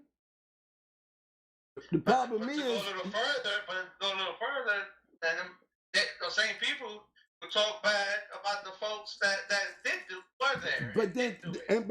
But then see, when we talking about Don got, he don't care. That's why I would want to be Donald, because he ain't doing it by himself. He got a follower. He got followers. You see what I'm saying? He's got followers. He got people that's standing up behind him and don't know. It doesn't matter. You feel me? It's the people that he got the grasp over, the influence. So I can afford to talk about. Remember, a person can go in there and get that influence and come out to twin and be talking shit about twin. You know what I'm saying? You know what I mean? But look at all my people. Look at all my followers. They're gonna defend me, ain't they? But what about his followers? What if his followers have got just as much hate in their heart for me as he do? You see how powerful he can become? And he will be accepted to tell the lies and tell the stories. And how many of those people who's probably jealous of me that wants to be, on a winning team, that they feel stronger than me. So they join into that shit. And that's why you have so many people that get on these podcasts and these shows and get on somebody and just get on them. You know what I'm saying? And you have these clashes because back in the day, we used to probably talk that shit, but I honestly believe a lot of our problems got solved on the yard. I don't know. They talk about Yellow going into these guys twice. Well, I'm back then. I mean, if I didn't beat you once and you want to run home and get another dog, I'll come back and get you again. You know what I'm saying? They make it sound like there was something wrong with that. You know what I mean? But it was still their prerogative. Did that make Yellow even less of a dog because he went into somebody twice? You see what I'm saying? It's the circumstances and the situation. Maybe he had to go into him twice. Dude wanted some get back. Yellow beat him twice. You see what I'm saying? Does it really? What's the problem here? Our problem, we never let you get back. Right, we don't never get get back. You don't never get it. You leave us alone. That's what you do. And there's a lot of other guys out there that got it like that. I think all great kennels would love to go into good kennels, but if everybody went into good kennels, when do the young guys get a chance to be good themselves? You know what I'm saying? It can't be bullies and be like, it's like taking money from a kid when y'all do want to take money from a kid. Let their little asses come on in here with their shit and let's see how good they really are. Let's see how good they're paying attention. I didn't say they would win all the time. I'm just telling you, I'm dealing with an 87% winning percentage of this line of dogs that I'm using. Going to win 80% of the time, okay? Keeping that thought in mind. Why wouldn't I open up the door to let anybody come in, right? I'm already dealing with a factor that I can't lose. And how many people going to jump on that bandwagon and know them same numbers like I do? You see what I'm saying? And that's what happens. That's what happens. We get together and we chase around and we run around with these great kennels. That's how I got in. I ran around with those great kennels with those high-ass winning percentage, and I'm staying in the bank, ain't I? If everybody's winning at least 80, 85, I mean, I wouldn't even say higher than that. I would say 90% of the time they were all winners. 90% of the time, every one of these kennels I'm talking about won. 90% of the time. And then I challenge anybody to tell me anything different. You already know all their names. You didn't already heard a few of them on the show. I said 90% of the time they won. Now, if you're running around with a group of guys that's winning 90% of the time, you know, that really does something to your confidence when it comes to winning, okay? Because after a while, I start playing with somebody else's money, don't I? And losing doesn't bother me. You know what I'm saying? Because I'm not really losing my money at a certain point. You know what I'm saying? I'm finally giving some of it back. That's all I'm saying. You know, you can't win them all, but sometimes you may have to give it back. But guess what? You didn't won so much, it never was mine. And you're winning more than you're losing. I mean, that's a good thing, huh? Hey, when you're dealing with that 90%, this is what you're getting. And I'm telling you, look at the kennels that I'm talking about. That's my point. These guys, and ain't but, I mean, it's not, ain't but one that didn't match, and he was disrespectful. I gave him love because he gives a good show. There's only one kennel that does not fit that criteria that's been on this show. You know what I'm saying? And y'all love him. I love him. You know, but to be honest, it does not fit the criteria to be amongst the great dog man that he even had a nerve to try to look down on like he was, you know, that self-proclaimed shit. You get caught up in your own shit so much that when we start, okay, now I got to take the air out of his ass, you know what I'm saying? And all I got to do is send y'all out there, go look for yourself. And y'all can come back and show it in the show and tell me who is that guy. You know who's been on this show. Now you go do your homework and see who been on this show that don't belong on there. They belong on all these other people, and yet they self-proclaim, and we give them the respect, and they don't give us the respect. They actually didn't give respect to the none that they should have given to, and just been glad that we let you be up there. You know what I'm saying? Gave them a pass, but y'all know who it is. And I don't have no shame in my game. None at all, especially when you done did what you done, you know what I mean? You know, we love everybody, and I try to give you what you want, but too many people are so easily blinded, you know what I mean? And sometimes you just gotta be like, hey, look, get ahead of yourself and do dumb shit. You know, doing it with them twins is definitely not a wise thing to do. You know what I mean? Because we don't bother nobody, and we keep the record straight, and that record is, I can guarantee you, you do your homework, y'all be able to come back and tell me the person y'all running around with, y'all admire a lot, ain't really no different than anybody who wants to be us. It ain't. Yeah, I think I might get myself in trouble by saying this, but I think nowadays people are more gullible than like folks that grew up back in the days. I don't know. I might be. I don't. It's not gullible. It's not gullible because you got a basement. You understand what I'm saying? The basement is not full, but there is a basement. You see what I'm saying? Yeah. So, you know, what you're dealing with, we're trying to compare the game to the upstairs. You see what I'm saying? So we already got a problem right there, don't we? Because we're judging based on what we're seeing upstairs. You understand what I'm saying, people? It's only based on upstairs what we see up here, but there is a basement. You know, and that basement maybe not be as great and big or none of that, but there's, you know, and again, it's still a make-believe because we still don't know who's who or what is what, but we know this still exists, okay? My thing is, we're kind of getting confused with going on what you're seeing up here and trying to put it down there, and it's not. Down there, you don't see all of them nowhere up here. And they're not. You know what I'm saying? And you wouldn't know who they were if they were. You wouldn't know who they were. Because there's hundreds out there that believes more in the concept of, you know, they want to feel that feeling. You know, who wants to feed a dog and not feel it? There's some people out there that really wants to feel that. You know, like I really wanted to feel it.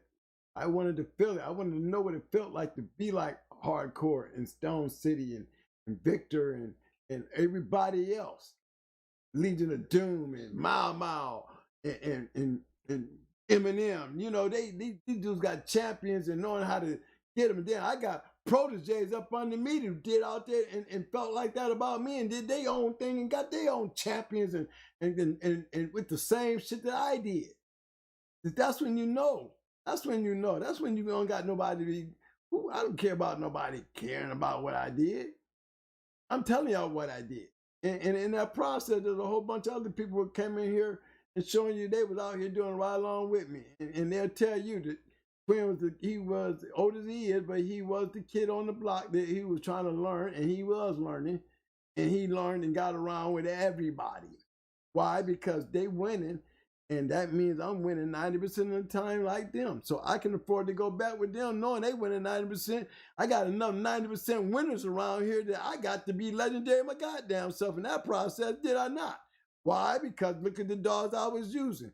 Copying everything, following the rules, following the whole concept, got over it. You know what I mean? Got over it. Seen some of the greatest matches, met some of the greatest dogs, man, met some of the greatest dogs. You know what I'm saying? I was a damn lucky man. That's why I can sit here and say that now and talk about it and say, y'all don't know what it feels like, and y'all don't know what it really means to really be truly in love with this game. To be really truly in love, to sit there and be able to see, you know, great dogs like that. You know, I even got a couple I can say of my own. You got to recognize that shit. You know what I'm saying? Gotta recognize it like we recognize great dog men, like I recognize them. You know what I'm saying? But some of these guys, they want a title they don't deserve, and there's a lot of naive people out here that don't know enough about the game that I had to learn myself. That you just because you're upstairs and you're playing in the downstairs world, you know what I'm saying? You're playing in the downstairs world, just being faded by some fake shit because. The downstairs world is not upstairs where we at. You know what I'm saying? We keep taking this shit upstairs like it's something going on downstairs. And it's not. All this shit is only happening upstairs. That's why we have so many mistakes. The guys having messed up yards. Guys getting busted. You know, get mad when you get put on blast about the shit. You know what I mean? Because we're trying to make something that doesn't really exist. It's supposed to be fictional. How you gonna make this shit fictional and you upstairs just everybody's cutthroat? Everybody's putting a pedigree. Everybody's throwing some crazy puppies fighting on the yard. Or doing something crazy on the internet. You know what I'm saying? You know, that's not the basement. You know what I'm saying? That is not the basement. So what purpose is the pedigrees and all the flashing and trash talking and you know, and trying to sell off a line that don't have no winners. Oh, I just don't put my winners up there because the way things is. But then how do we know you dogs are winners? Y'all give me to understand that. I mean, because you upstairs saying that. If you was downstairs, you wouldn't have to say that, would you? You know, because I would be knocking at your door to make sure that, you know, what's that weight again? You see what I'm saying? You see what I'm saying? I'm going to knock on the door and get a chance to see if you really legit because I don't know none of your winners. I don't even know you, but here's a chance to get to know me. You understand what I'm saying? Let's see if this shit's for real. You feel me? And you won't be on Facebook.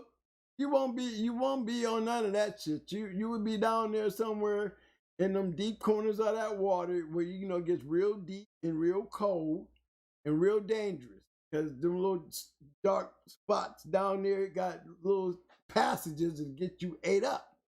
That's if you poke your head down there. You know what I'm saying? You came down from upstairs out there and all that light. Now you got down here in the dark, and now it's a whole different world. And that's where we get in the mixture at. You know, remember, I come to the show. I'm in the dark side. We didn't went back in time down here where it's nice and suitable for me. That's why I got a Shark Tank. I got bull sharks down in there. I don't mind putting some, some fucking food out there for y'all to eat on. That's why we have such a good room, and we don't have a lot of backlash because, this is, not your normal room. When people go off, they go off. And I don't try to bring the basement upstairs because it's remember, the basement is still a fictional story. And it's only fictional in this room because I bring y'all to my world. So I can come out there and call ass in a fictional world. You see what I'm saying? Some of y'all might not like it. Some of y'all go along with the program. You know what I'm saying? Just don't try to make it the basement because that it can never be. It's only the basement, in my world, not at your space. Don't take chances with y'all space because I'm pointing out all the fucked up shit upstairs does. Y'all see it. We gravitate to it. We gravitate to guys who seems like, they know what they doing or they sound good.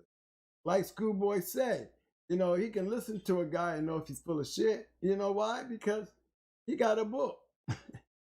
And what do his book mean? Come on. Now, when somebody say, well, he got a book. Well, so what the hell that mean? You need to get his book. Because unless you can write a book like that, shut up, right? Ain't that right, though? Yeah. Unless you can do what Schoolboy done to do a book, you a hater, and we will stop you quick. We're going to put steady right up over your head. Somebody at Schoolboy or like you guys that been there, been out there for a while, dealing with real people, and then here comes somebody that's been reading books and listening to other folks and got a little following. You can tell. You're right. And you remember, you got a little following. Remember, they can pull it down. These days, they can pull it off. Chico came and took advantage of the game, man, for years. Now, you tell me, did he not? Come on now. Chico Lopez really did. And then some people can say Miles Canton them did. But the bottom line is, a lot of you guys was wasting your money. And you know what I'm saying? And they was making a killing off of lies. How do you know when a person lying? The only time you really know, unless you have the experience to know. Like Schoolboy said, I can listen to him and know he's full of shit, right? Yeah. Like me coming right in, putting all of them on the hat. Did I hold my tongue when I came in talking about Chico? When I came back into the game, what's the first thing I said when I seen Chico? Oh, Chico's still around doing that evolution shit, huh? Oh, he didn't start his own shit. Oh, shit. What's this Toby Rom shit? Oh, what's this Black Dog being a Mayday dog? What is this shit? Then he disappear. Okay, so that told you he was paying attention, didn't it? Ever since that day, you didn't hear Chico bouncing around too much. It's like he didn't went down to a whisper, don't he? Because there was people that came in and put out there. And remember, it don't take but a little to start a storm. You know what I mean? And it was the right storm because it was the truth. I wasn't hating. I pointed out the truth that he couldn't deny. You feel me? Got caught in it. Put it out there. My thing with that is if I'm building a working line of dogs, why am I gonna sell my line of working dogs to someone that don't know nothing about working dogs? You get what I'm trying to say? But that's the bottom line. But you said the point. You're right. But then why were they buying them? Because doesn't he have a right to sell them if they want to buy them? Yeah. Then that's it. But if I gotta have a high intent, it's like if I'm in the guard dog business, and I'm training dogs the protection. Why am I gonna sell a dog like that to someone that's not gonna use it? That or something better that wasn't a good term, but he was claiming that he's breeding good dogs, top-notch dogs, but he wants to sell them to lawyers and stuff like that. Lawyers and stuff like that don't need no dog like that. What are they gonna do with a dog like that? Let me tell you something, man. Victor, he first started letting them Mayday dogs get out of Got to think about the kind of hands he was putting them in. Because he was definitely selling them. Selling them. But he damn near, he had restrictions with getting them. Right. I mean, you really had to be a dog man to know what you was wanting, because the man didn't nobody know who Mayday was. But you notice them damn Mayday dogs, they wasn't sitting over there on Victor's yard. Luke Kane, Hunch, all them 15 dogs, well, none of them make champion off of Victor. Did anybody notice that? You see what I'm saying? They all went somewhere else to do it. You know? Victor got his Southern Kennels in with Mayday, Choice, Dragon Lady. You know, and then he made his move with the breeding program. Okay? That's it. And that was enough. I can say that about a lot of those guys that literally concentrate on just that. Look how serious he was when they wasn't reporting the matches. Right. Look how serious he was when he was mad about them dogs not being reported in their matches. You know what I'm saying? They're not getting Mayday his points. See, that was some serious dog shit there. You know what I mean? Hey, I need that shit reported, because y'all out here winning and y'all not reporting. See, that was the thing about then when it came to them and many other of those great kennels. Now let's compare Victor's and Stone City, right? Now let's compare Victor and Stone City to Evolution. Can we compare Evolution to them, even though they have Macho Buck? Can we really compare Evolution to Stone City and Southern Kennels? Honestly, no. You can't. There's no comparison. I mean, even when you give him the room to say that he was a major factor in the cross, that when Victor and Stone City and them came together, he was like the middleman of that, you know what I mean, and got the fruits of it, right? But what did he do? Okay, I see Macho Buck, but then what else? Anybody? I don't know. Exactly. Everything else became a Chico Lopez. Chosen Few. You know what I'm saying? D-Town, Evolution, they all the same name. Gizmo, Gooseman, you see what I'm saying? They're all different names, but all of them got the same hookup. Now that's the difference. That's where the spoil part came in on why this man was selling the dogs. Why was Evolution doing the exact same thing that Chico was doing? Chico wasn't doing no more than what Evolution was doing. Yeah, it really did fall out with each other because of the games that it was doing. But, I mean, outside of Macho Buck, I mean, and we got to give him his props. But again, he beat a champion, right? But can we put him on the same pedestal as Stone City? Really? Can we put him on the same pedestal as Mayday? Really? He's nowhere close. Well, he did have that gasolina bitch too. Yeah. But where was she at? Where was that happening at? It wasn't happening in this country. Why are we talking about something that was happening in somebody else's country? You know what I'm saying? No, let's keep it in this country. See, that's where the flaws were, because y'all telling me about some shit there's no way in the hell we know about anything going on overseas. Come on now. If they tried to tell me I couldn't understand their language for them to give me the truth, so what the hell? You understand what I'm saying? So the only thing we going on is what the hell they saying. And they already a salesman with a spiel. Okay? That's all I ever seen anyway. I didn't bring it. With old Toby Ron. Remember old Toby Ron, grandchild Toby Ron. Who the hell is this? And he was black. How is he black and he's a Macho Buck dog? Wait a minute. That's not right. Now look.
with a fake one altogether.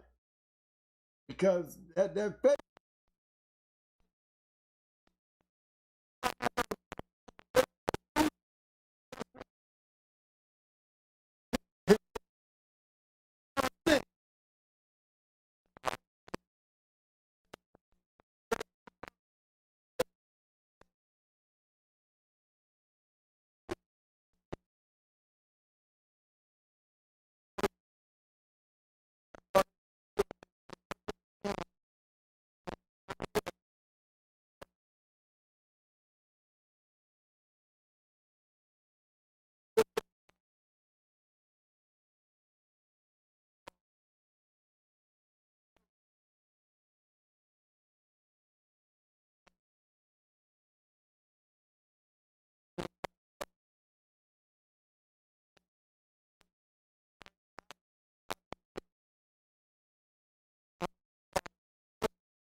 That's what I.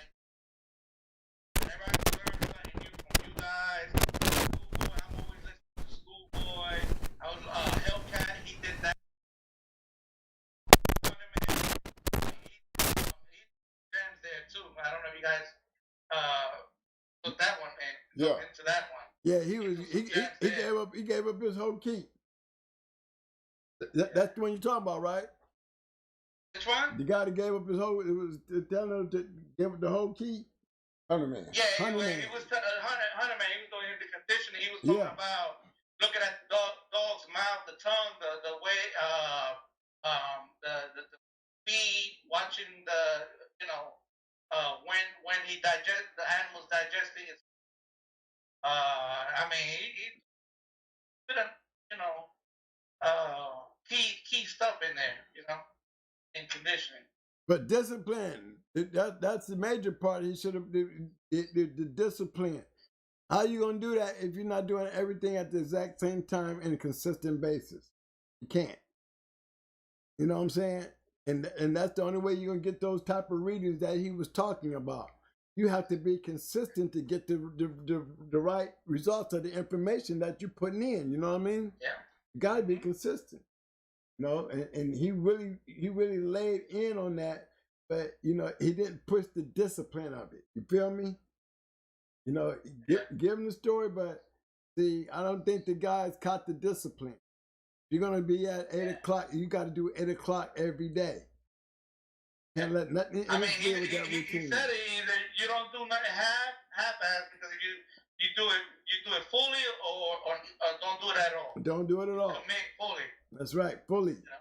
And that means all in. All in. Yeah. I mean, and I feel the same way. I say the same thing. And that's what makes it, worthy of listening to.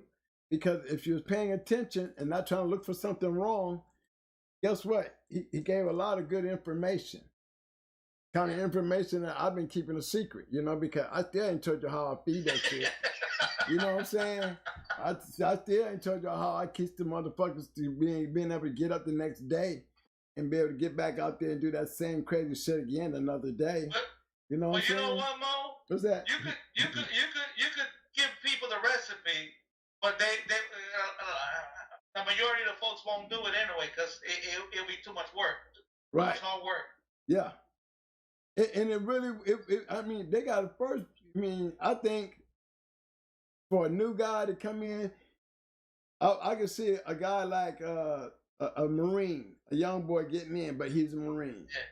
I can see him going to get him a dog and knowing exactly what I'm talking about, understand everything, and turn around and have a pretty nice dog because he knows that there's a grading period. Everybody can't be Marines, you know what I'm saying?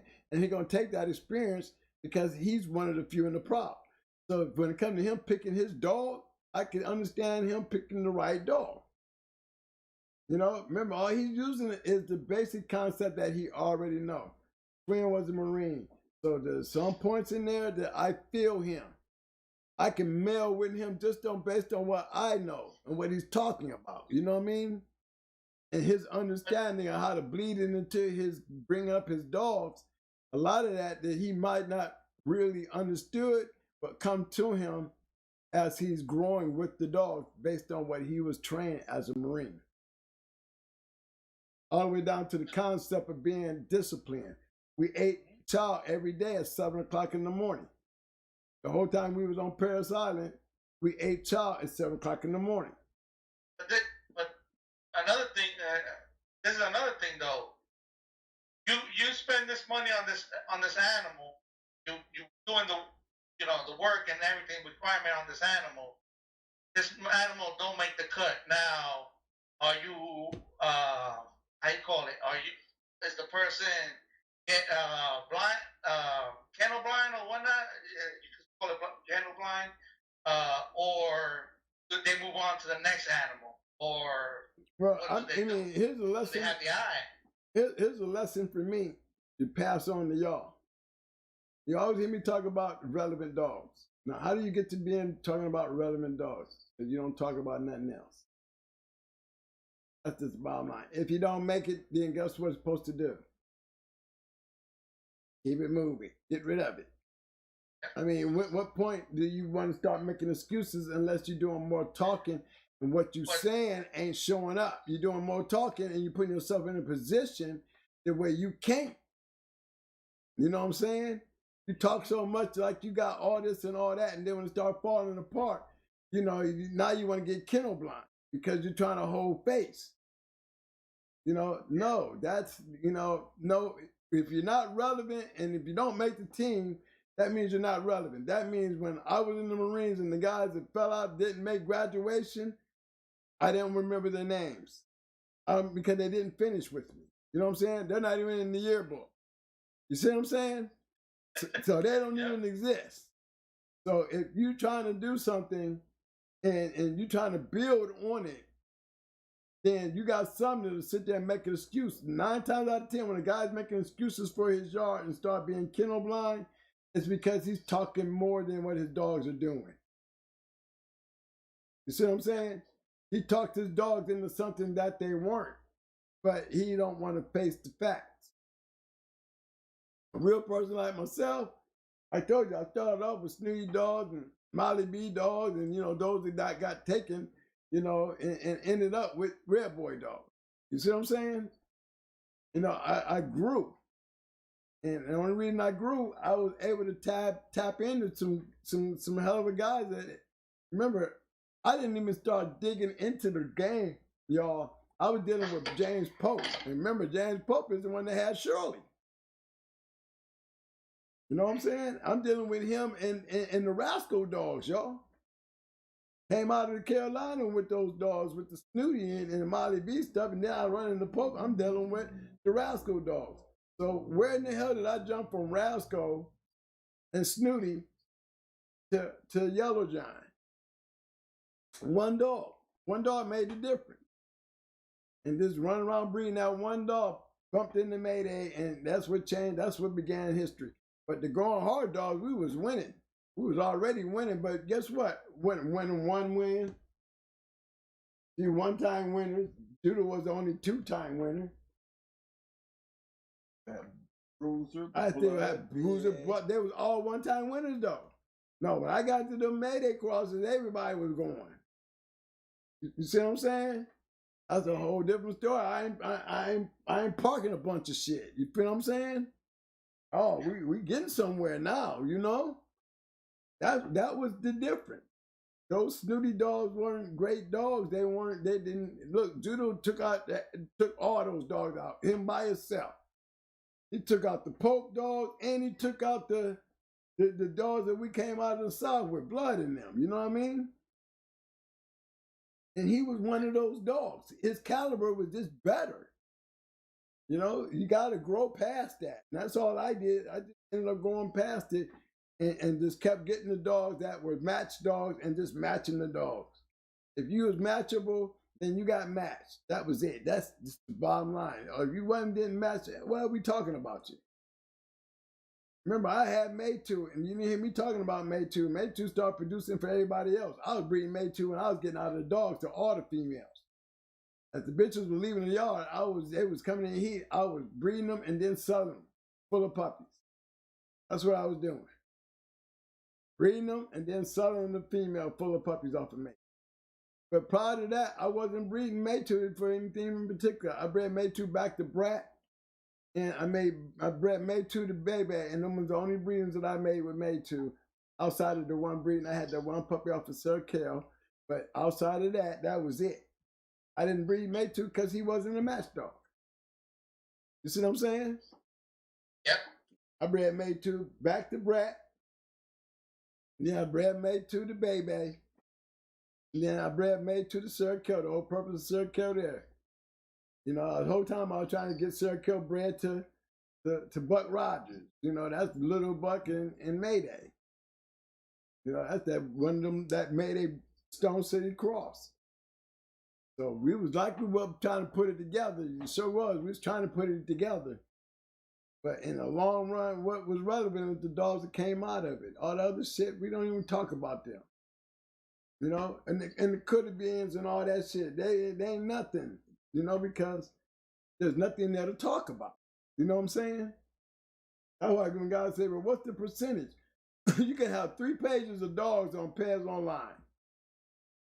It ain't a dog on Pairs Online that's got 3 or 4 pages that you're going to tell me that's a great percentage in that page, on them pages. You know what I'm saying? I can say that's including Mayday. That's including Jeep. That's including Frisco. You feel me? Ain't none of them going to have no great line based on if you go to Pairs Online and look at all the dogs they was bred to and all the puppies they didn't have. There's no great numbers in none of that shit. Okay? You pay attention to what won and then throw away everything else. If it wasn't producing, then what does it matter? I overlook all them pages. I don't even want to see the winners because all that other shit don't even matter to me. Because I already know the number's going to be fucked up. Everybody can't have a whole bunch of goddamn great dogs. It ain't never worked like that. You understand what I'm saying, people? Yeah. It ain't never worked like that. You know? So you say that's what helped you guys the most. You guys didn't, you know, whatever didn't work out. Oh. How you doing? How you doing?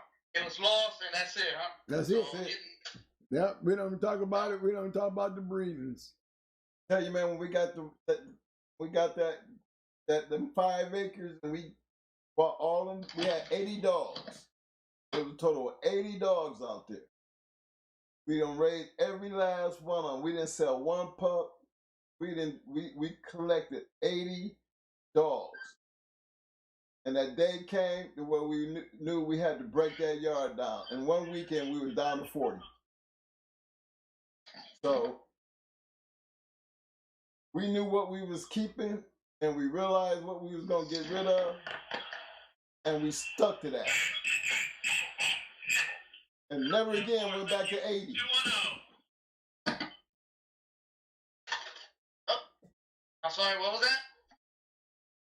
No, I was saying, you know, when we first came to Florida, which had 3 years, we had 80 dogs at one time.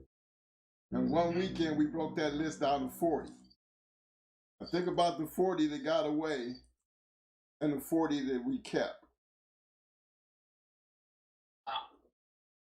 You have to make some serious decisions when you start doing shit like that. You know what I mean? Oh, yeah. And the thing that some of them 40 that actually got away actually turned out to be some good dogs.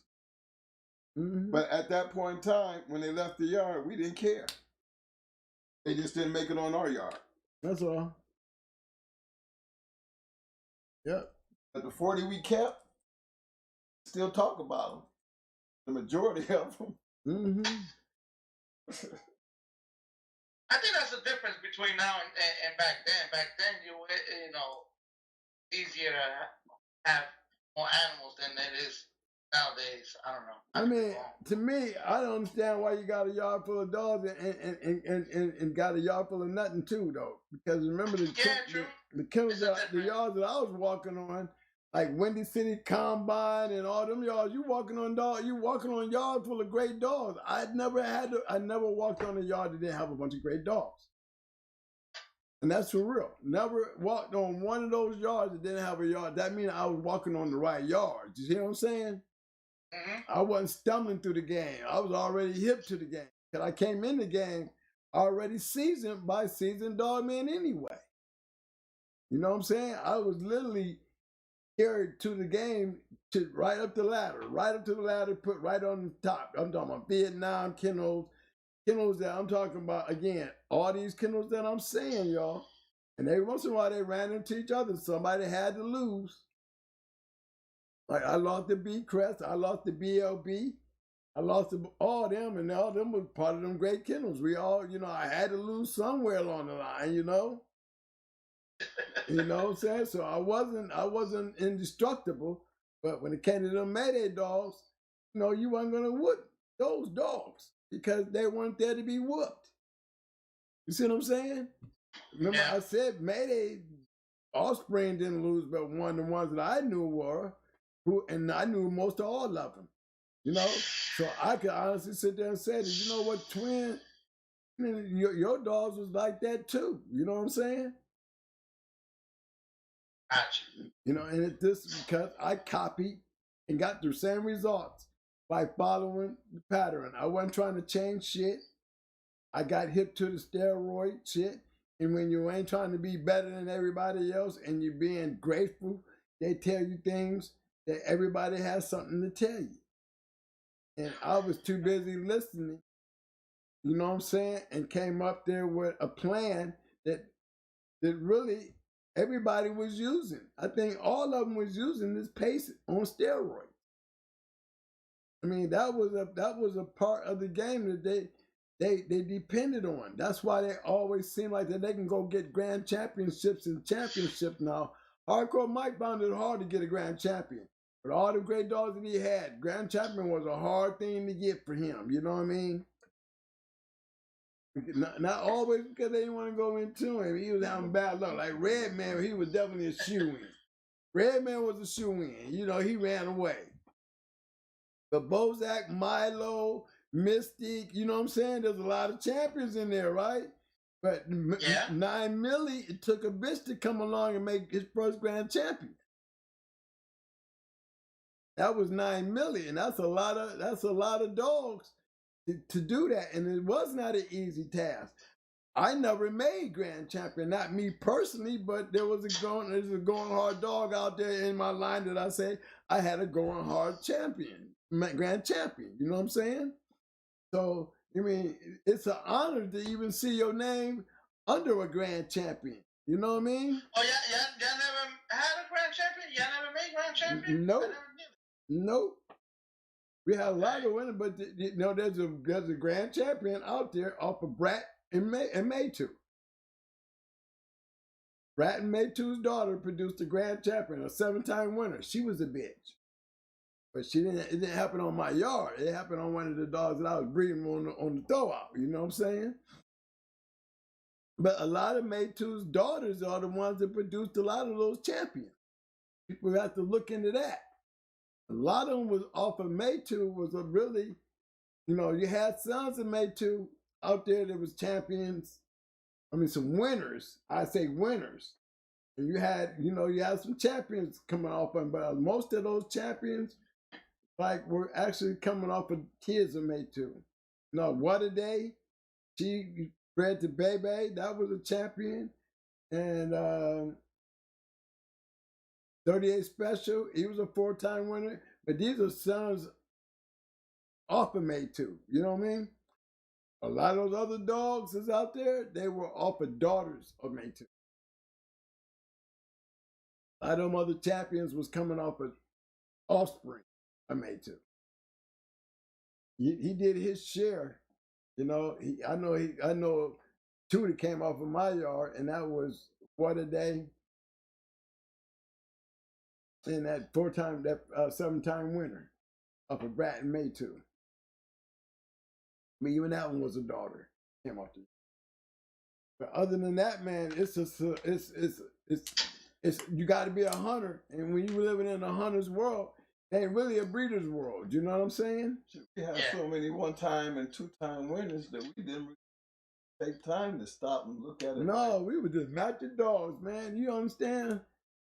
We never took concentration on nothing. We were just trying to stay active.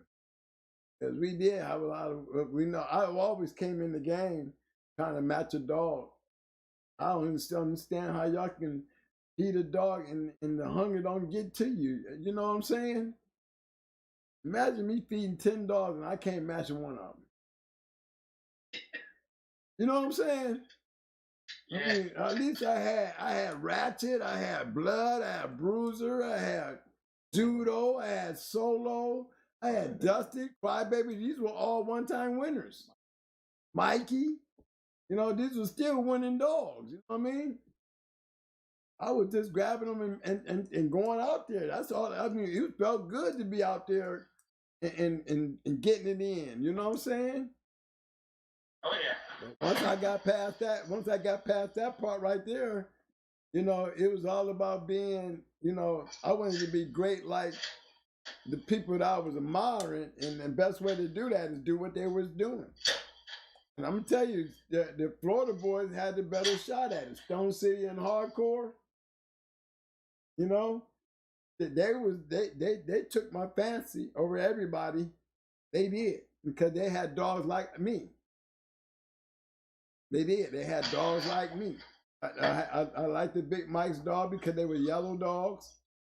And I liked the Jeep and the Rascal that was in them. And I liked the Stone Cities with that Grand Champion Buck stuff. Oh, you added it. Yeah, all I did is add a Grand Champion Ace to some shit that you know, that just changed the game because, and like I said, he wasn't no man. He was like Jocko to the line. You know what I'm saying? You know, even though Ace did produce his share of winners, he didn't produce nothing like that that yellow shit was doing.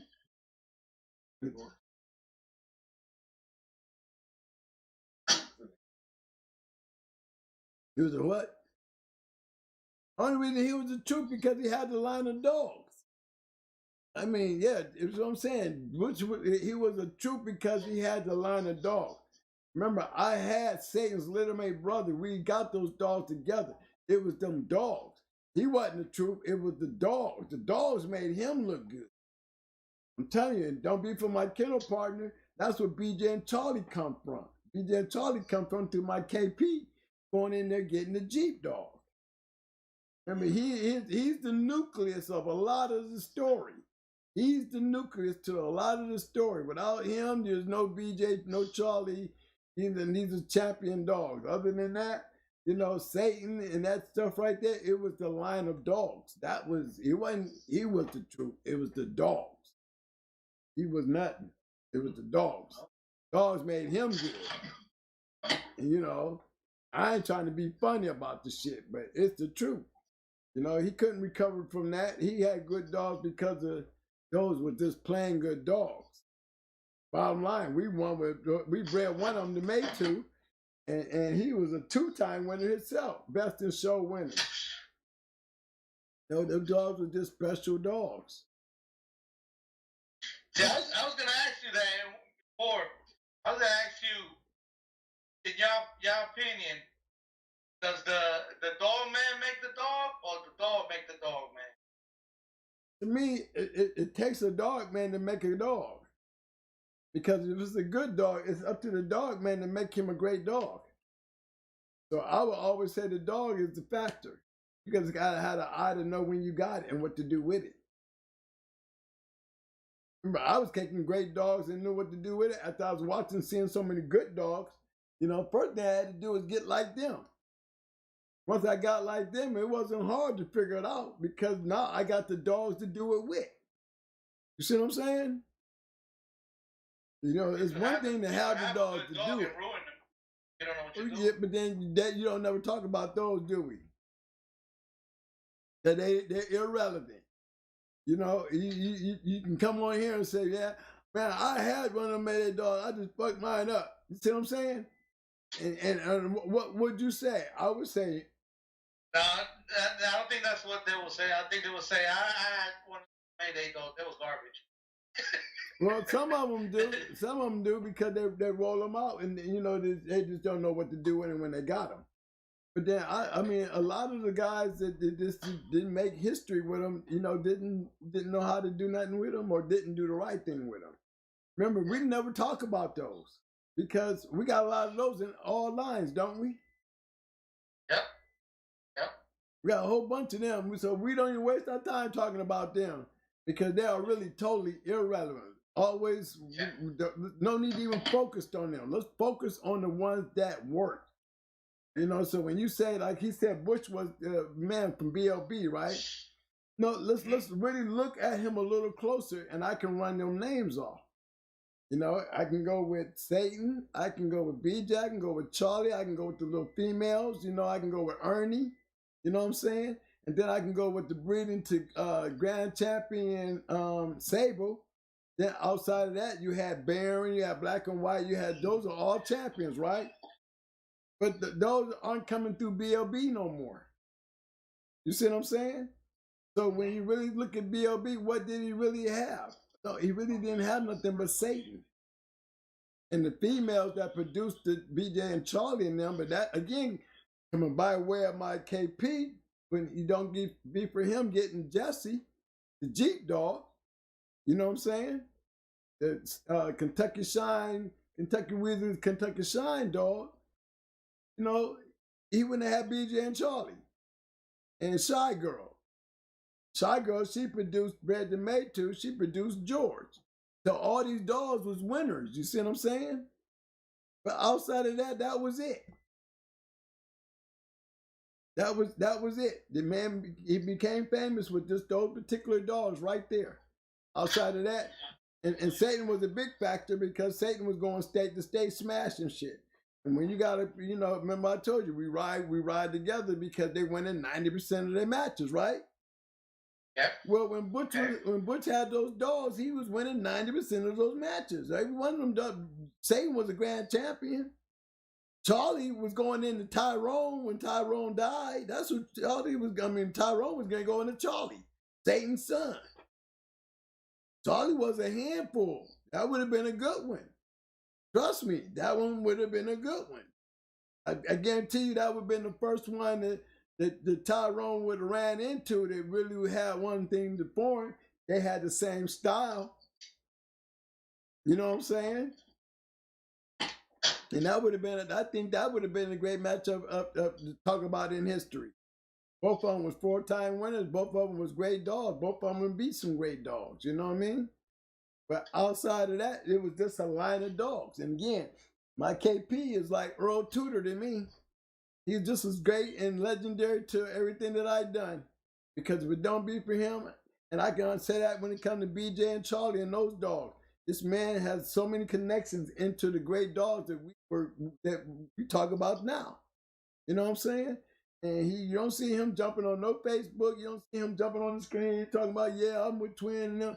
You don't hear him doing none of that. Yeah, he is the key to everything that we've done. You know what I'm saying? And plays a big part of the history in the game, all the way down to my protege in the Screaming Demon shit. Screaming Demon shit, the key to that fatty girl came from him. So all these great dogs is my KP, my brother. And he do not share none of this. You know what I'm saying?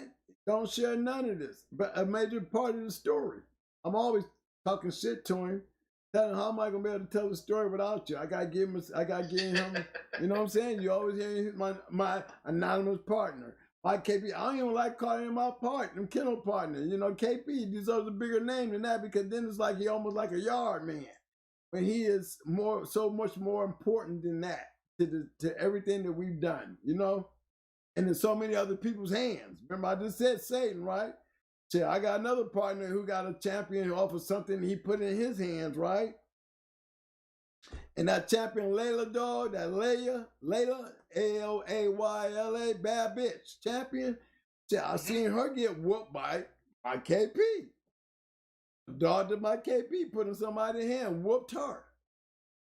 You know what I'm saying? And she was supposed to be, she couldn't get whooped. Well, she lost, and she was a champion, you know? Champion boss lady beat her. Another dog that he breed. See what I'm saying? Giving up, and he always seemed to put them in the right people's hand. No, I wasn't the only person that he knew put dog in. You know, same with the Satan dogs. You know, those dogs right there, George and Shy Girl and them, yeah. He went to the same guy that produced that the boss lady and them was with. Another guy that, you know, that we all can sit there and say that our champions came through his hands. You know what I'm saying? So, you know, to me, that's a part of history. That's a modern day Maurice Carver to me. You know what I'm saying? So basically, he's the secret plug, huh? He is the plug. He ain't even the secret plug. He is the plug. You know what I'm saying? To this day, he's still the plug. He's still putting dogs in people's hands that's winning with them. Winning with them. And he has a real good record. You got to add all my dogs. Every going hard dog that got Mayday in it, from Amber, Red Ace to the termite breed and all that. That's all him. All him. All he did is put the work in my hands and I took it from there. But don't be for me being a match man that was matching those dogs and doing what I dogs, you wouldn't be talking about him. But don't be for what we did with him, he wouldn't be relevant, would he? We was able to take the dogs he got and we wanted them. Mikey came from him. Red Ace came from him. All those breedings came through him. Don't be for him being me running around with him, I would have never met Mayday. Once I saw Mayday, that's where we going next. He wasn't even around. He got caught up in some shit. But guess what? I kept it like he wanted it. And kept it going, you know what I'm saying? And a lot of great dogs came by way of that.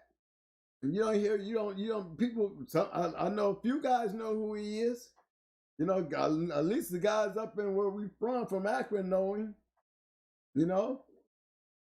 And our proteges, they know who he is. Guys that came up under us because, like I said, I would have had Fatty Girl, but I told him, the pastor, go ahead and give it to the protege. He's trying to learn.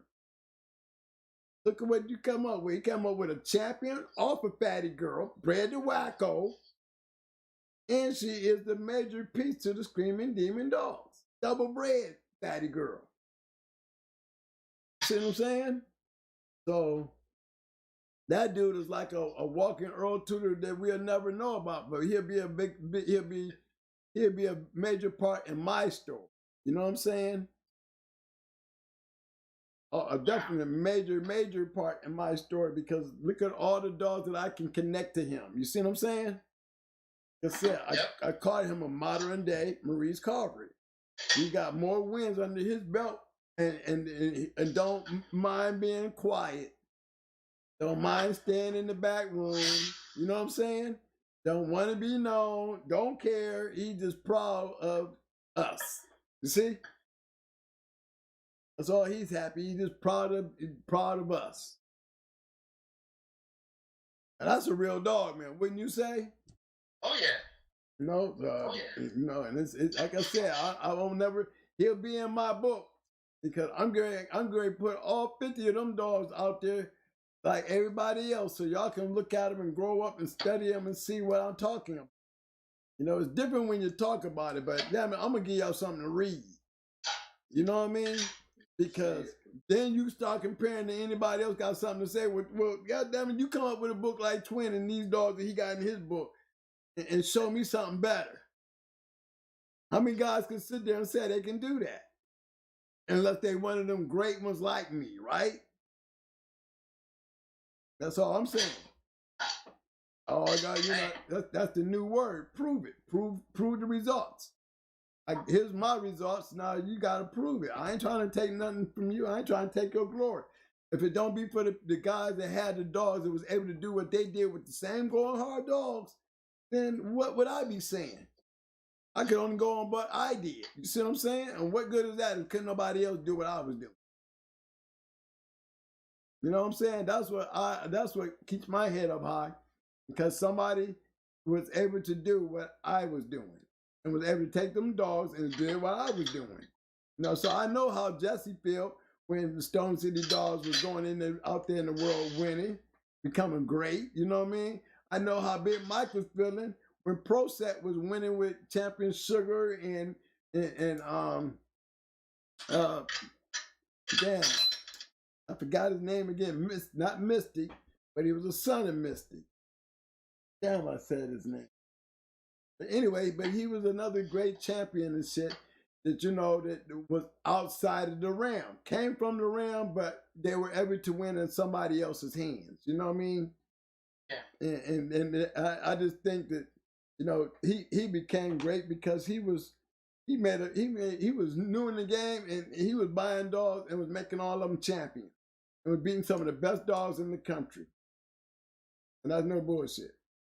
Morocco.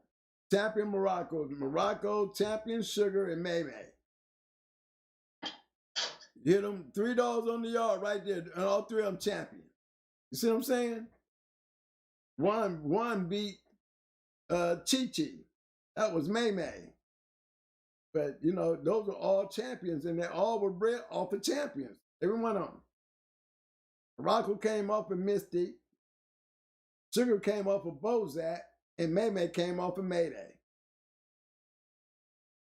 And he didn't outraise none of them as puppies. He bought those dogs right out the box.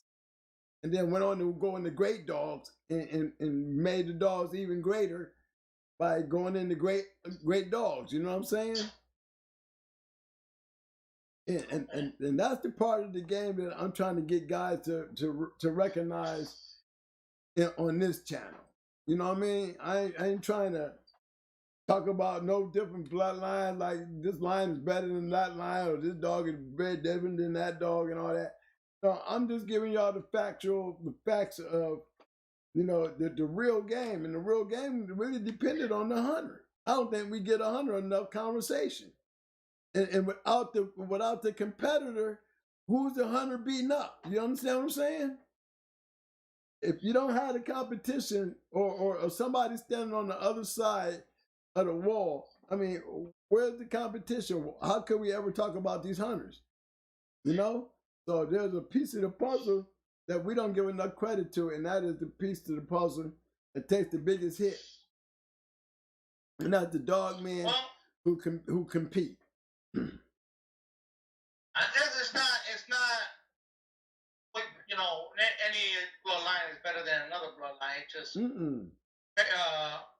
basically matching what will work for you. Say that? Can you say that? Like what will work for you as a dog man? What's your cup of tea? Good bloodline in anybody's hand gonna take right. The dog is good. I mean, it's not even. It really don't have nothing to do with the particular line, bro. I mean, because if it ain't shit, if it ain't winning, right? I mean, what kind of cup of tea are you drinking that is not winning? You see what I'm saying? No, I'm saying because you mentioned something like we're not talking, you know, you're not trying to talk bad about the bloodline or any particular bloodline of dogs. Because they all can win. It's not really about the dog, it's about Yeah, because, you know, the only reason that I had to go on hard line is because, remember, I created a line with two dogs, right? There was already winning line anyway, didn't I? Yeah. You know, and that's where, you know, that's the Stone City Mayday cross. But remember, they did it tighter than I did because they went straight with Mayday, bred to Yellow Buck's Little May's sister. That's tighter than me. You see what I'm saying? The fact is, it would have never happened without me doing what I did. That was the key factor in the result of what I did. So, and I wasn't doing nothing but copying. I saw Grand Champion Buck being bred to Awesome Baby, who was off of Yellow. That made my ears twingle. I'm looking at Nico. I'm looking at Nico Jr. I'm looking at Champion Nico, Miss Nico. I'm looking at all these winning dogs. You know what I'm saying? And then I'm looking at Mayday. Just got some puppies off of him. Hey, I'm only doing what's common. I'm doing what they did. So, Mo, okay. Check this out. So you were looking at the dogs before you even looked at how they were bred. Yeah. Yeah. Say that? Yep. That's true. Yep. There wasn't nobody grabbing my eyes but all them champions and grand champions and the matches they was winning. You know what I mean? I seen Annabelle win. I seen a lot of those Mayday dogs win. Them dogs wasn't nothing to be playing with. I mean, I was just lucky because it seemed like I was a step ahead of everybody because how did I get in there and get that breeding off to produce Brat? Brat was Mayday's first champion. Her and Lucan was running close. You see what I'm saying? So that means that Brat didn't come off of Mayday yard. So what was going on with Twin? He was a step ahead of everybody else. Remember, all those dogs came from Southern Kennels, you know? Brat did not come from Southern Kennels. Brat was bred to Mayday. Early enough that didn't nobody know who Mayday was when I bred to him, you know what I mean? It was starting to catch on, but I wouldn't have never knew if I hadn't seen him for myself. And I was breeding Red Ace's mother to Apache. So look at what I did. I was able to breed the Red Ace's mother and still go hunt down Mayday with her daughter, Red Ace. You know, and then go hunt that down after all that. Even after Red Ace lost, I still went hunting him down again with Brat after Brat winning. You know what I'm saying? Because Brat was a representation of her mother. What caught your eye? What caught your eye when you saw Mayday? What caught your eye first? He was a killer.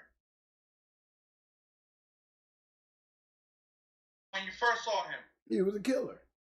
First time I saw him, he killed a 4-time winner.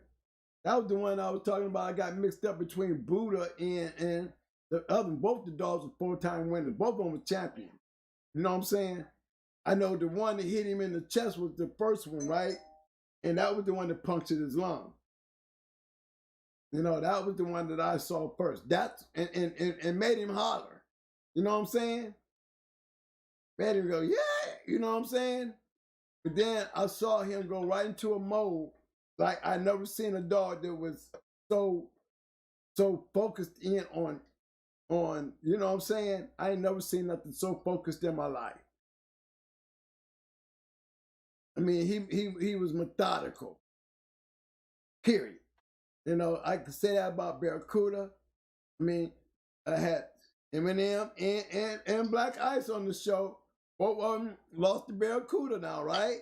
Come on now. Mm-hmm. Now, they got both guys on the show talking about a dog that nobody want to give him love for. You know, either one of them, but they both lost to him. You know what I'm saying? Because he was methodical just like Mayday. He was methodical like May. He was methodical like Brat. He was methodical like 600. He was methodical like Luke Cam. He was methodical like, you know, Chanel. See, remember, he was methodical like Annabelle. These are all sons and daughters off of Mayday. He was methodical like Twisted. These are all the dogs that I've seen that you could not whip these dogs. Period. That's too many dogs to sit there like, I could have did this, I could have did that. I'm naming off too many dogs, ain't I? Come on now, you can't hate. These dogs had one thing in common. They was all methodical. You was not going to beat these dogs. It's just something about them. When you seen them go, you could just know, you know, you're not going to win because they have something that a lot of these dogs didn't have. They was on a whole new different seance, you know, like Dragon Ball Z. Dragon Ball Z has different levels of Super Saiyan, right? Okay, well, the Mayday dogs was definitely had a different layer to their Super Saiyan powers. You know what I'm saying? They was on a different level. There was something different about those dogs. And why they were so hard to beat, because they was methodical in just the aggression. You know what I'm saying? And I'm talking about the great ones. These are all champions and grand champions. They the only ones that was able to continue. Look at Barracuda and Lucan. They the only few dogs out of all these bloodlines. You still got those two dogs running hand in hand on champion, grand champion. You see what I'm saying?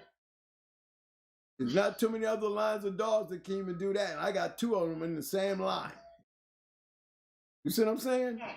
Not even the Jeep shit. No, none of this all this shit. And none of them done that. And we had to give all that credit back to Yellow John. Because Yellow John we wanted to create a yellow. You see what I'm saying? And look at the all whims, all the way down the damn line. Not just from one place, they're all over the damn place. You can hate on the shit, but the fact is fact. It's not the fact that I'm a Mayday man or a Yellow man. I mean, the ROMs, I can go to Stone City, I can go to Hardcore, I can go to all these other people who got dogs up in Yellow that are registered merits. Regardless of which way you want to twist them, they're going by way. That's something you have to pay attention to, especially if you really want to play and be successful. You know what I'm saying? It just so happened that I was successful with those dogs. So basically, they got a good tracking history. Speaks for itself. It speaks for itself. Remember, you name my yard, you're gonna name them at the top of that list. You're gonna name the top dogs on the top of that list. It was the top dogs. You know what I'm saying? You're gonna name up the top dogs at the top of the registered merit list. You're gonna see those top dogs, and in those top 5 dogs, and you will see my line consists of just those dogs. So there's no wonder why I saw Hardcore, Stone City, you know what I'm saying? And a whole lot of other kennels out there become successful with that combination of those 5 dogs. You gotta remember, Stone City got Miss Nico, she got Jeep in her, don't she? You see what I'm saying? You're gonna see them 5 dogs in every one of these dogs. You know, I mean, if we talk about Zebo and Grand Champion Ace and the factor of what he did to make my line different, remember, you gotta look at how Grand Champion Ace is bred. Grand Champion Ace is off of Charlie, Zebo, and Toxic Spider. Come on. And I'm putting Yellow on top of that shit. I was supposed to get a killer. You know what I'm saying? Basically, a 4-way cross. Right. Well, I mean, Ace was a 6-time winner. He was a 6-time winner. Longest match was 40 minutes. He beat champion Rocky. Yeah, Rocky. Jeep and Miss Rage, Rocky. You know what I'm saying? Yeah, he smashed him. Okay, so that just shows you that when I crossed that into Yellow, it created a whole nother line of dogs for me. Red Ace was different than, she was a repeat of Grand Champion Ace. That's what she was. She was Grand Champion Ace. And what she produced carried the Grand Champion Ace trait. Rat was a remake of her mother. She was off of Mayday, but she was a repeat of her mother. Her mother was a killer who went in the back end. Rat was a remake of her mother. May 2, a back end dog. You bred the baby. Baby's daughter, Water Day, up in May 2. What was she? A back end dog. 38 special, back end dogs. Where did the back end come from? It did not come from Mayday. See what I'm saying? These are all the dogs coming down the line. Where did the back end come from? It came from Red Ace. Where did Red Ace get it from? From Grand Champion Ace. You see what I'm saying? Those are the factors that I hold true to when it comes to everybody probably had Grand Champion Ace dogs, but why did those particular dogs stand out? Because in my combination of putting it together, I was still using the top greatest ROM producing dogs in the the history of dogs. That was gonna be my next question was gonna be, you guys didn't see no other line of dogs that came close to that? What you guys saw in those Mayday dogs? Hold on, let me answer But that. it wasn't. Let me answer But that. Let me answer that. Yo, man. Okay. Now you done heard Mama, you done heard about the M&Ms, you done heard about everybody we roll with, right? Each one of them got their own special breedings, don't they? Yep. Every last one of them. Their own shit. They're using their own shit, right?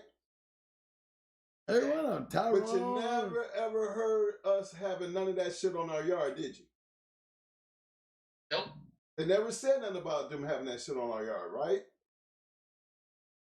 Nope. But they taught us how to put our own shit on our own yard.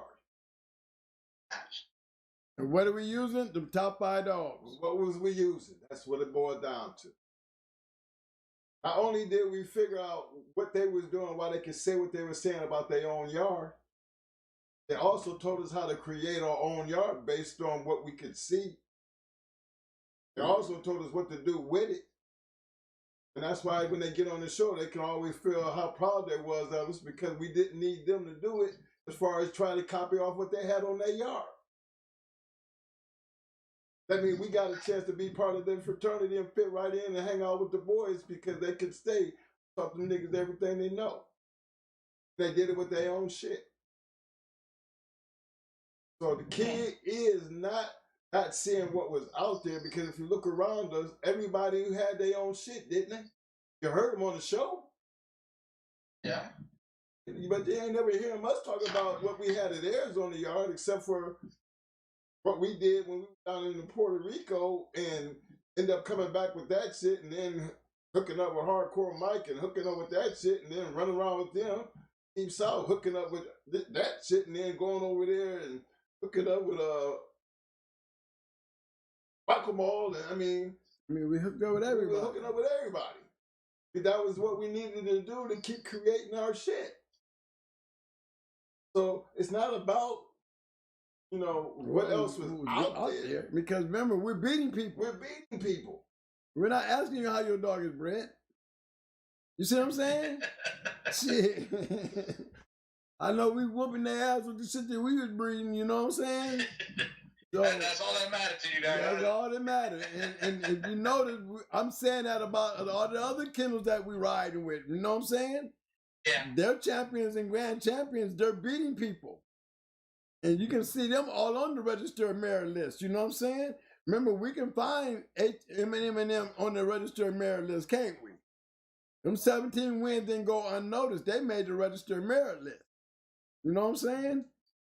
Mayday made the Register of Merit list. He right up there with Yellow. Buck on the Register of Merit list. Honey Bunch, Register of Merit list. Jeep on the Register of Merit list. You know? How many Mayday dogs Register of Merits? You know? And that just shows you the solidification of Yellow. And if it don't be for Yellow, I would have to say, you add the Jocko, yes, he's a key factor, but he's not the factor that made the Yellow John shit work. The Yellow shit work. It was Yellow John. One thing that didn't change in the whole factor was Yellow John. Yellow John come off of Red Boy stuff, right? Look at, ain't Yellow John a Register of Merit? Yellow John. You know what I'm saying? Now start walking up front and start naming off all the registered mayors coming off of Yellow John. And just keep on going. And then I can just take it to Yellow John to Yellow registered merit, Mayday registered merit, Luke Kane, Barracuda, Baby. You know what I'm saying? I can add Stone City in there, Awesome Baby. Remember, look at all that yellow shit that's got consistency of producing registered merit dogs, right? Now, what do you think I'm looking for if I'm seeing that? What else would I want? What would I want to be else? What I want to deal with? You're looking but that consistency. I I didn't- can't even say the word. Consistency. It was already right there in front of me. Look at the Kennels that I'm looking at. I'm already seeing the Yellow John stuff was working. I'm sitting there with Amber. But then I'm also seeing Stone City. I'm also seeing Hardcore. I'm also seeing Havana Chico. And I'm also seeing Mayday. What they all got in common? Yellow. This is long before Barracuda and all the great Mayday dogs that came up in Mayday even became a factor. Now, when you add them to the equation, now we got more yellow shit, don't we? Because every damn one of them got yellow in them. Every damn one of them. I mean, you go back to the Going Hard Dogs and watch what you see. Everybody was doing it. Everybody followed the pattern. Everybody got the same results. They followed our pattern. They got results. They crossed the Going Hard Dog into a yellow dog. They got results. You see what I'm saying? They all got that chemistry. Every single one of them got the yellow cross in them. Every one of them. Why would we be Looking for anything else? Looking, it wasn't even. We was using. We wasn't even looking. We were too busy using what we was dealing with. You know what I'm saying? Well, the reason why I say that, because folks are always looking better the breed or better the dog, get a better line of dogs. So you're always building better dogs. You've been a boxer, right? Yeah. If you was whooping a whole bunch of people's asses based on the style that you was using, would you change it? If I was winning with my style, no, I wouldn't change it. Okay. There you go. That should answer your question. That's right there. Because you know your style. You study your style. You know you. Now, why would you want to add anything to make it better when they can't whoop what you doing? First, whoop me. You see what I'm saying? Why I gotta make something better than whooping everybody? I might be looking. Yeah, Why you put it that way, that makes sense. Yeah, it does. I mean, I'm out here running with Hardcore in them.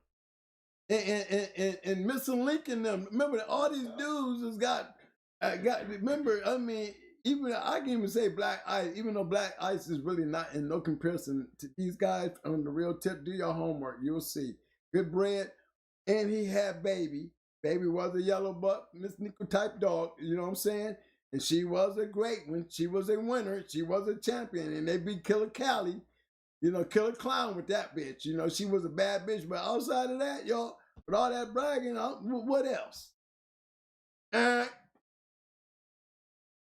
You're doing too much other shit with it. You know what I'm saying? That's why we got more success. We don't have to brag about nothing. We can point our shit out. You know what I'm saying?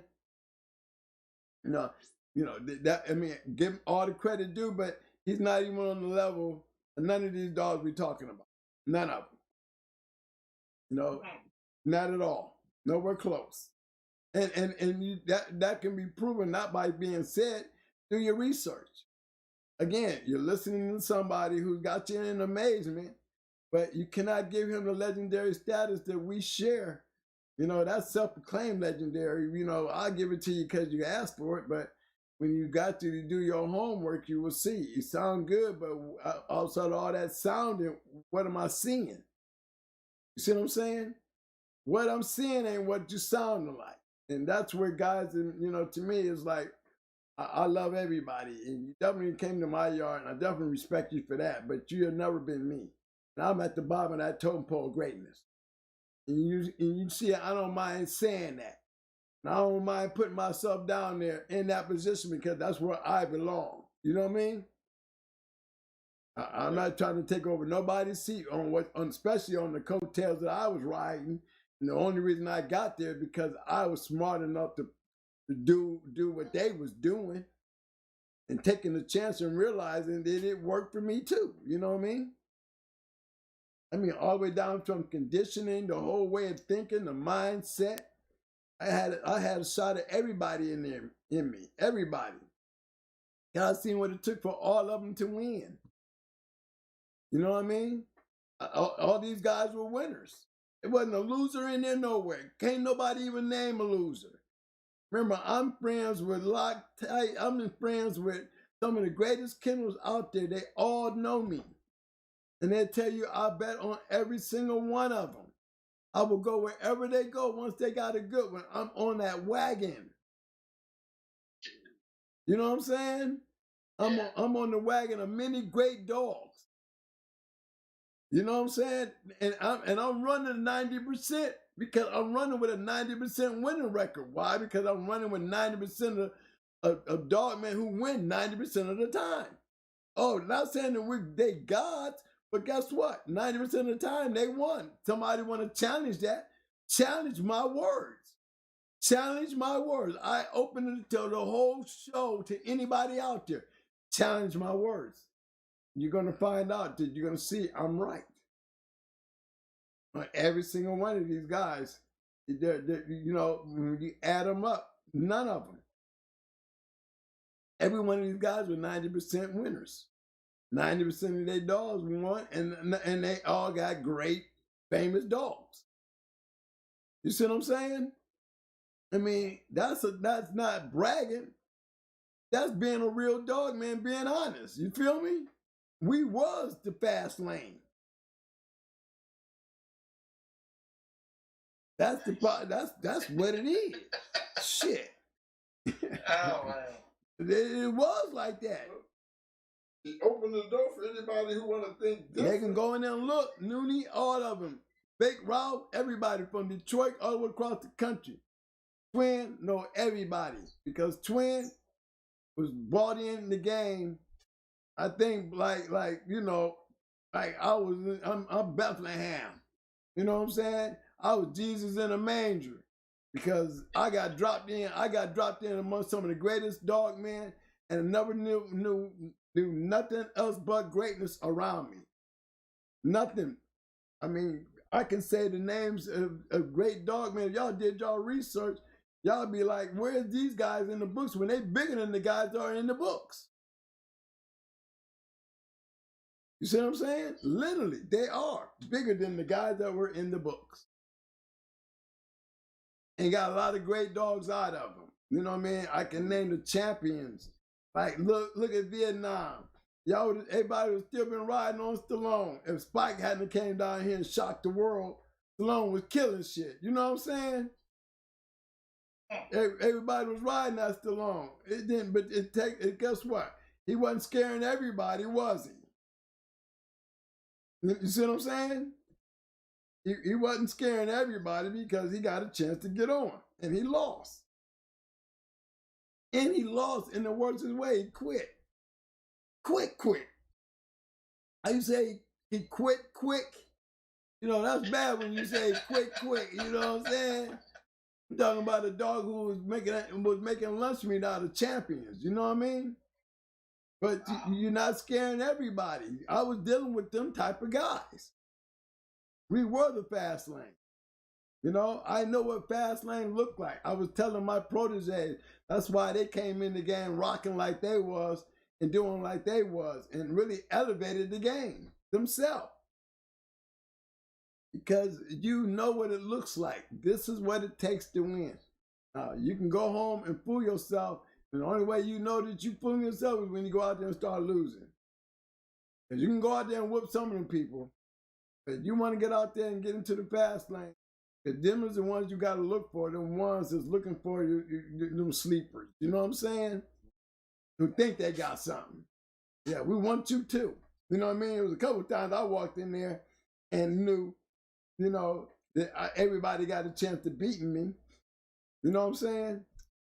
I said, everybody got an equal chance of winning. And they do. Like any other match that we go to, you know, we don't know who gonna win.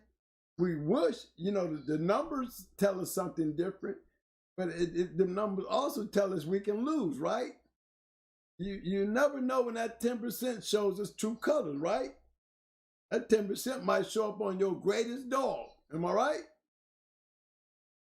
The possibility got still is the 10% chance that, and you don't know where that 10% chance might land on. It could be your best shit.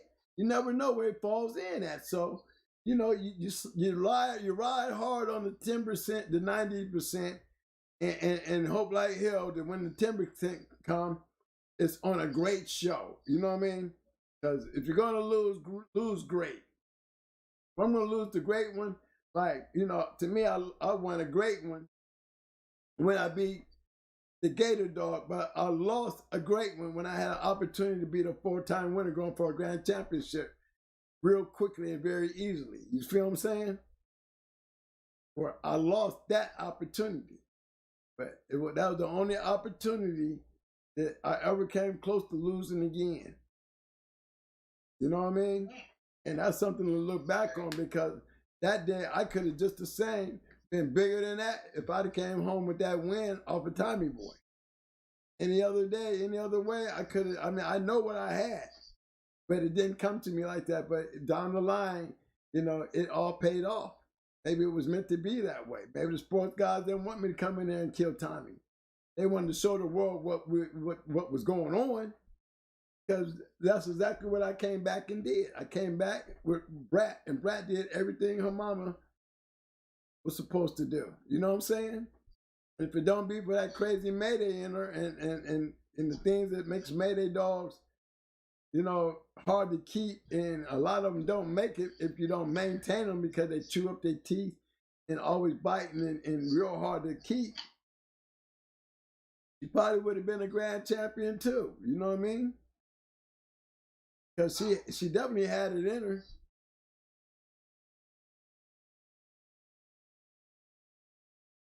Right, we couldn't never really get them on. After a while, it was just getting hard to be. So you would say he was a hard keeper? Yeah, hell yeah. Brat was hard from day one. She's gonna grab something. You just gotta make sure it's something that she can grab. She would spend 24 hours on a tree.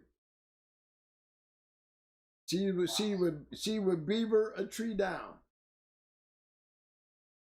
And I'm talking about grabbing and snatching on it like a damn woodpecker, knocking a hole into a tree bark. You know what I'm saying?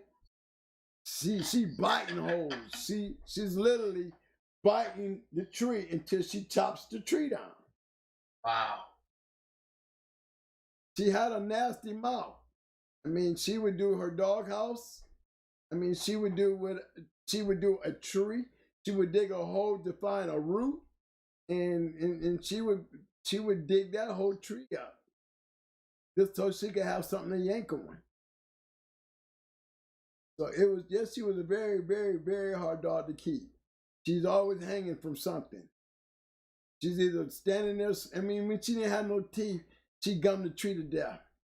When I say I'm serious, she gummed the tree to death, just slobber everywhere. Slobber everywhere. Do you hear me? Gums toe up. All of them. But they all were like that. Our Mayday dogs was definitely, Mayday dogs are really hard to bring up. And the ones that really never really made it out there, the guys that didn't have the experience to really condition them right or really get them to the edge where they made it to the box, because they all had that one thing. To me, they had that mentality. You can look into their eyes and know what I'm talking about if you had one. Mayday dogs were a little different, man. They just were.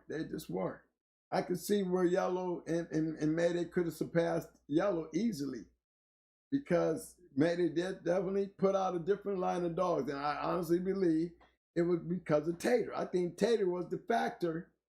The only reason I say Tater is the bloodline of Tater. You know what I'm saying? That Patrick Tater shit, right? That was the factor. That line, because one thing they had in common, Buck and Mayday had something in common. They were still lion dogs on the bottom. You feel me? Buck was a lion to Hollywood Dolly and Polly. He created Buck. I think one of them was coming by way of his sister. You see what I'm saying? Either way, they were producing dogs, and that's where the factor came in. You crossing that with the Yellow, and you got a line of winning dogs. No different. We didn't do nothing no different.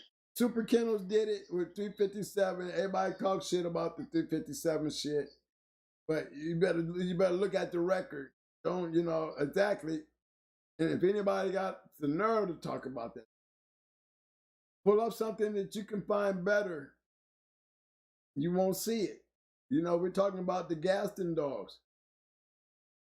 We're talking about Ratliff dogs, Daisy Man, all them. When you start adding up all those dogs, we're talking about Champion Boy and all them dogs. You're a hater. Because the science and the facts has not changed. The dogs are still there, you know? And why would you hate on them if you can't show us nothing better, right? Yep. You're going to hate on them, at least bring something to the table that you can show by facts instead of running the mouth.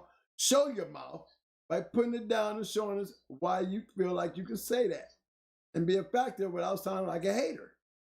See, when you can't come up with the answer that I'm asking you, then there's only one conclusion to what your statement was. It was through hate. It was something about him that you may be jealous of. Maybe one of them dogs beat you. You know what I'm saying? Yeah. But can't change history. It is what it is. It is what it is. You can't change it. A lot of guys are like that. You remember somebody got mad at me because I talked about the welcome all shit. You know?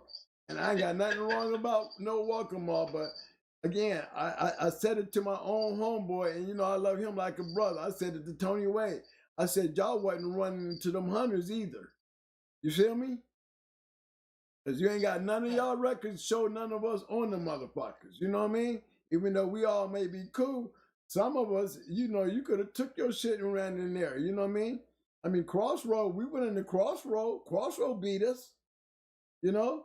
But he also was having a field day, whether y'all did like it or not, right in South Carolina. He was having a field day on Walk'em. Walk'em could beat everybody, but he just had a hard time beating Crossroad. And Crossroad was having a hard time winning in the fast lane. You know? He was winning, but why didn't Toe Jam make all win? With all them two-time winners. They all got stopped at the bus stop. You feel me? You know, Wow. you went out there and you tried to go in the Barracuda with your champion.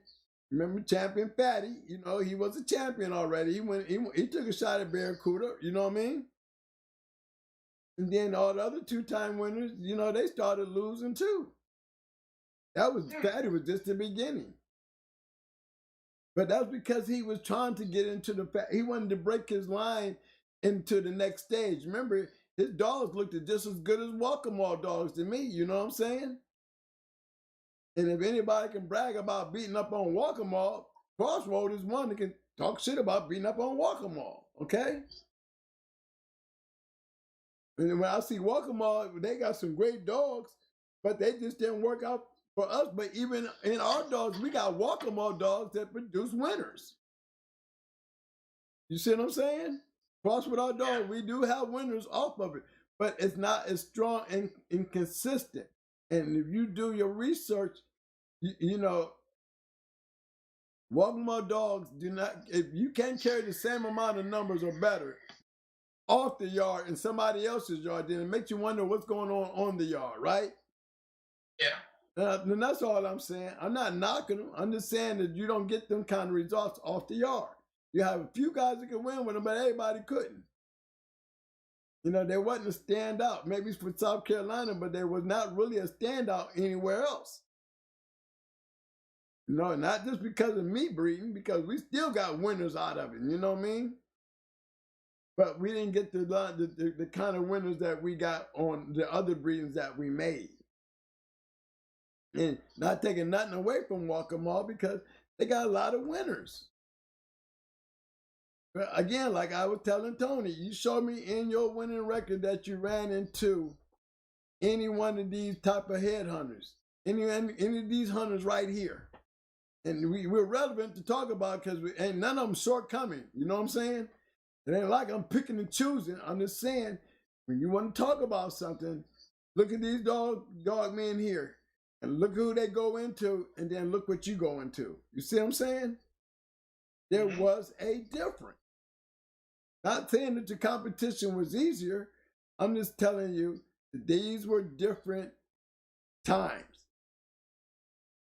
When you might have worked great and looked great, and wasn't trying to be mean to my homeboy when I told him that, you know, that he was whooping guys that was on roids before, you know what I mean? I wasn't being mean to him. What I was saying was these guys here was on roids, and it wasn't too many of y'all got these guys on your records as beating them. You know what I mean? Just keep it in mind. I'm not saying the Stone City didn't lose. I'm not saying the Hardcore didn't lose. I ain't saying the Abrahams didn't lose. I didn't say the True Colors didn't lose. I didn't say the Light Tide didn't lose. I didn't say that Bloodsport didn't lose. You hear me saying all these names. Eminem didn't lose. I didn't say nothing about Looney and them losing. I didn't say nothing about Biorio. All these one of these killers you hear me naming won 90% of the time. And let's start adding names to them 90% of who they was beating. You understand what I'm saying? Yep. This is what was separating my world, because my world consists of going into all these other people. And for some odd reason, 90% of the time, these particular kennels, and look at the champions and the dogs that they got, were winning, and they were beating great kennels. You know what I'm saying? That's why I call them fast lane dogs. That's why I call them fast lane kennels. You might have a reputation of being a good dog, but if you really got a bigger reputation if you can add these guys to your resume. There's not too many of you great ones that can do that. You feel me? A lot of them, I got to say, you know, and we can take them and put them side by side, and you'll be mad because you'll see the difference between the amount of guys that these guys right here that we running with was going into it compared to the kind of guys and the amount of guys that you was going into. We're on a different little class. Hate it if you want to. It's just a fact. So you can't get mad. I'm just pointing it out. You know what I mean? Not saying that they maybe been scared of them or maybe they just didn't never run into them. But they still don't change the fact on what the matter is. You feel what I'm saying? Remember, I told you I'm going to send you to go find the matter because I got the fact. Put your matter to my notes and you'll see that my facts are right, as a matter of fact. You know, it just was that kind of shit. They were just bigger kennels and better kennels. That's why, to me, I like to size them up. There was another group of guys that came in with a line of dogs, you know, building off of somebody else's shit, that once they got out there, you know, they was headhunters too. They beat a lot of big kennels, you know what I'm saying? Why did they beat them? Because they were targeting them. They wasn't really targeting them because they could beat them. They was targeting them because, hey, when you knew you're able to get matches in big shows because you're new on the block until they convinced that you got the dogs and you're just as dangerous as the guys or the dogs that you got from them. You know what I mean?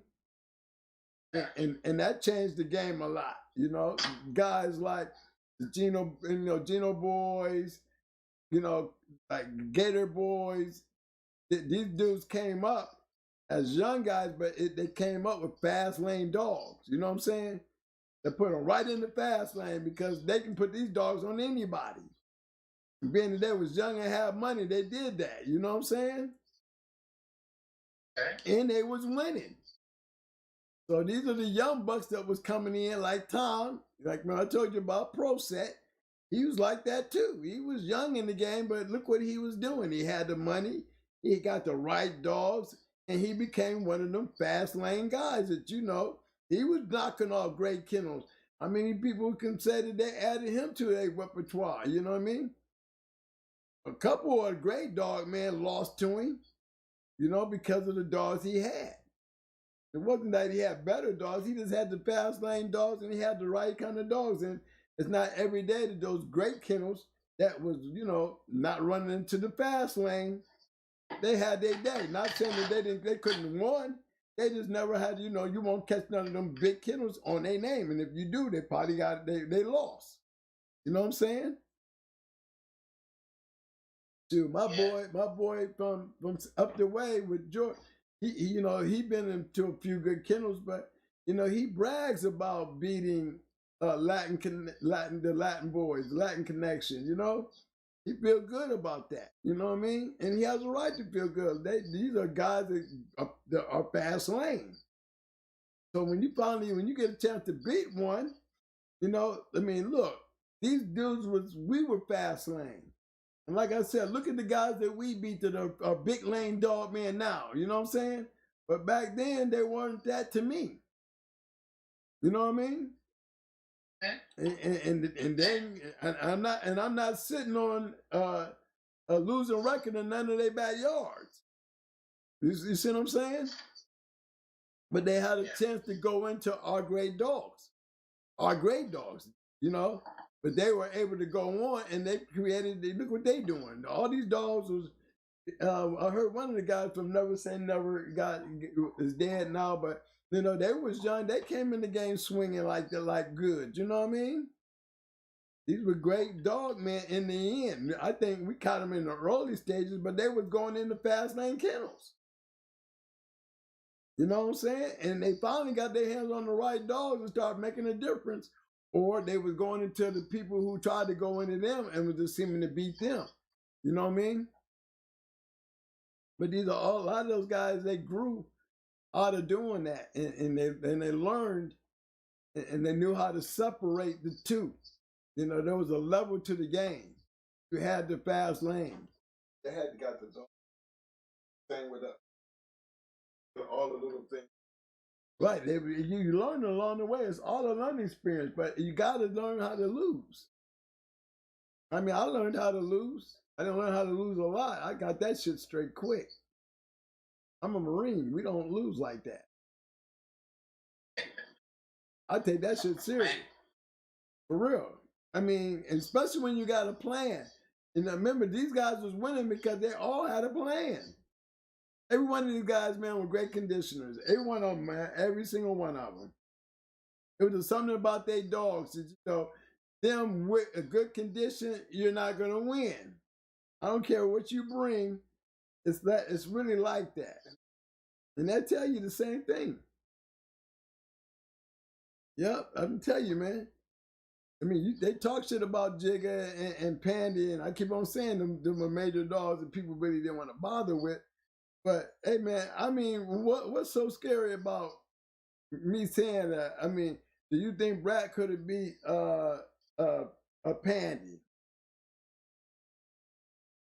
Lord knows, if Brad was Pandy's size, that would have been a match that would have had to happen. Because they both were killing dogs. Why would I be afraid to go into a bitch? I wasn't scared to go into Tommy Boy. And she was killing dogs, so what would make you think I would have been different with her? I got the dog to do it with. You know, if I ain't got the dog, like I don't feel like I had a 31 that was good enough for Pandy, I wouldn't fuck with Pandy. I wouldn't give a damn what I had on my yard. If my dog ain't good enough, I'm telling you. But if I got a dog like Brat at 31, like What a Day? Oh, What a Day would have solved Pandy. Her and Pandy would have got a good look. We would have got a chance to see some shit. You know what I'm saying? Because they were both killers. You know? Bring them two killers together. Let's see it happen. I mean, that's how great matches happen. I mean, and that's how you really put them together. You know, we heard all that the politics behind Tornado, but Tornado still won 10. So it wasn't like Tornado was running short on competitors, you know what I'm saying? It's just that, you know, when you getting that many, ain't nobody really scared of you. So you picking the right ones, you know what I'm saying? Let's keep it real, all right? Keep it real. You know, so it's not not uncommon when guys be sticking out their chest when they acting like Boone lying. Shit, Boone had Lady Stone. Why would he have to lie? That's like Ricky Jones with Queen of Heart and Shady Lady. Come on, Ricky, if you felt like that about fucking Shady Lady, you wouldn't have used Lou. You would have used Shady Lady the first time. Am I right? Yeah. Okay, so, I mean, everything else, shut the fuck up. You can't fix that up. You can't fix that up. You see what I'm saying? You just can't, that shit might work good to the talking person that wants to be relevant. But in our world, you know, you lost to Lou. And she was your champion. If you thought that if you had a good, better chance, I'd have been grabbing Shady Lady instead of Lou. And I'm pretty sure after you saw what she did to Lou, you was not going to go get Shady Lady. Shut up. You would have got under that pressure and told, just like you did when the police put the heat on your ass. You know what I'm saying? The heat got put on him, he told on everybody. You know what I'm saying? Come on now. That's the true side. The true side. So how can you ever doubt that Queen of Heart would have went with Shady Lady? You know, Queen of Heart would have blew Shady Lady out of there, blew her away. Shady Lady might have been a good dog, but she wouldn't have been a great dog on Queen. She'd have been a dead dog. Bottom line. Just like Lou. I mean, you've seen it once before. You know what I'm saying? But you want to make an excuse. And you should have took that first excuse and had Shady Lady there and not Lou. You know what I mean? I mean, why wouldn't you use Shady Lady? You know, if that was your best dog. Exactly. Well, because he was testing the waters. Testing the waters. So when it came back around. They all do that, just like Queen, just like Tornado. Tornado did it. Tornado did it with Roston, man. You see what I'm saying? Yeah. He didn't go into Lady Stone, but he went into one of them, right? He went into Roston, man, but he wouldn't do it with Lady Stone. And he won. You see what I'm saying? But why didn't you let him bring Lady Stone? But you took that match, but you won't take the Lady Stone match. You see what I'm saying? But they got this story they want to tell, and somebody can take that bullshit and run with it, and you're going to have a couple believers behind it. But how about the whole fact of the matter is you will go into this dog, but you wouldn't go into that dog. That was for you, Kenny Allen. You know what I mean? And your tornado shit. And now we're gonna go over here and we're gonna take care of Ricky Jones and his great Shady Lady and show you how you could have took that bitch and put on Queen of Heart long before she left Florida. You see what I'm saying? But you didn't. You went and grabbed another bitch and you rather took that bitch and you could afford for her to lose just in case. Just in case. You got a chance that you may be queen, but you ain't willing to take that chance with Shady Lady. You see what I'm saying? And both Shady Lady and Lou were champions. Okay? So then all of a sudden Lou gets smashed. Bam. Shady Lady goes, she's still being great Shady Lady. Queen, she didn't go up north. She didn't smash Pepper, and Pepper was colder than me than Shady Lady. You know, Shady Lady just, to me, wasn't going into the right shit. And you can't say, you know, oh, Twin, don't, yeah, I can't say that. Because if she was, she'd have went in the Queen instead of Lou. You know what I'm saying? Bottom line. There's no excuse to that. You're going to say it now after the fact. But it never got done, right? So since it never got done, y'all explain to me why it didn't get done. And we know some facts to certain things. You had a chance because you used the dog instead of going ahead and taking that chance, right? And then I can say that to both dogs, Tornado and Shady Lady. He had hands in both of them. Yep. I'm betting on both of them to lose. And I didn't even know Queen. I would have been convinced after I saw Queen beat Pepper. I was convinced wherever you put her on, they ain't gonna beat her.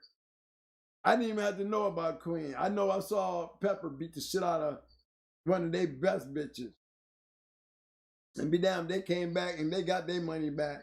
And I didn't think it was. I bet against Queen. I didn't know who she was.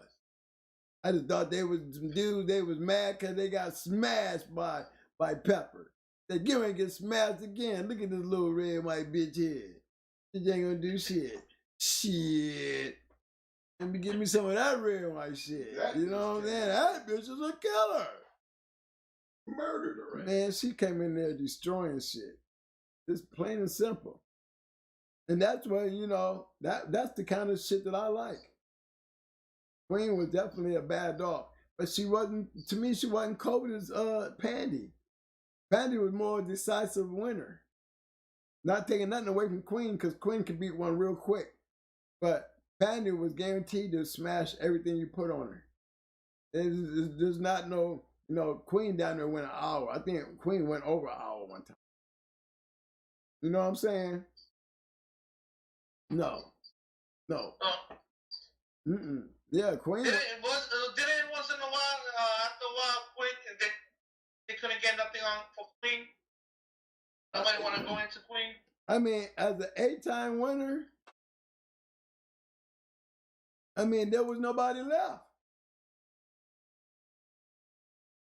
Who? You know what I'm saying? I mean, anybody else would have been trash, you know? Yeah. And the Abrahams, they mean these were fast lane guys. They giving everybody opportunity. You know, they wasn't shy about putting shit down. You know, I mean, they are a legendary kennel in itself, and not just because of the Queen of Heart, you know? Queen was just one of many to me. You know, and they call City Slick Kennels, for guys who didn't know. I want to give a big shout out to my man Zachariah 23 for the 5-piece. Says salute. What you gotta do? Get the twin to the TG picking in July. I'm going to be there, guys. I forgot to let y'all know. I'm going to be at the pig picking on the July 29th. I'm going down to Tom's Yard. You gonna be there? For Yes, real? I am. Okay, I'm thinking of going out there myself. Yeah, I'm going out. I'm going out One of my there. dogs. Yeah, I ain't taking no dog. I would like to take one, but you know, if things don't work out, I might show up with one. You know. Okay. That's only because things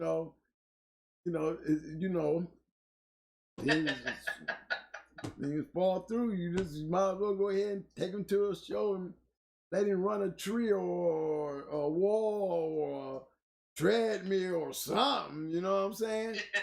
It's not I think they're gonna be doing confirmation. Yeah, they're doing confirmation. Yeah. And wall climb. Yeah, wall climb, and they're doing the treadmill. No, treadmill. No, they don't do weight pool. They don't do weight pool. They do the climb. Treadmill and confirmation. Yep. Big shout out to my man Jordan 318 with the 5-piece. Check the love, fam. Yeah, man, you know what's up. At that time. Yeah, so it's about that. So pretty soon I'm gonna have to put that on that dog on that email. Get ready for the show. You know what I'm saying? You know what I mean? Now, Mr. Martinez, it's been a pleasure, yes, man. It's been a pleasure having you tonight, man. You can always welcome to come in. I appreciate you guys having me on. Look, man. Look here. Let me tell you why I got you, man. I looked around and I seen 2:00 a.m. Yeah. Pushing up on that, right? And you've been on the show with us all that time. You've been on there with us all this time, and man, you are very, very appreciated tonight because you, my man, carry a good show. You carry a good show. You feel me? You ask all the right shit. Hey. You're not dumb to what's going on. And I really appreciate you because tonight I can truly say this was worth the conversation. Thank you, guys. Thank you. I'm just surprised I was the only one that called today. What's up with that? Well, we didn't need nobody else after you got on here and made the show. I mean, I'm pretty sure you held all of us together at 2:00, and we ain't did this kind of move in a long time. And you ain't one of the great ones, so you got to, you know what I'm saying? You came in here and just made yourself very well known tonight, especially to me. You know, I love the show you put together, and I love the way you handled it. So before you go, let us know where we can find you out there. We'll meet up hopefully over there in July up at the Big Picture. Oh, but if God let me be there, I'm gonna definitely be there, guys. The only way I won't be there is I'm not gonna be sitting in that chair, okay? But I'm planning on being there because I might be the last chance I ever get to be out there to hang out with you guys, and hopefully you guys get a chance to meet us there. Cause I'm coming there with my Shark Tank shirts, coming there with my Prove It hats and all that other stuff. You're gonna know who Going Hard is even off the bat, cause I'm gonna be representing my shits. You know what I'm saying? So yes, I'm gonna bring a little bit there. I'm not there to sell shit, but I'm gonna be there to sell shit if y'all wonder why it's there. You know what I mean? So y'all can meet me personally, and I'll have some shit as mementos and shit like that. You know what I mean? So yes, I hope that incites a lot of you guys to come over there and meet us over there. You know, I'm gonna get my boys from Carolina. I'm gonna get my boy T Wade and all them to come up there and let's put some colors in some of these pictures this year. I'm gonna sure be there to be up in there. You know what I'm saying? Yes, sir. some new faces and new names. You on the show? I don't care what they doing. All you old dog men to the back. That's right. We gonna kneel down. Then all the Shark Tank and everybody on the show with me and all my people, we gonna be up there in the front. We gonna make damn sure that we gonna give some new look to these photos they out here doing every. You know what I'm saying? This year here gonna be special. Damn right. Oh. Yes, sir.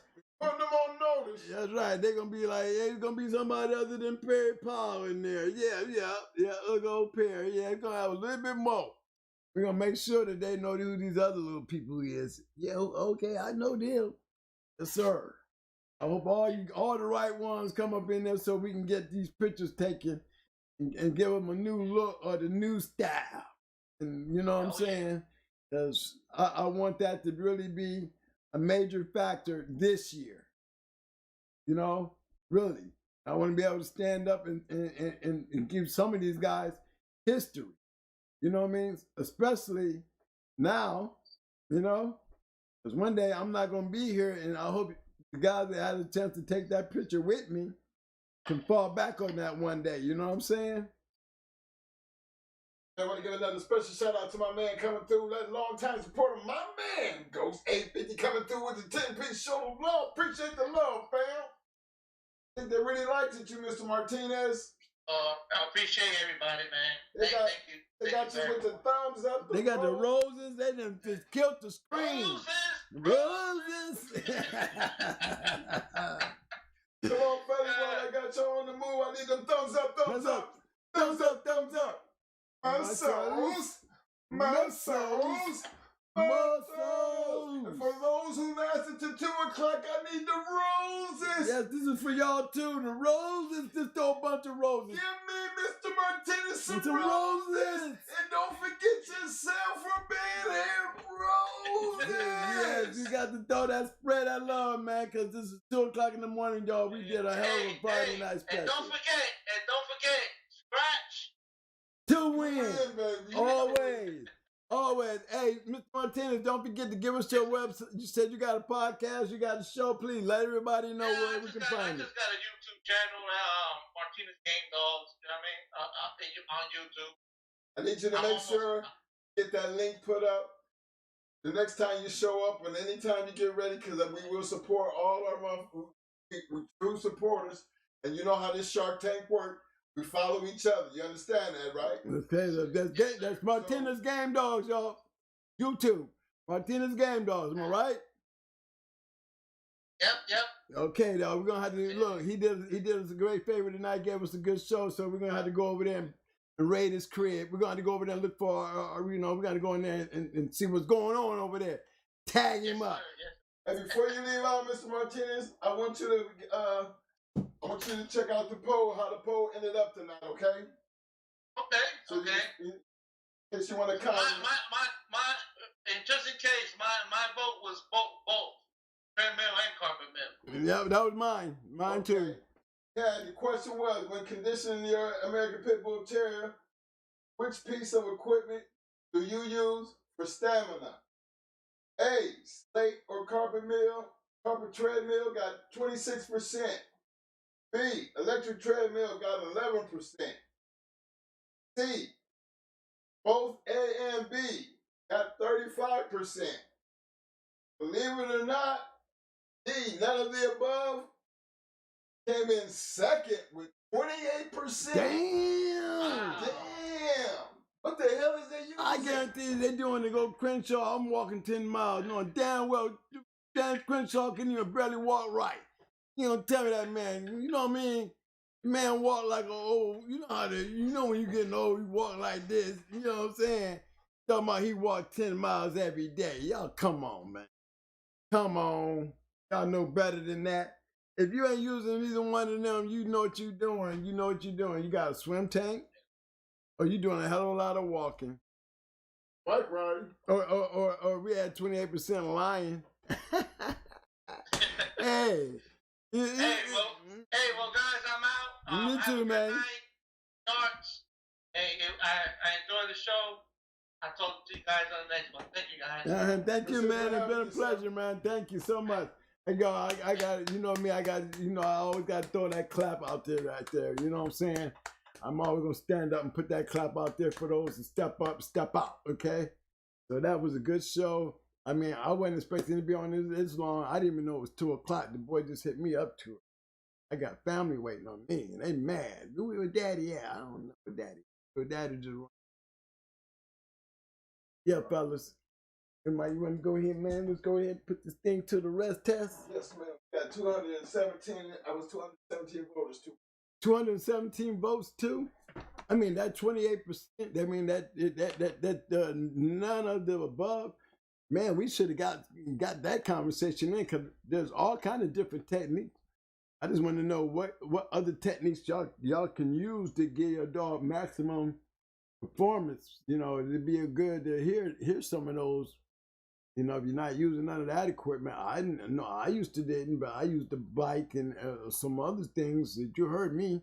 But you know, it'd be good to know because it's all about getting them in shape and winning. And if you can win, however you got it done, you won. Hats off to you. For sure, that's what it's all about. Look here, man. Tonight was a good long show, but actually it was really educational because we got the chance to discuss and get into a lot of things. For those who know how we generally do this, you're reading everything that's being said, and it's up to you to dissect it and use what's helpful to you. Mm-hmm. You know, it's real important. Now, we got into this equipment, and we talked a little bit about the training. I'm pretty sure you heard, you know, the training part of this, because again, it's still, in order to get a good keep, a good conditioning program, at some point you have to have a relationship with your animal. We do it with boxers. We do it with MMA. We do it with every sport. We even do it with sick people. Yeah, I mean, keep with my dog. Yeah. You see that? Yeah. I ain't dying like that, am I? I'm gonna die in shape. I ain't gonna do that. I'm gonna die in shape. I ain't gonna do that because I got scars. I had to. I work. I put myself in keep for the same purpose. You know what I'm saying? As my dog. I mean, what else can we do to keep scratching? You gotta be in shape to do it, man. And that's what I figured. That's what I better do and stop whining. Yeah. And act like a bulldog. You know. And I'm feeling better, but not great because I'm exerting energy that I don't have. But so what? I'm in good shape. I feel better. He trying to live life, baby. He's single. You know, he running around taking his shirt off and everything. Definitely. Look at his waves. You can tell I've been married. He been practicing. He keep his waves tight. Well, because you know, look at my shit, man. I'm a dog man. We stay ready. Well, I got you. We stay ready. I'm gonna stay with him on that because I'm his trainer. I'll be like, come on, Mo, let's get it in, baby. Let's get it in. And again, everybody, we really, appreciate everybody hanging out with us on this talk. Hot Mic Friday. And again, I try to express how important it is to hit them damn like buttons. And if you haven't already subscribed, hit that subscribe button. You know what I'm saying? And for all the new viewers coming in, I try to get it out as much as I could as far as the handing out that hardware because there was a whole lot of conversation going on and kind of got behind with the sound because you know how Mo he get to getting all loud and I had to really start paying attention. So y'all got to forgive me on the sound thing because we're trying to keep it where y'all can hear what's going on. I can't even discuss him no more. I just stopped. So I let him do what he want to do. Y'all have to excuse me on the sound. Yeah, we trying to do better. You know, see it clinking out on me and everything because I ain't over here smacking the desk and I ain't out here yelling into the mic. But again, appreciate everybody for showing up and special shout out to everybody who contributed to the channel. Hey, what more can I say about that except for love you for it. Keep doing what you're doing. May God continuously bless you. Y'all have a good weekend. And remember,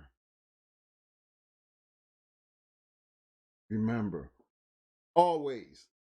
He said always. We got to always remember this, y'all. Always, because how bad it get. Make sure they do what? Always. Scratch the win, baby. That's right, baby. Get it You in know there, what I'm saying? baby. You better be getting it Put it in in. that corner, man. You know what I mean? I'm Look bucket here. G. We done bucket gave G. y'all the whole. I mean, made that. look, man, I'm y'all all be- that in one. Hey, y'all better be checking out these videos, man. And I'm hoping they be taking notes because they be throwing some serious jewels out there to be captured. You know what I mean? You're getting it from all sides and understanding. This ain't about hating. This ain't about nothing but giving out straight knowledge. You know, you can only talk about what you know about. And if you talk about it and you know about it, stand by it. Have your receipts in order. Keep the receipts stand by. You check a lot of miles when you got receipts. All you got to do is check them. You know, if you know what you talk about, keep them in check. That's why everybody out there with that blue. Get all that deep salt water, boy. You get down Hey. there, boy, where it's real cold. Dark? And dark. Man, you know they in deep waters, in boy. Deep waters, boy. I'm You telling ain't you. got no business down here. You need to take your ass back upstairs look, in the light. I could try to tell y'all, man, you know why sharks swim up, you know, they swim up high? Because that's where they're going to find the easy food at. Yeah, right. You know what I mean? That's where they're going to find the easy shit. But when they real hungry, you know where they at? Down there real deep. They down there real deep. You know what I mean? Looking for that big meat.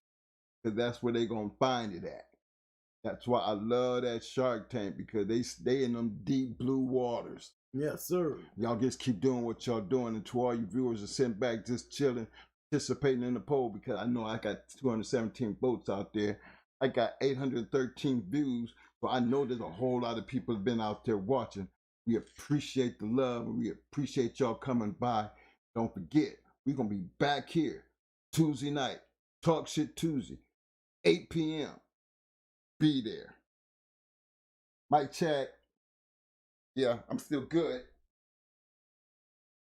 I want to give a special shout out to my man Pit Dog. I seen him in the house. What's up, fam? Pit Dog, that's another one. That's one of them boys up there, bro. I got to say his name. Sniper.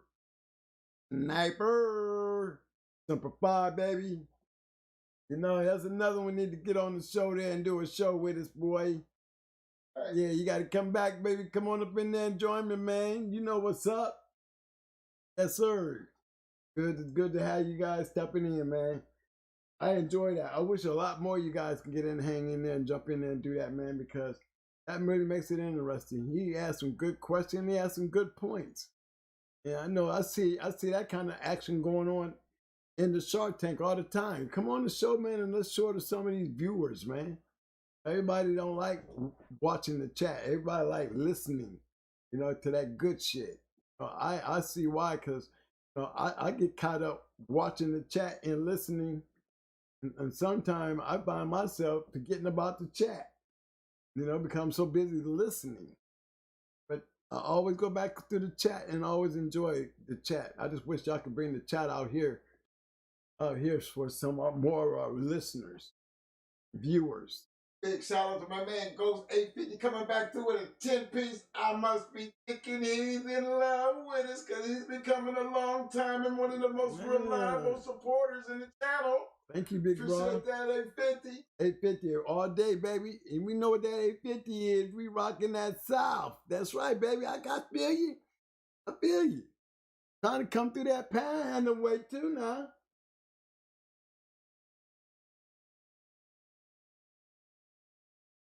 The rock, man. Uh-oh, not rock.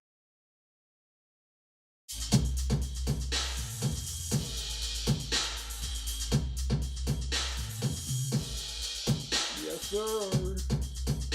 You know me, I gotta get down in there, man, and save my little planet. My little planet. I need to go save my little planet. Hey, come on. I wanna get on some rock, man. No, man. What you gonna do with it, man? I don't know what to do. It's 2 o'clock in the morning. You don't have to be like this. Oh, man, I don't know what to give him, man. I can do the roll and shit. Okay, 2 o'clock in the morning. 2 o'clock in the morning. Last call for the drink. Last call for the drink. Last call for the parking lot. You know what I'm saying? This time we could catch one of them little drunk ones. Be like, hey, yo, come holler at your boy. Come holler at your boy. You know where your man at? I know you got a husband at home, don't Nah. worry about it. I got a crib right around the corner. Hey, we ain't got to go that far. Shit, I get you home before the morning. I get you home before the morning. Come on. Yeah. Let's go, y'all. Don't act like you don't know, girls. You want some of this, right? Yeah. You know what's up, fellas. Y'all know y'all want to pick up the scale. Come on, hit it up with me, man. You know what's up. Hey, man. See y'all in the parking lot. You know it's past your bedtime. But guess what? When the club closed down, you know what I mean? Where you gonna find all the action at? What's that last call looking like when you gotta get that last run? I'll see you in the parking lot. We'll pick it up from there. Till then, we smoking and choking. Deuces.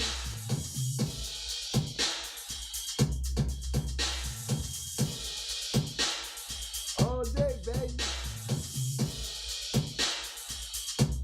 And out.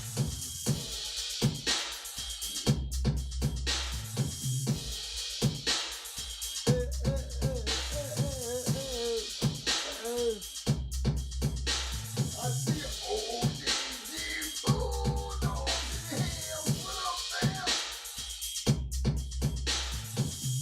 My man, flight 517 in the hills. What up, fam?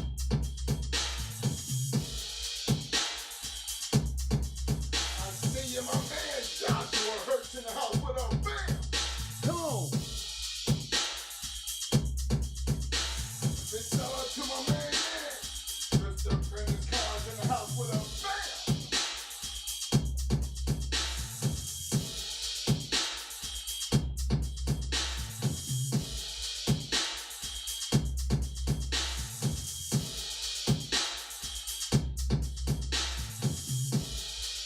Big shout out to my man, Eduardo Venezuela in the house. Let's go, Eduardo. What up, fam?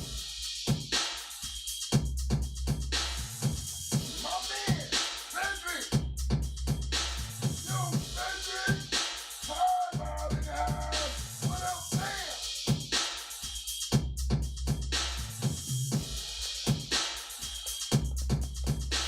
My man, your man.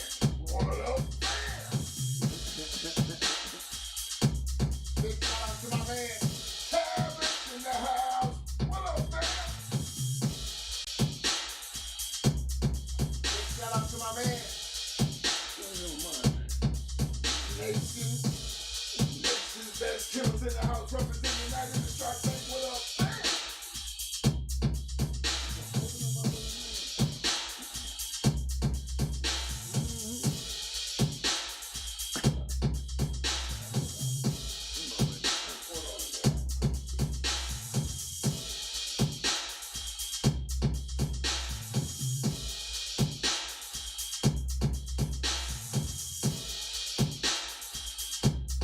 Another big shout out for my man George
tell you.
showing up tonight, hanging out with us on this Hot Mic Friday. Good turnout, good conversation. Don't forget, hit them like buttons. Don't forget to hit that subscribe button if you haven't already subscribed. Everybody enjoy your weekend. Stay safe. Until Tuesday. Until Tuesday, I'll be rocking. I'm out. Peace. Deuces.